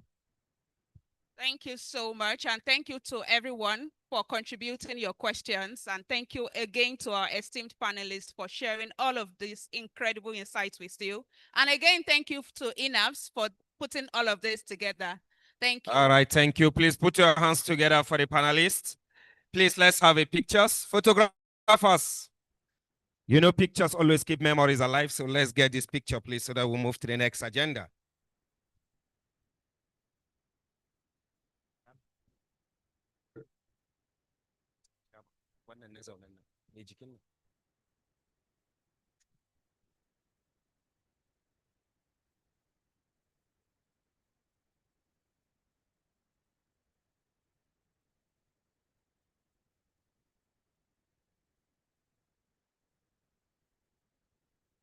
Before we move to the next agenda, on our first panel section, there's a question. Okay, so I'll take the questions very quickly. I think there are about 4. The first one is for Dr. Lekon. Okay, it's more like a statement saying, yes, there are issues, but government should do more. So it's a statement, not necessarily a question. There's another one here. Isn't climate change and natural disaster a significant challenge to agricultural infrastructure?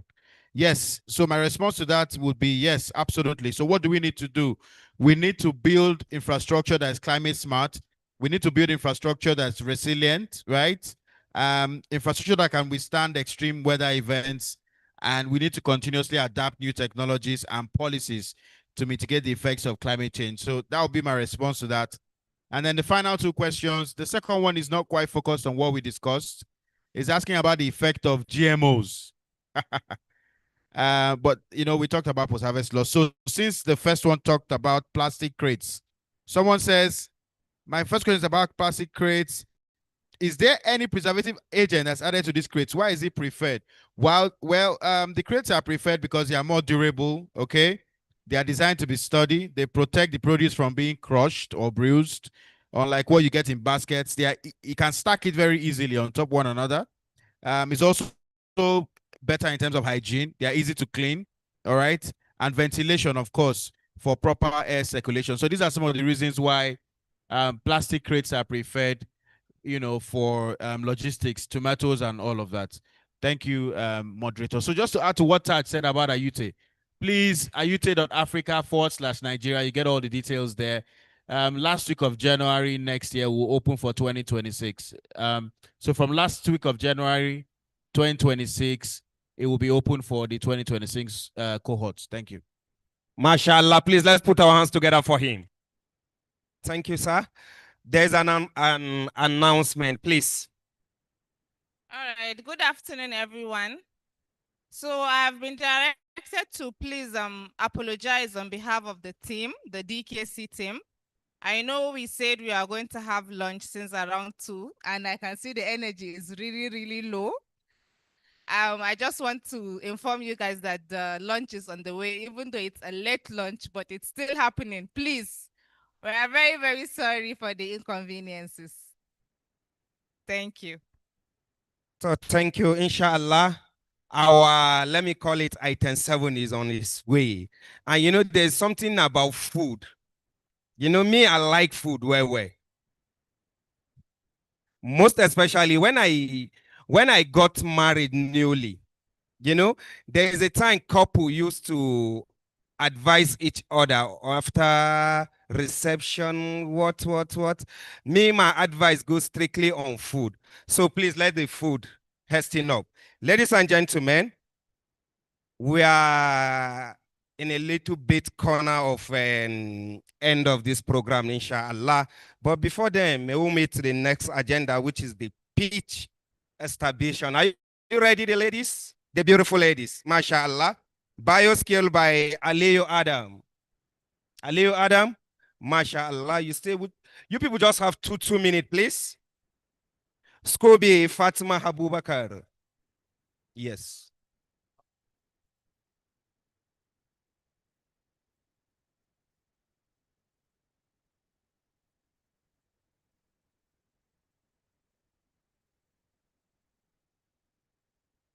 Dalla, you people just have 2 minutes, please. Hello. Good day, everyone. My name is Aliyu Adam Abubakar, and I am the founder of BioSecure, a blockchain-powered platform securing health records, which makes it tamper-proof, transparent, immutable, and accessible. Today, in Nigeria and Africa, we face data breaches across many incidents, which is very, very sensitive. For example, in Plateau State, there is a company that leaked data of 750,000 patients, which is a sensitive record across many incidents. BioSecure stands out because it leverages blockchain technology, which is a more secured than our local health management systems, and it is transparent and immutable. We are currently developing our MVP, and we have 4 hospitals that are ready to test our minimum viable products. We are currently seeking partners and funding of $5,000 to make this vision into reality. BioSecure stand out and differentiate from current health data management systems because it uses blockchain technology, which is transparent, immutable, and accessible. We are going to use blockchain because of its nature of transparency and immutability, which hinders the problem of data breaches. We are going to share our revenue with our partners, investors in our business model. And our business model is subscription for hospitals, licensing for insurance companies, and government partnerships. BioSecure set to revolutionize data management system across Africa and reaffirm trust across hospitals, clinics, and insurance companies. Thank you.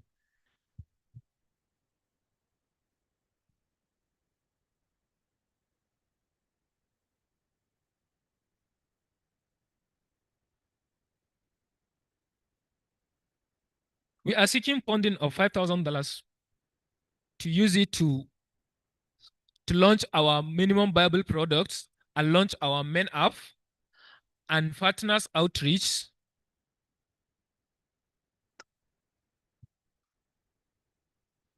Thank you very much. Please put your hands together for him. The next is Kubi Fatima Abubakar.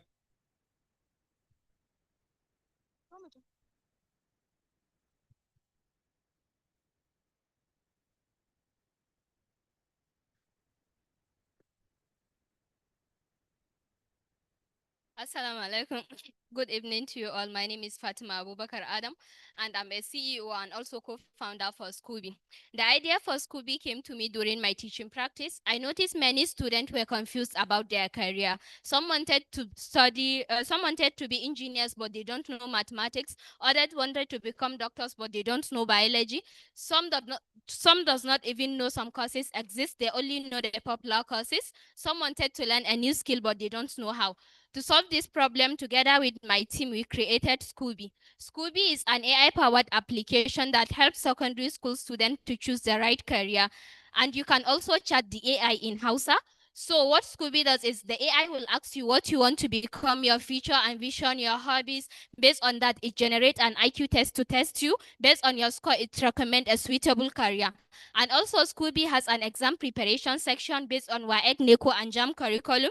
So when you answer a question, it gives you a detailed explanation of the answer. We currently have 10 active users and we are ready to onboard. We are going to onboard 100 students ending of this month. We are asking for $20,000 for founding, and we also are asking for collaboration with NGOs and government bodies. We are going to spend 40% of the $20,000 for marketing, 30 for new features, 20 for infrastructure and hosting, and 10% for operations. Thank you. Thank you, Fatima Abubakar. The next, Shipal Khadija Adamu.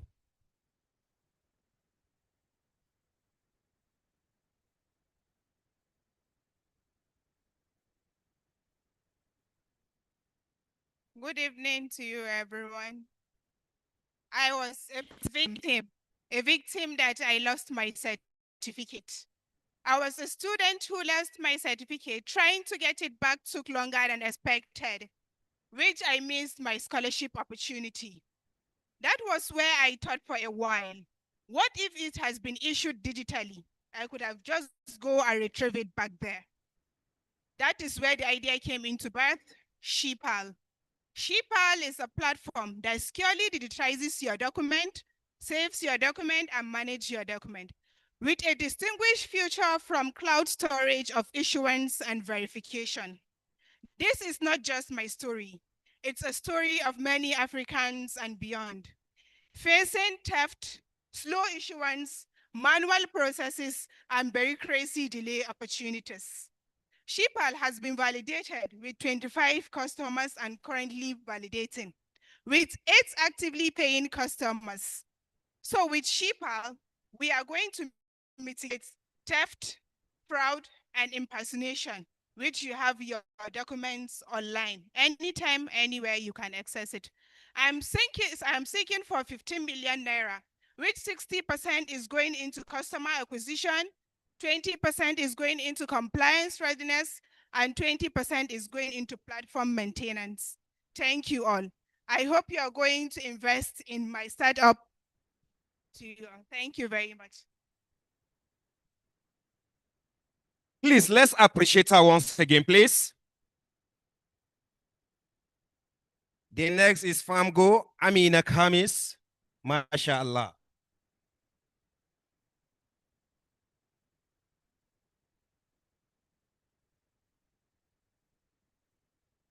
Assalamu alaikum wa rahmatullah. Good day to you all. I'm by name Amina Khamis. We are Famgo.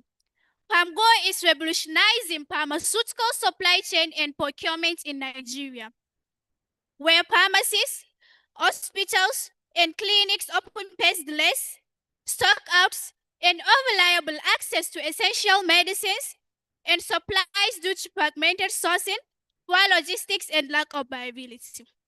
Imagine you are sick and you have got a prescription from a licensed doctor, but after moving from one pharmacy to the next, all what you hear is we don't have it, or we will give you a substitute of it.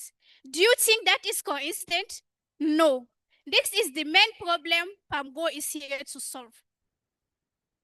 We are solving this by providing a centralized B2B pharma platform that enables healthcare providers to securely order from verified pharmaceutical brands with fast, trouble delivery, and warehousing support, all in one seamless ecosystem.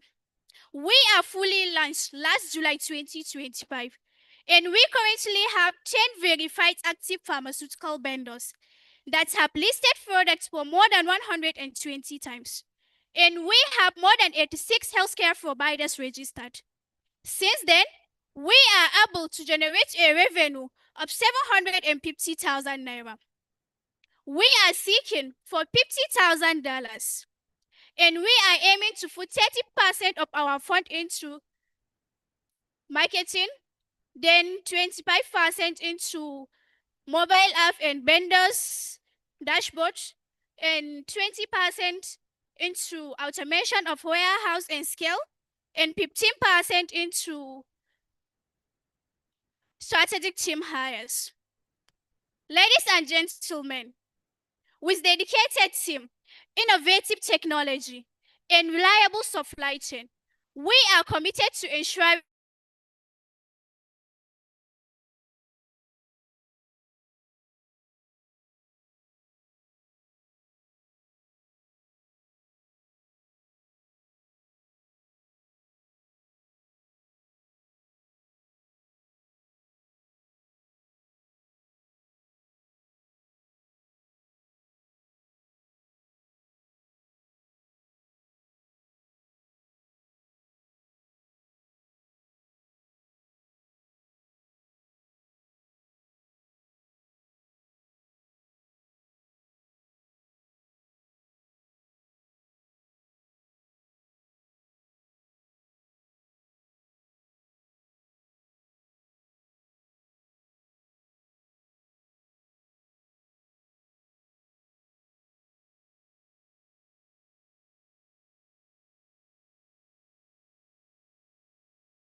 clients can make real-time adjustments before oven production begins. This is relatable to how plastic surgeons work. You get to see how you look before you go into the theater. We can also inculcate this into the fashion industry. With digital fashion illustration, Match Concept Vogue is able to cut down fabric wastage by 30%. In the last 2 years, we've been able to work with over 50 brides to bring out their dream wedding dress. We've been able to train over 250 students, both locally and internationally. Match Concept Vogue is an award winner of the Best Costume Illustrator for a movie in the African Film Festival in Texas, USA.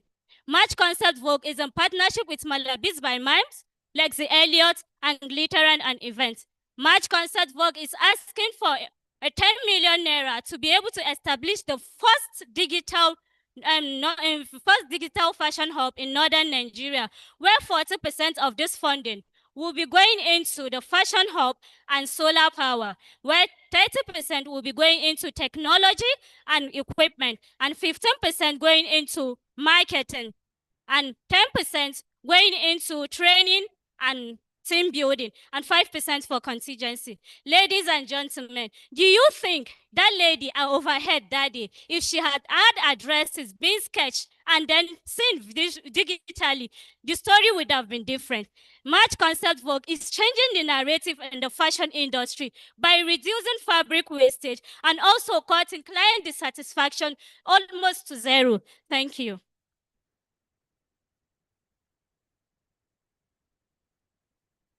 Thank you very much. Please, let's put our hands together for the beautiful lady's presentation. Ladies and gentlemen, bear with me. We just have 3 more agenda to call it a day, inshallah. The next agenda now will move to lead presentation. by Martins Musa. Please put your hands together as you come forward for the lead presentation.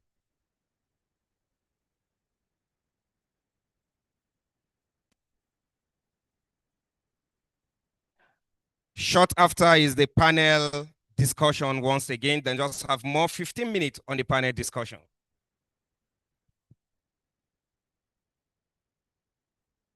Thank you very much. Good afternoon, everyone. My name is Martin Musa, and I work at GAIN. I am a project coordinator for the Deliver Nigeria project.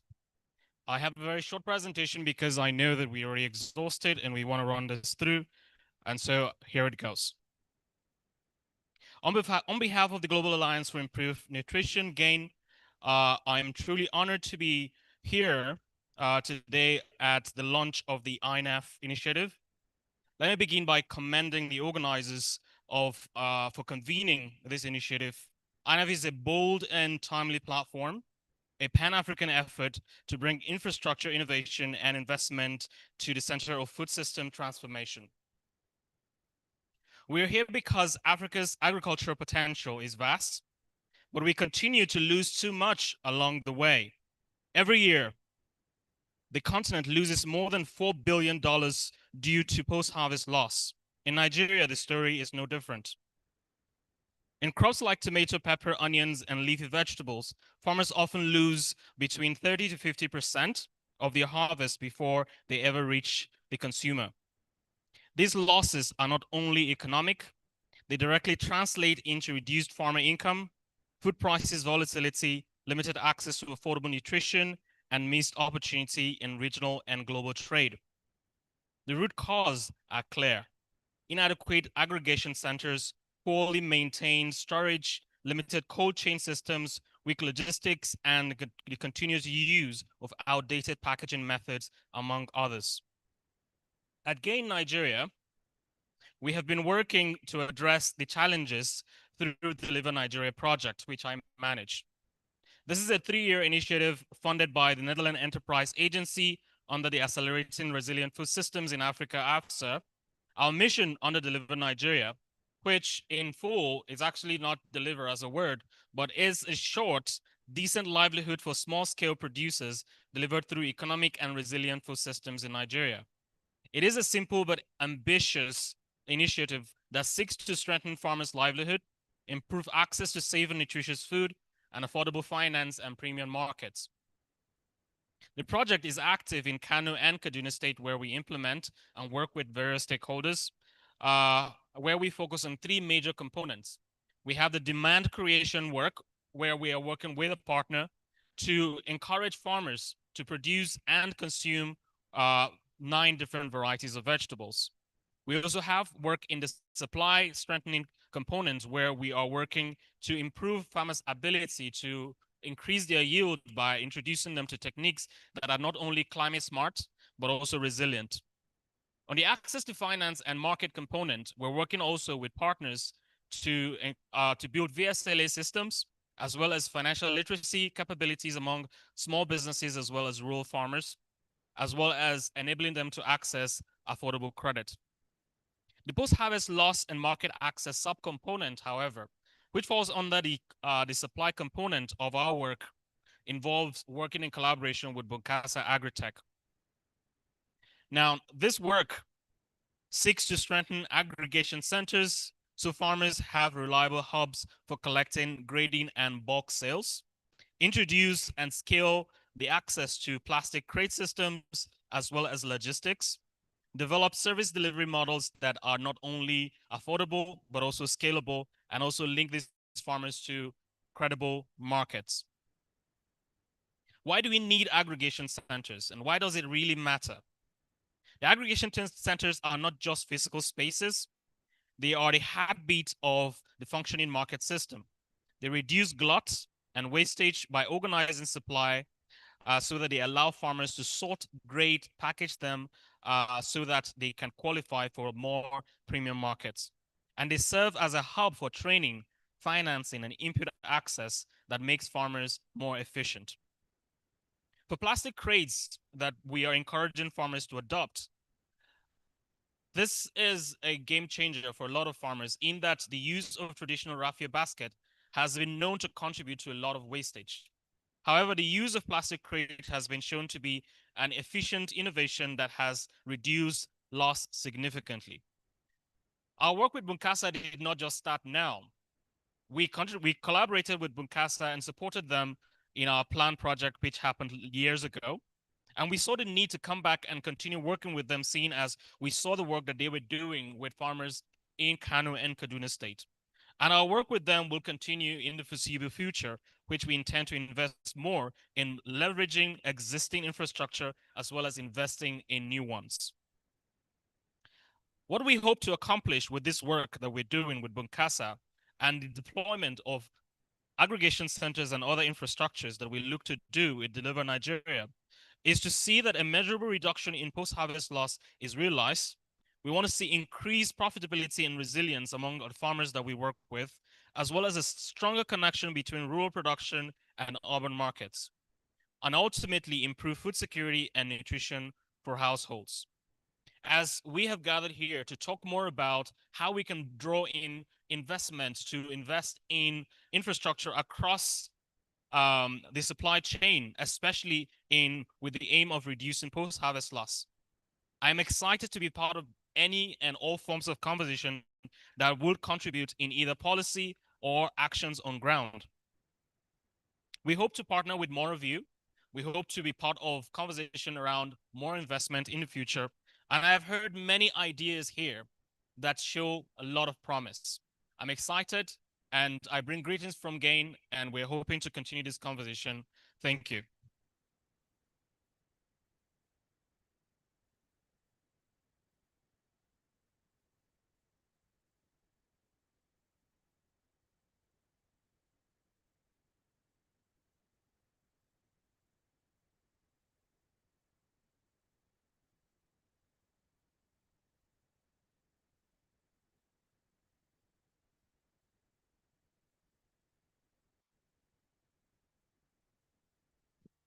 Thank you, Mr. Martins, for this beautiful presentation. Please, let's put our hands together for him.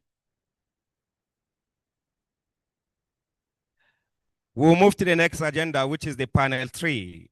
Ladies and gentlemen, bayan wannan za mu yi jawabin marhaba sai kuma fatan alhairi idan Allah kai mu gobe. Ladies and gentlemen, our moderator that is going to lead this panel, Ilyasu Ishaq. Malang Ilyasu Ishaq. MashaAllah. Please put your hands together for him, please. The panelists, we have Jafar Umar. Jafar Umar, MashaAllah. You are highly welcome.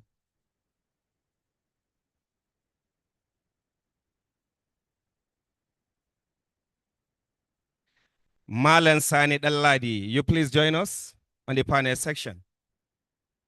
Dalla, let's put our hands together for him, please.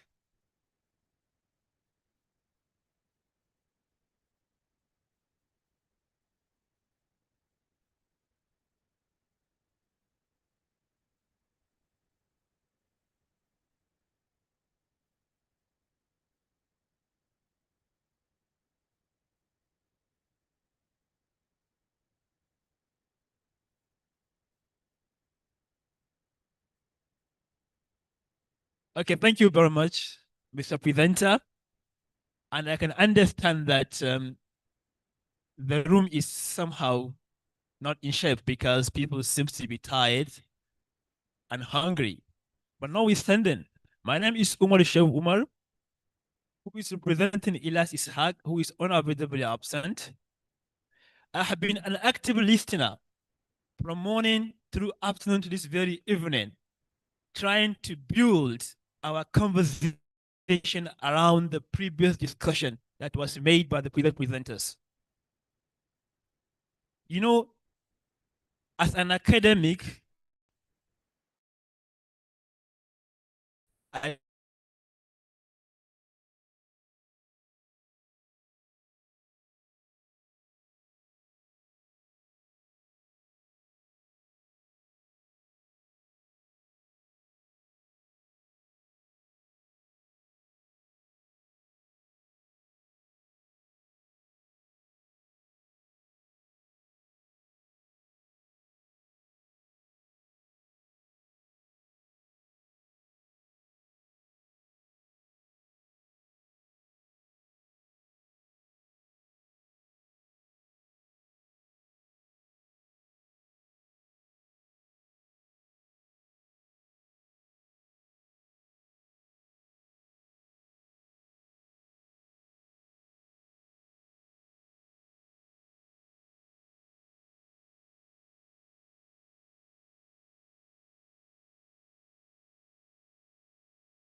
that need to hear certain things so that they can effect it. Now, that being said, going directly to the questions around policies that support financial inclusion and that sort of dispels exclusion, I think on Nigeria as a whole is doing very, very well in ensuring we have the right documentation, the consultations necessary, all the discussions that talk about actually having financial inclusion mainstreamed across not just agriculture, but every facet of the productive economy. Now, our biggest challenge comes to its implementation.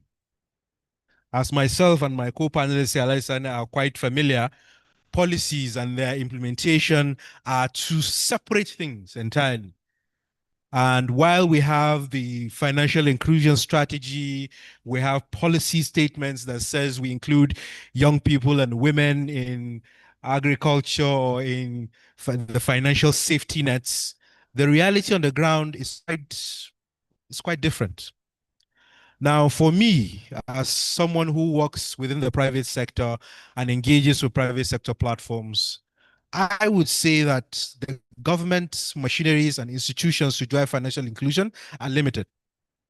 The best approach towards getting results, getting actual delivery, as long as it's not political in nature, actually lies with the private sector. To get financial inclusion, the banks are in the best place to ensure they reach the nooks and crannies. I mean, look at what's happening with POS services in every village now, as long as you have network connection. Look at what's happening with mobile connectivity on a daily basis where they're reaching more and more people. So the private sector is actually in the best position to ensure the rollout services, as long as those policies are put in place and allow the private sector to implement as much as possible. But the private sector-led approach to ensuring financial inclusion, to ensure financial safety nets are available and are used by the teeming population, especially smallholder farmers. Now, in practical sense, before I wrap up, when I say the private sector, I mean agribusinesses as well. Agribusinesses work with smallholder farmers. Smallholder farmers act as suppliers to agribusinesses who are not into production or into processing, or those who are into aggregation, or those who are into transport or exports, or whatever you like. The chain is always there. What is missing is government at a practical level. So if the private sector can lead that intervention to ensure financial inclusion is available, I think there is likely to be a more impactful and more sustained approach to financial inclusion. Thank you. Thank you very much. Having understood this reality, sir, I will move to the next person because we have to wrap up because everybody wants to go home. At the union level, because I believe you are a leader in an association, right? Have you ever made an effort to amplify the voice of those smallholder farmers who were marginalized? Because I currently work on irrigation suitability mapping around Kuraga, Rumalan. You will hear that these farmers have the willingness to go and look for financial access, but they seem to be excluded because of some collateral or some difficult procedure. How do you think, how does your organization or association have pursued some policies that actually seems to work for the farmers? Oh, thank you very much. My name is Sandaladi Adekwali. I am the National Secretary of National Tomato Growers, Processors and Marketers Association of Nigeria. Thank you very much for the question. And I am proudly to tell you that Tomato Association have enjoyed the program carried out by the previous administration of Anchor Grower Program, which Kano State particularly participated in 2 consecutive years, 2019, 2020, and 2020, 2021. And we disbursed a sum of not less than 6 billion naira to our local farmers within Kano local government areas where tomato is produced into a commercial quantity. But the issue is not a financial inclusion in this aspect. What we are advocating is the policy implementation. The policy implementation is what will safeguard the investment of the farmers. For instance, let me take you back. In 2018, 2019, we tried our best to make a policy by the assistant of the Office of the Vice President of the Federal Republic of Nigeria, by then Professor Emi Osibanjo. We sat together almost 3 to 4 times. We formulate a policy to support tomato value chain, which is very good and passionate on that. But unfortunately, when the policy was approved by the Federal Executive Council, one among the ministers came back and go against the policy. That's what makes the policy to submerge down. So from there, like what DG have said earlier, that the implementation of the policy, the delay we had, that's what makes the policy to crash down. Unfortunately, that policy, if it is implemented, the talking we are doing now is different. For now, we don't have a guarantee processor of tomato in Nigeria. We only have 2 or 3. We have the most biggest company in Africa, that is Dangote Processing Company, but it's not working. Why? Because Dangote is not purposely for packaging. It's purposely for concentrate. Those packers from Lagos, they are supposed to come and buy from Dangote. But unfortunately, due to the issue of smuggling and importation, you know, the tomato importation is more lucrative than rice and whatever you think about it. Because the landing cost of tomato paste, as at that time, is just $400 per ton from China, all inclusive, transportation and what have you. But with just addition of those water and color and additives, you will make not less than $1,400. That is, your return on investment is almost 200 to 250. So that is why those people go against the policy. So that is why Dangote cannot be able to operate. And those companies who are supposed to patronize Dangote, as I have said, they cannot come because this rather imported is cheaper and more lucrative for them. Had it been said that that policy is put in place, so all what we are talking about is farmer can be able to go and access loan either from government, from agri, or even private can disburse a loan to the farmer, because in as far as you know that his investment is coming back, he will be willing to give out. But the issue is there is no backing policy. Even if you take your small holder farmer to financial institution to get a loan, you will end up not paying back the loan, because tomato is a different crop in terms of production. It's the most highly costly produce to produce, because to produce 1 hectare of tomato, you need lot less than 1.2 to 1.5 million naira. But at the end of the day, if the market is not there, you're no guarantee of getting 10% of your investment. Why? Because you cannot preserve it. You don't have the facility to preserve. You don't have good infrastructure transport. And also we don't have a control market whereby you will have a guarantee, say that I will sell my tomato when the time is come at so price. You cannot have that. You don't have that in Nigeria. So that's why if there is a policy, that policy will back that, so that the farmer you will know that if he produce, he have a guaranteed uptake price. If there is companies who will come and mop up whatever excess at the end of the day, so that they can make the market fresh tomorrow, the next day. But there is none. So what we are advocating now is the backing policies, the policies that will guarantee investors to come and invest, so that they will know that they will have the produce to process. The farmer will have the guarantee. When I produce, I will have a guarantee. I have a guarantee of taker who will buy it at a prescribed price as agreed, even before the production period. That is how I am now. Thank you very much. Honestly, I have a lot of questions, but they are at best unnecessary because those who should act are not here with us.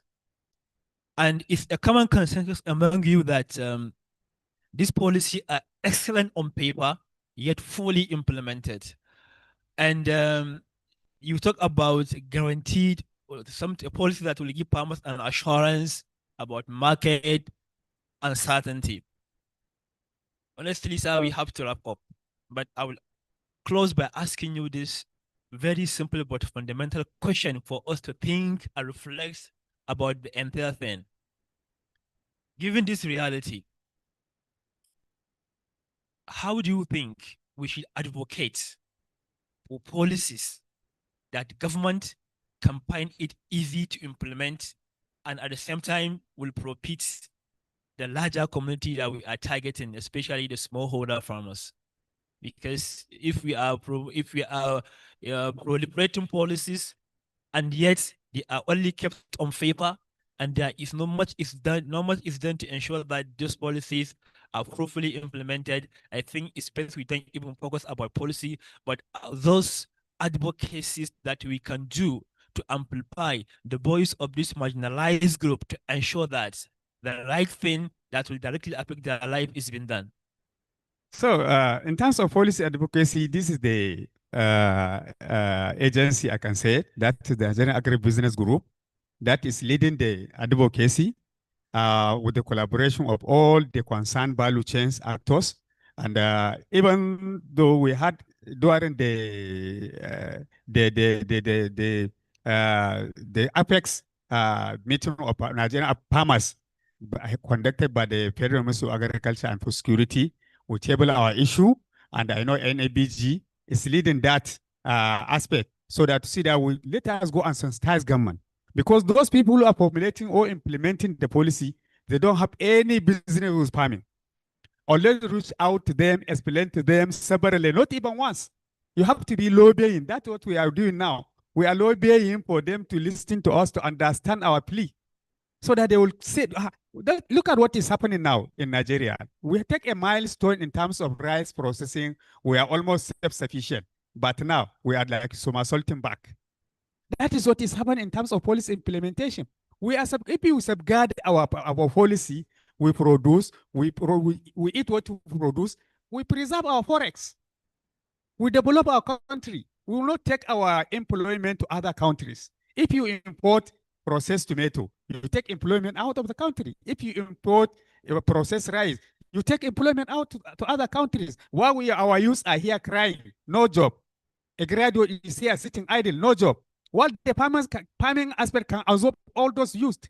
We have the palm, we have arable land, you still have budget land, which is not even developed. If the policy safeguard this farming aspect, all those you will hardly find somebody looking for a job. You will go and do. Let me tell you, there is no any business lucrative than farming. Because if I farm rice, 1 hectare of rice, let me take it for instance, rice is more flexible, it's not so risky compared to tomato.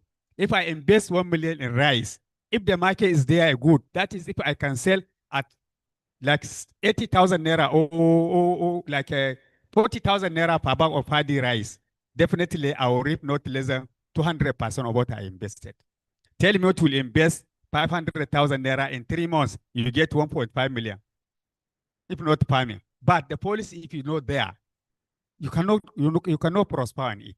At the end of the day, you may find out that when you come to the harvesting period, the price will come down as, look, like what is President of Onion is saying. Last year, by now, a bag of onions is 300, which we don't want that even price, because at that price, it's not even affordable to a common man. Let it be a win-win.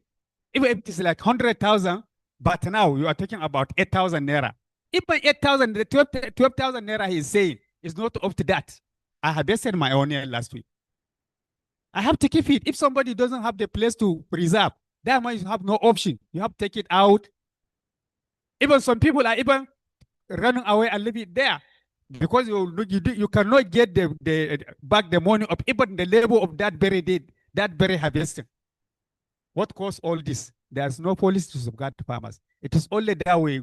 People in the urban areas, when things are costly, they'll start crying. When it is cheaper, they'll just mute, keep quiet.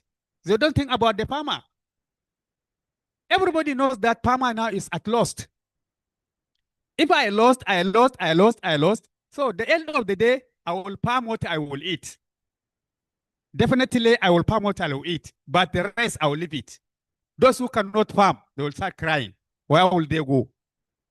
Where will the government get the money and import? All this importation is temporary. Let us face reality. It's temporary. If you continue to import, our forests cannot sustain. This dollar you are talking about as 1,500 naira. If you continue to import, it will reach 3,000 naira, I bet you. If it is that amount, that bag of rice you are seeing at 60,000 naira, it will go up to 180,000 naira. So we have to think about it. Let's start be brothers keepers. If something is no good, let us talk.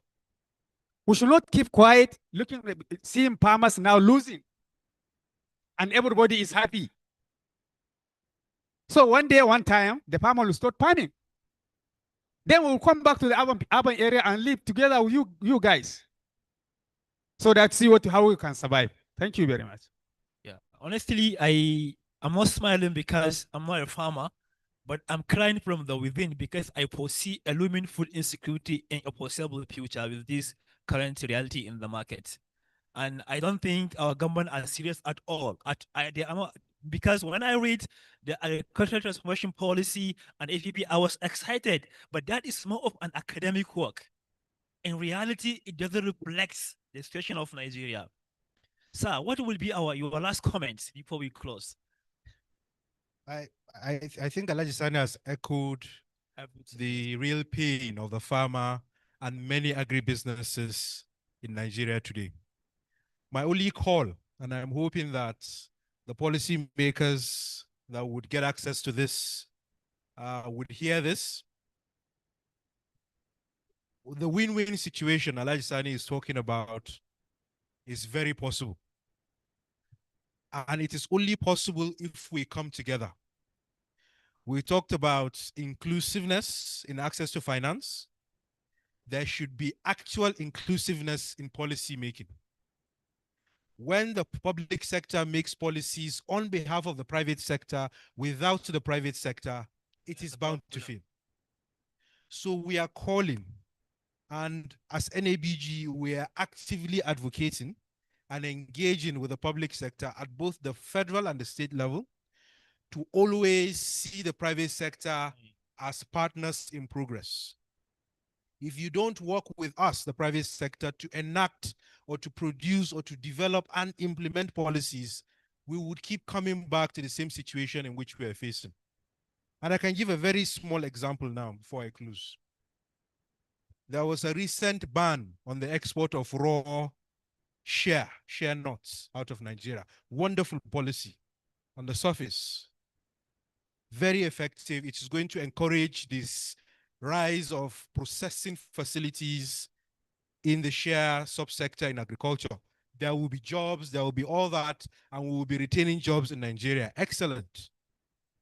But the thing we didn't consider is that a number of businessmen and women, a number of exporters just woke up to this policy enacted or to start working on that very day.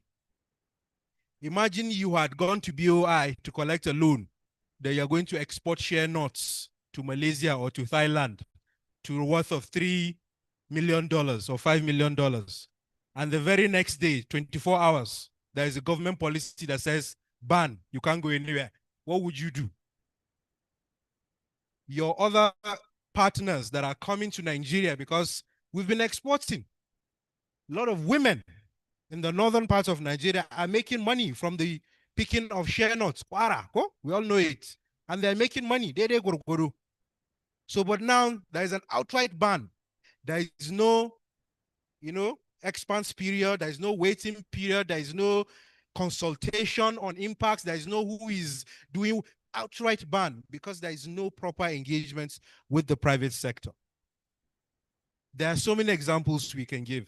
So I hope that the public sector, when they listen to voices like ours, would have a change of heart in ensuring that they consult effectively when coming up with these policies so that we can advise also appropriately to minimize the effects on the economy as a whole. Because as Alhaji Sani mentioned quite rightly, while we think those policies help in the short term, in the long term, the effect is going to be really, really bad. At the end of the day, all I'm calling for is inclusive policy making in agriculture and every other sector in Nigeria. Thank you very much, sir, for your time. I think we have to wrap it all. And we thank the audience for their patience and endurance to stay with us for this long. Thank you.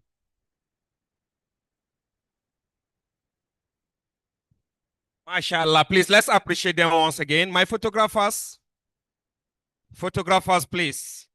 A group pictures before we move to the next agenda, which is the last presentation.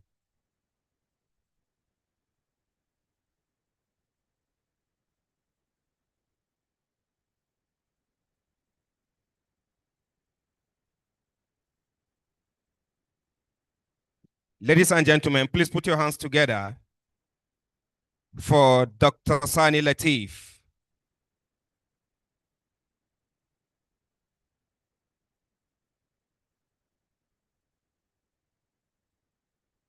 Dalla, let's appreciate her, please. Let's appreciate her.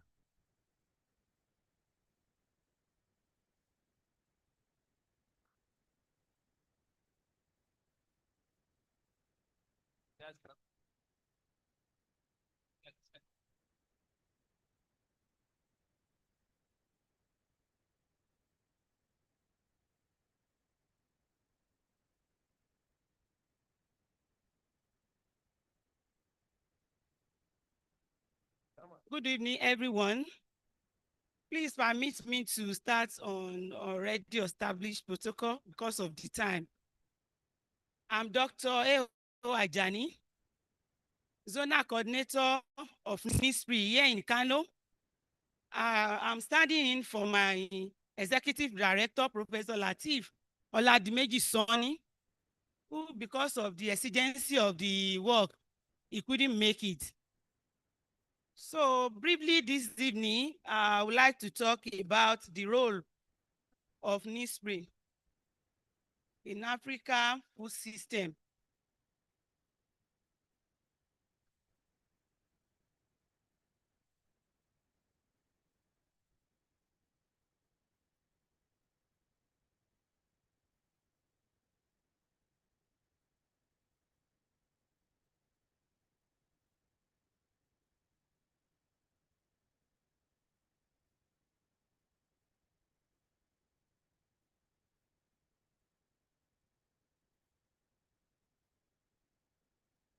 Like I said earlier, I'm standing in for my Executive Director, Professor Latif Oladimeji Soni.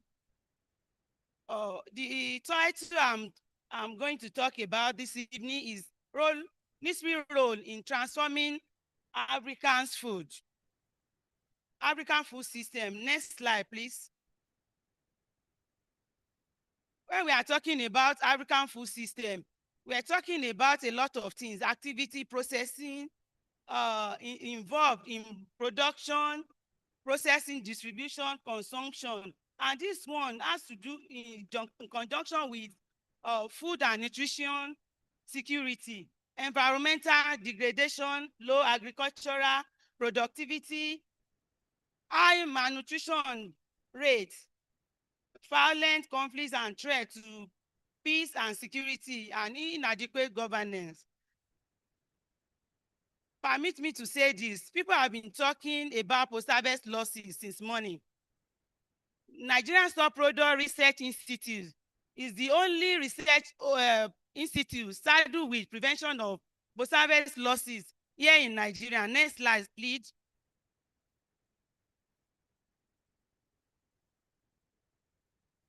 Who are we? Nigerian Stock Research Institute. We've been in existence since 1950 under the colonial era, and the head office is in Lagos State. But presently, our head office is in Ilorin. Before, they are calling us WAPRU, but now Nigerian Stock Product Research Institute. Next slide, please.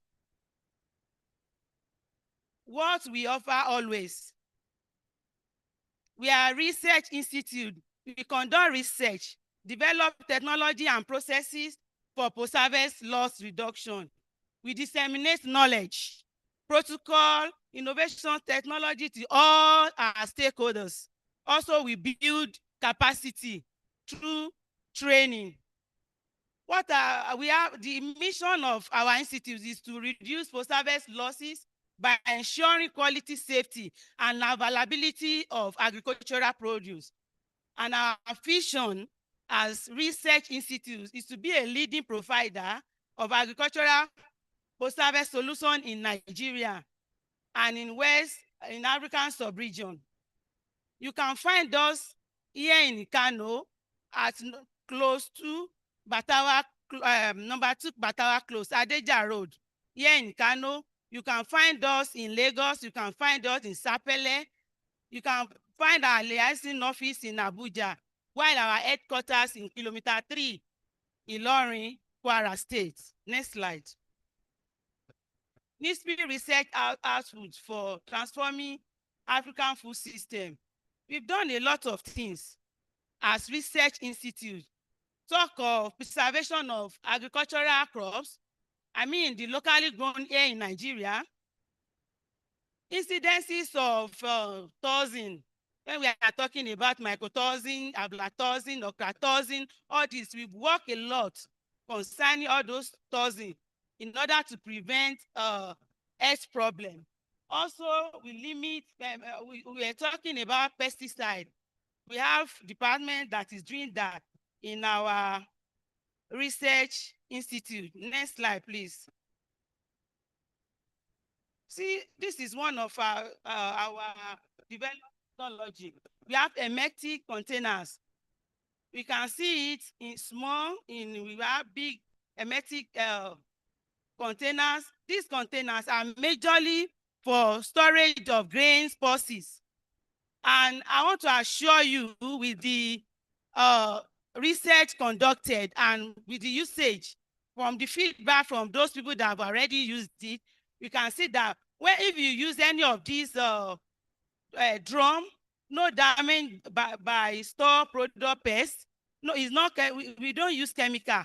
Pure drums, because it's just hermetic, absence of oxygen.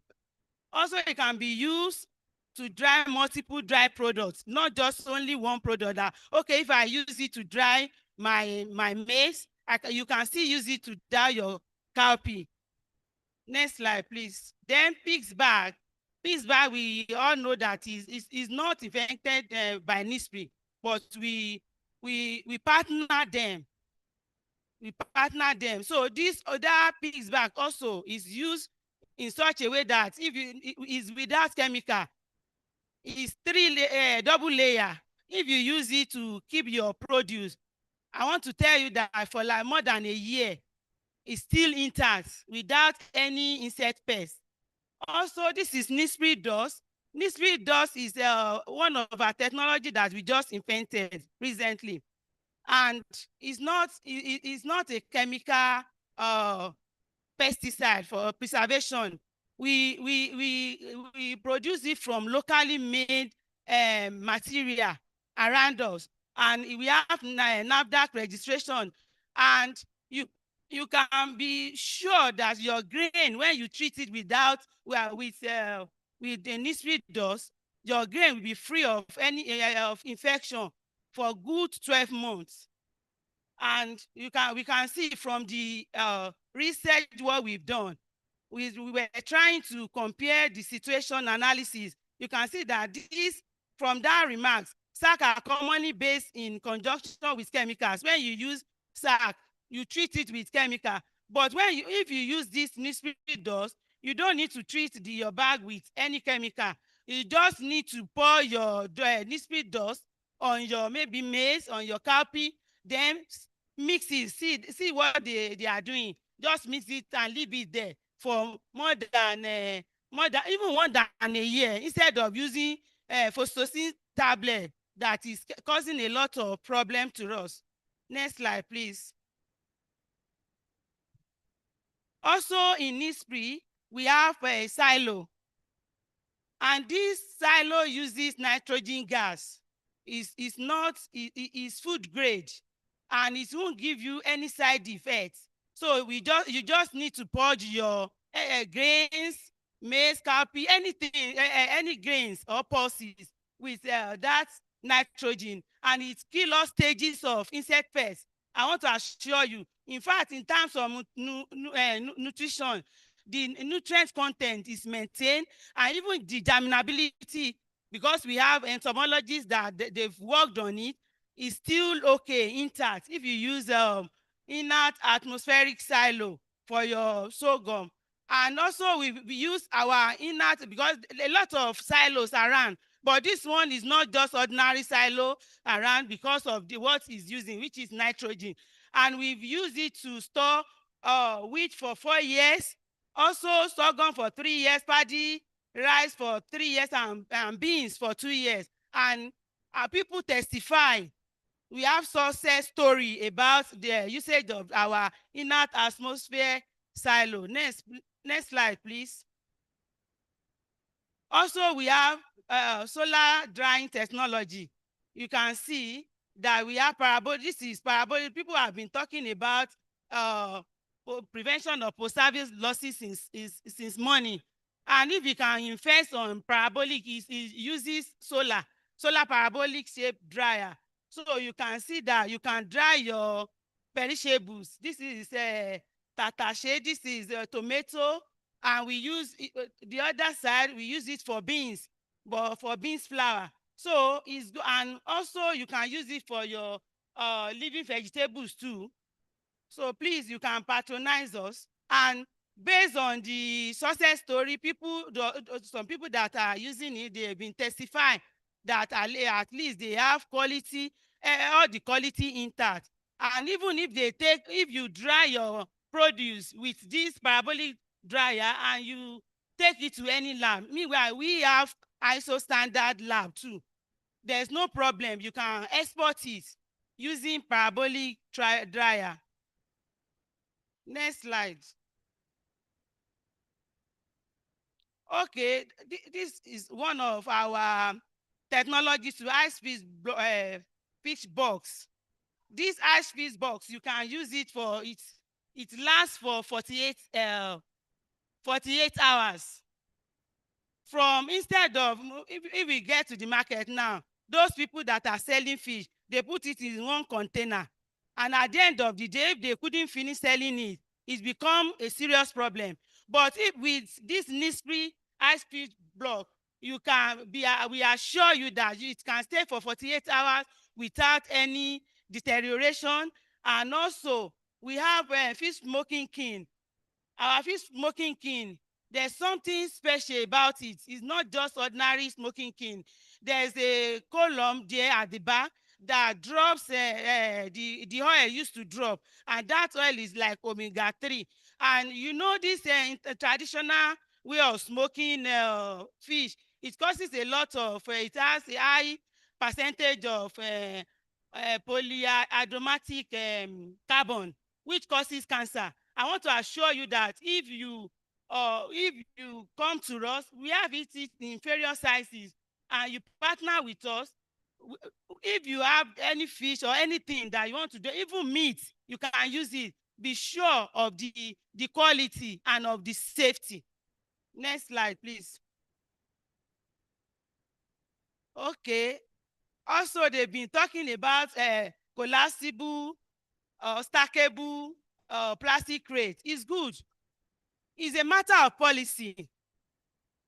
Somebody that said maybe during the cost of transporting tomato from from Kano to Lagos, there's increase in ripening. Well, I have not done research on that. Maybe that's my research focus when I get to my office. But at the same time, it's good that we make use of these crates. I was in Kumasi. I think Techima, there's one Techima market too. From Burkina Faso to that place, they use this type of crates. It's a matter of our government giving a policy that this is what they should be using to reduce post-harvest losses, because there is aeration without any, it will not compress each other. Because even if it is the stackable one, without any stress, and which we cannot do it with the local baskets we are using. So please, let's ensure that we use the right technology for rice produce. Next slide. Next slide, please. Okay, for root and tuber, we have Irish potato Davis store. We have cassava warehouse, improved yam barn. All this is a proven technology that if you use it, we are very sure of prevention of post-harvest losses of root and tuber to certain percentage. Next slide, please. Okay, our cold storage technology. Here in Kano, we have cold storage technology that power with solar dryer, solar. Because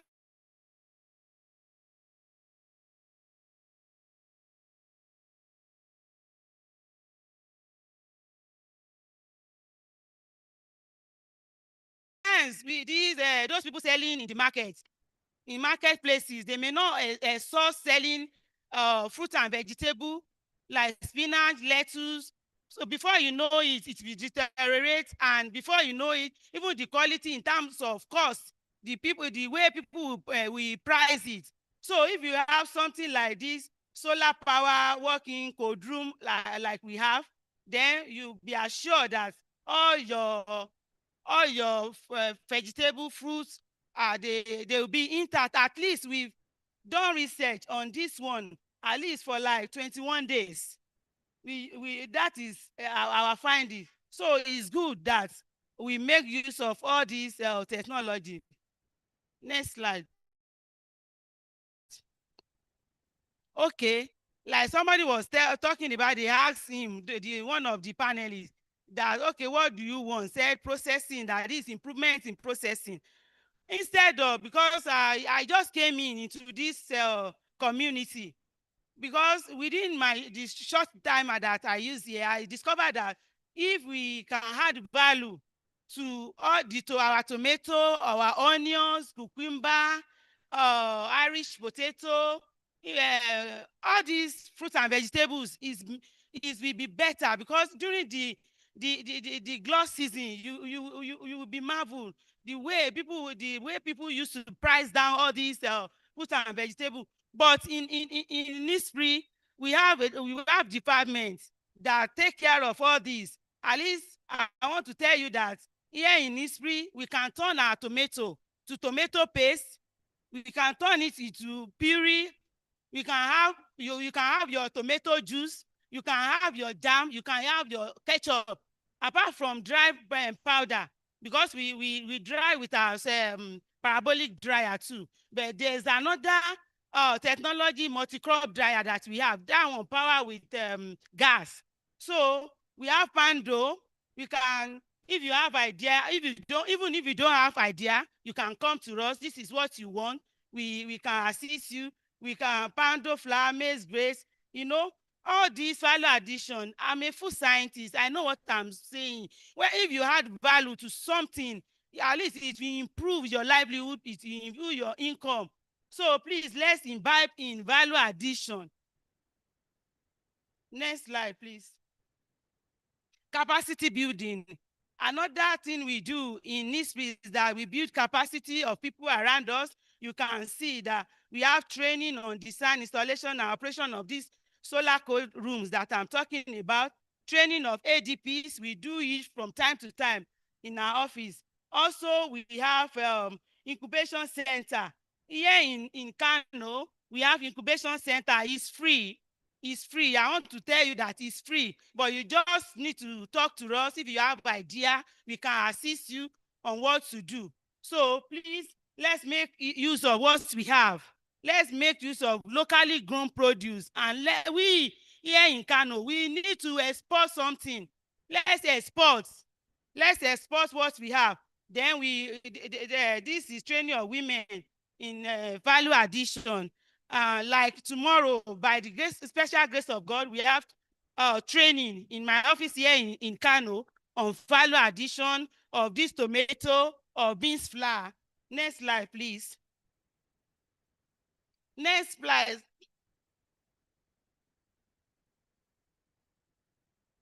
Okay, as an institute, we've been working with IFRI, FAO. Recently, we went to Adamawa, Yobe to train people on reduction of post-harvest losses. Also, we've been working with Sasakawa, African Association to ensure, even here in Kano, we have some of our technology like parabolic solar dryer in some community here in Kano too. Next slide.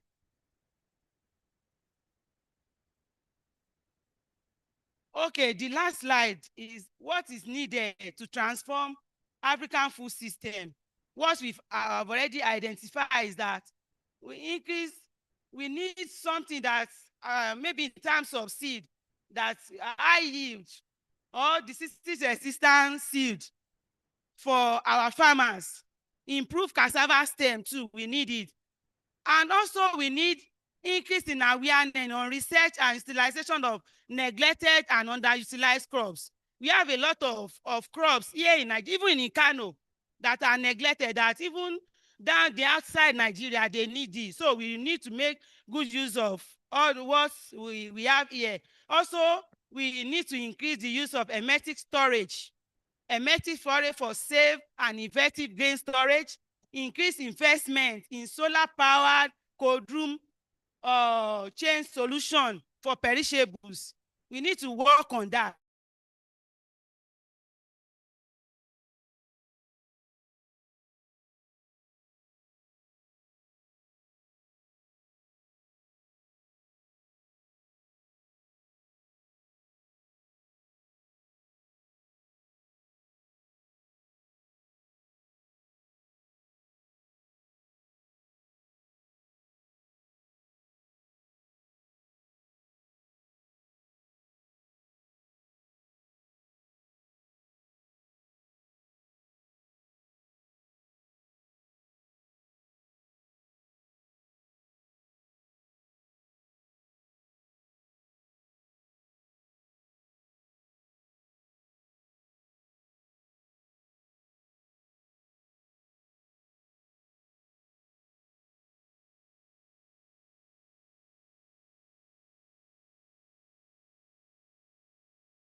Assalamu alaikum, everyone. Before we start the prayer, I would like to make an announcement, which the announcement is unfortunate, but mashallah, it's something good. Due to the announcement we get or information we get from the government house, the governor is going to have a special occasion tomorrow in this event. So we thank him for giving us the opportunity for today. We did our presentation here.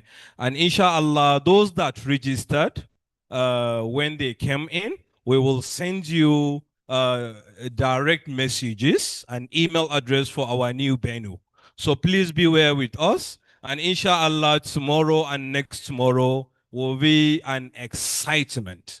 So let's put our head together. We are all doing this for Kano State, and we want our youth to be skilled of, to be educated, and also to be ready for the future.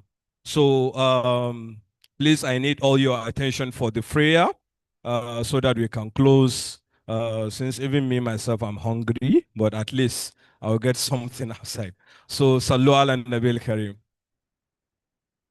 اللهم صل على محمد وعلى آل محمد كما باركت على إبراهيم وعلى آل إبراهيم إنك حميد مجيد اللهم بارك على محمد وعلى آل محمد كما باركت على إبراهيم وعلى آل إبراهيم في العالمين إنك حميد مجيد muna roƙon Allah duk inda suka zo wannan taro Allah ya mai da su gida lafiya wannan ilimi da aka konkwada mana a nan gurin ubangiji Allah ya sa ya amfane mu duniya da lahira wa'annan mutane da suka zo manyan baƙinmu da mu 'yan ƙananan da guest ɗinmu gaba ɗaya da security da suka ba mu tsaro a nan gurin. Allah ya ba wa kowa abin da yake nema ya biya masa bukatarsa. Rabbana atina fid dunya hasana wa fil akhirati hasana wa qina adhaban nar. Subhanaka Allahumma wa bihamdik ashhadu an la ilaha illa anta astaghfiruka wa atubu ilaik. So I don't have to say you should go out though. Everyone can go home. So Allah, thank you. please, let's have a photograph. Yes, let's have Pictures, a please. photograph here, please. Yes, pictures. Yes, so that All the we can organizers, share the please. memory. The organizers, let's have So a group please, you can pictures. come off here. Where are the photogarbas? Photogarba, are you there? Okay, well, Iyaku. Okay. Okay.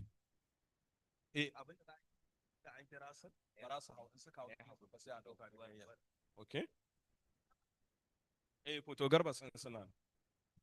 My photographers, please. You know, pictures always keep memories alive. Yes, so please, you can come off here.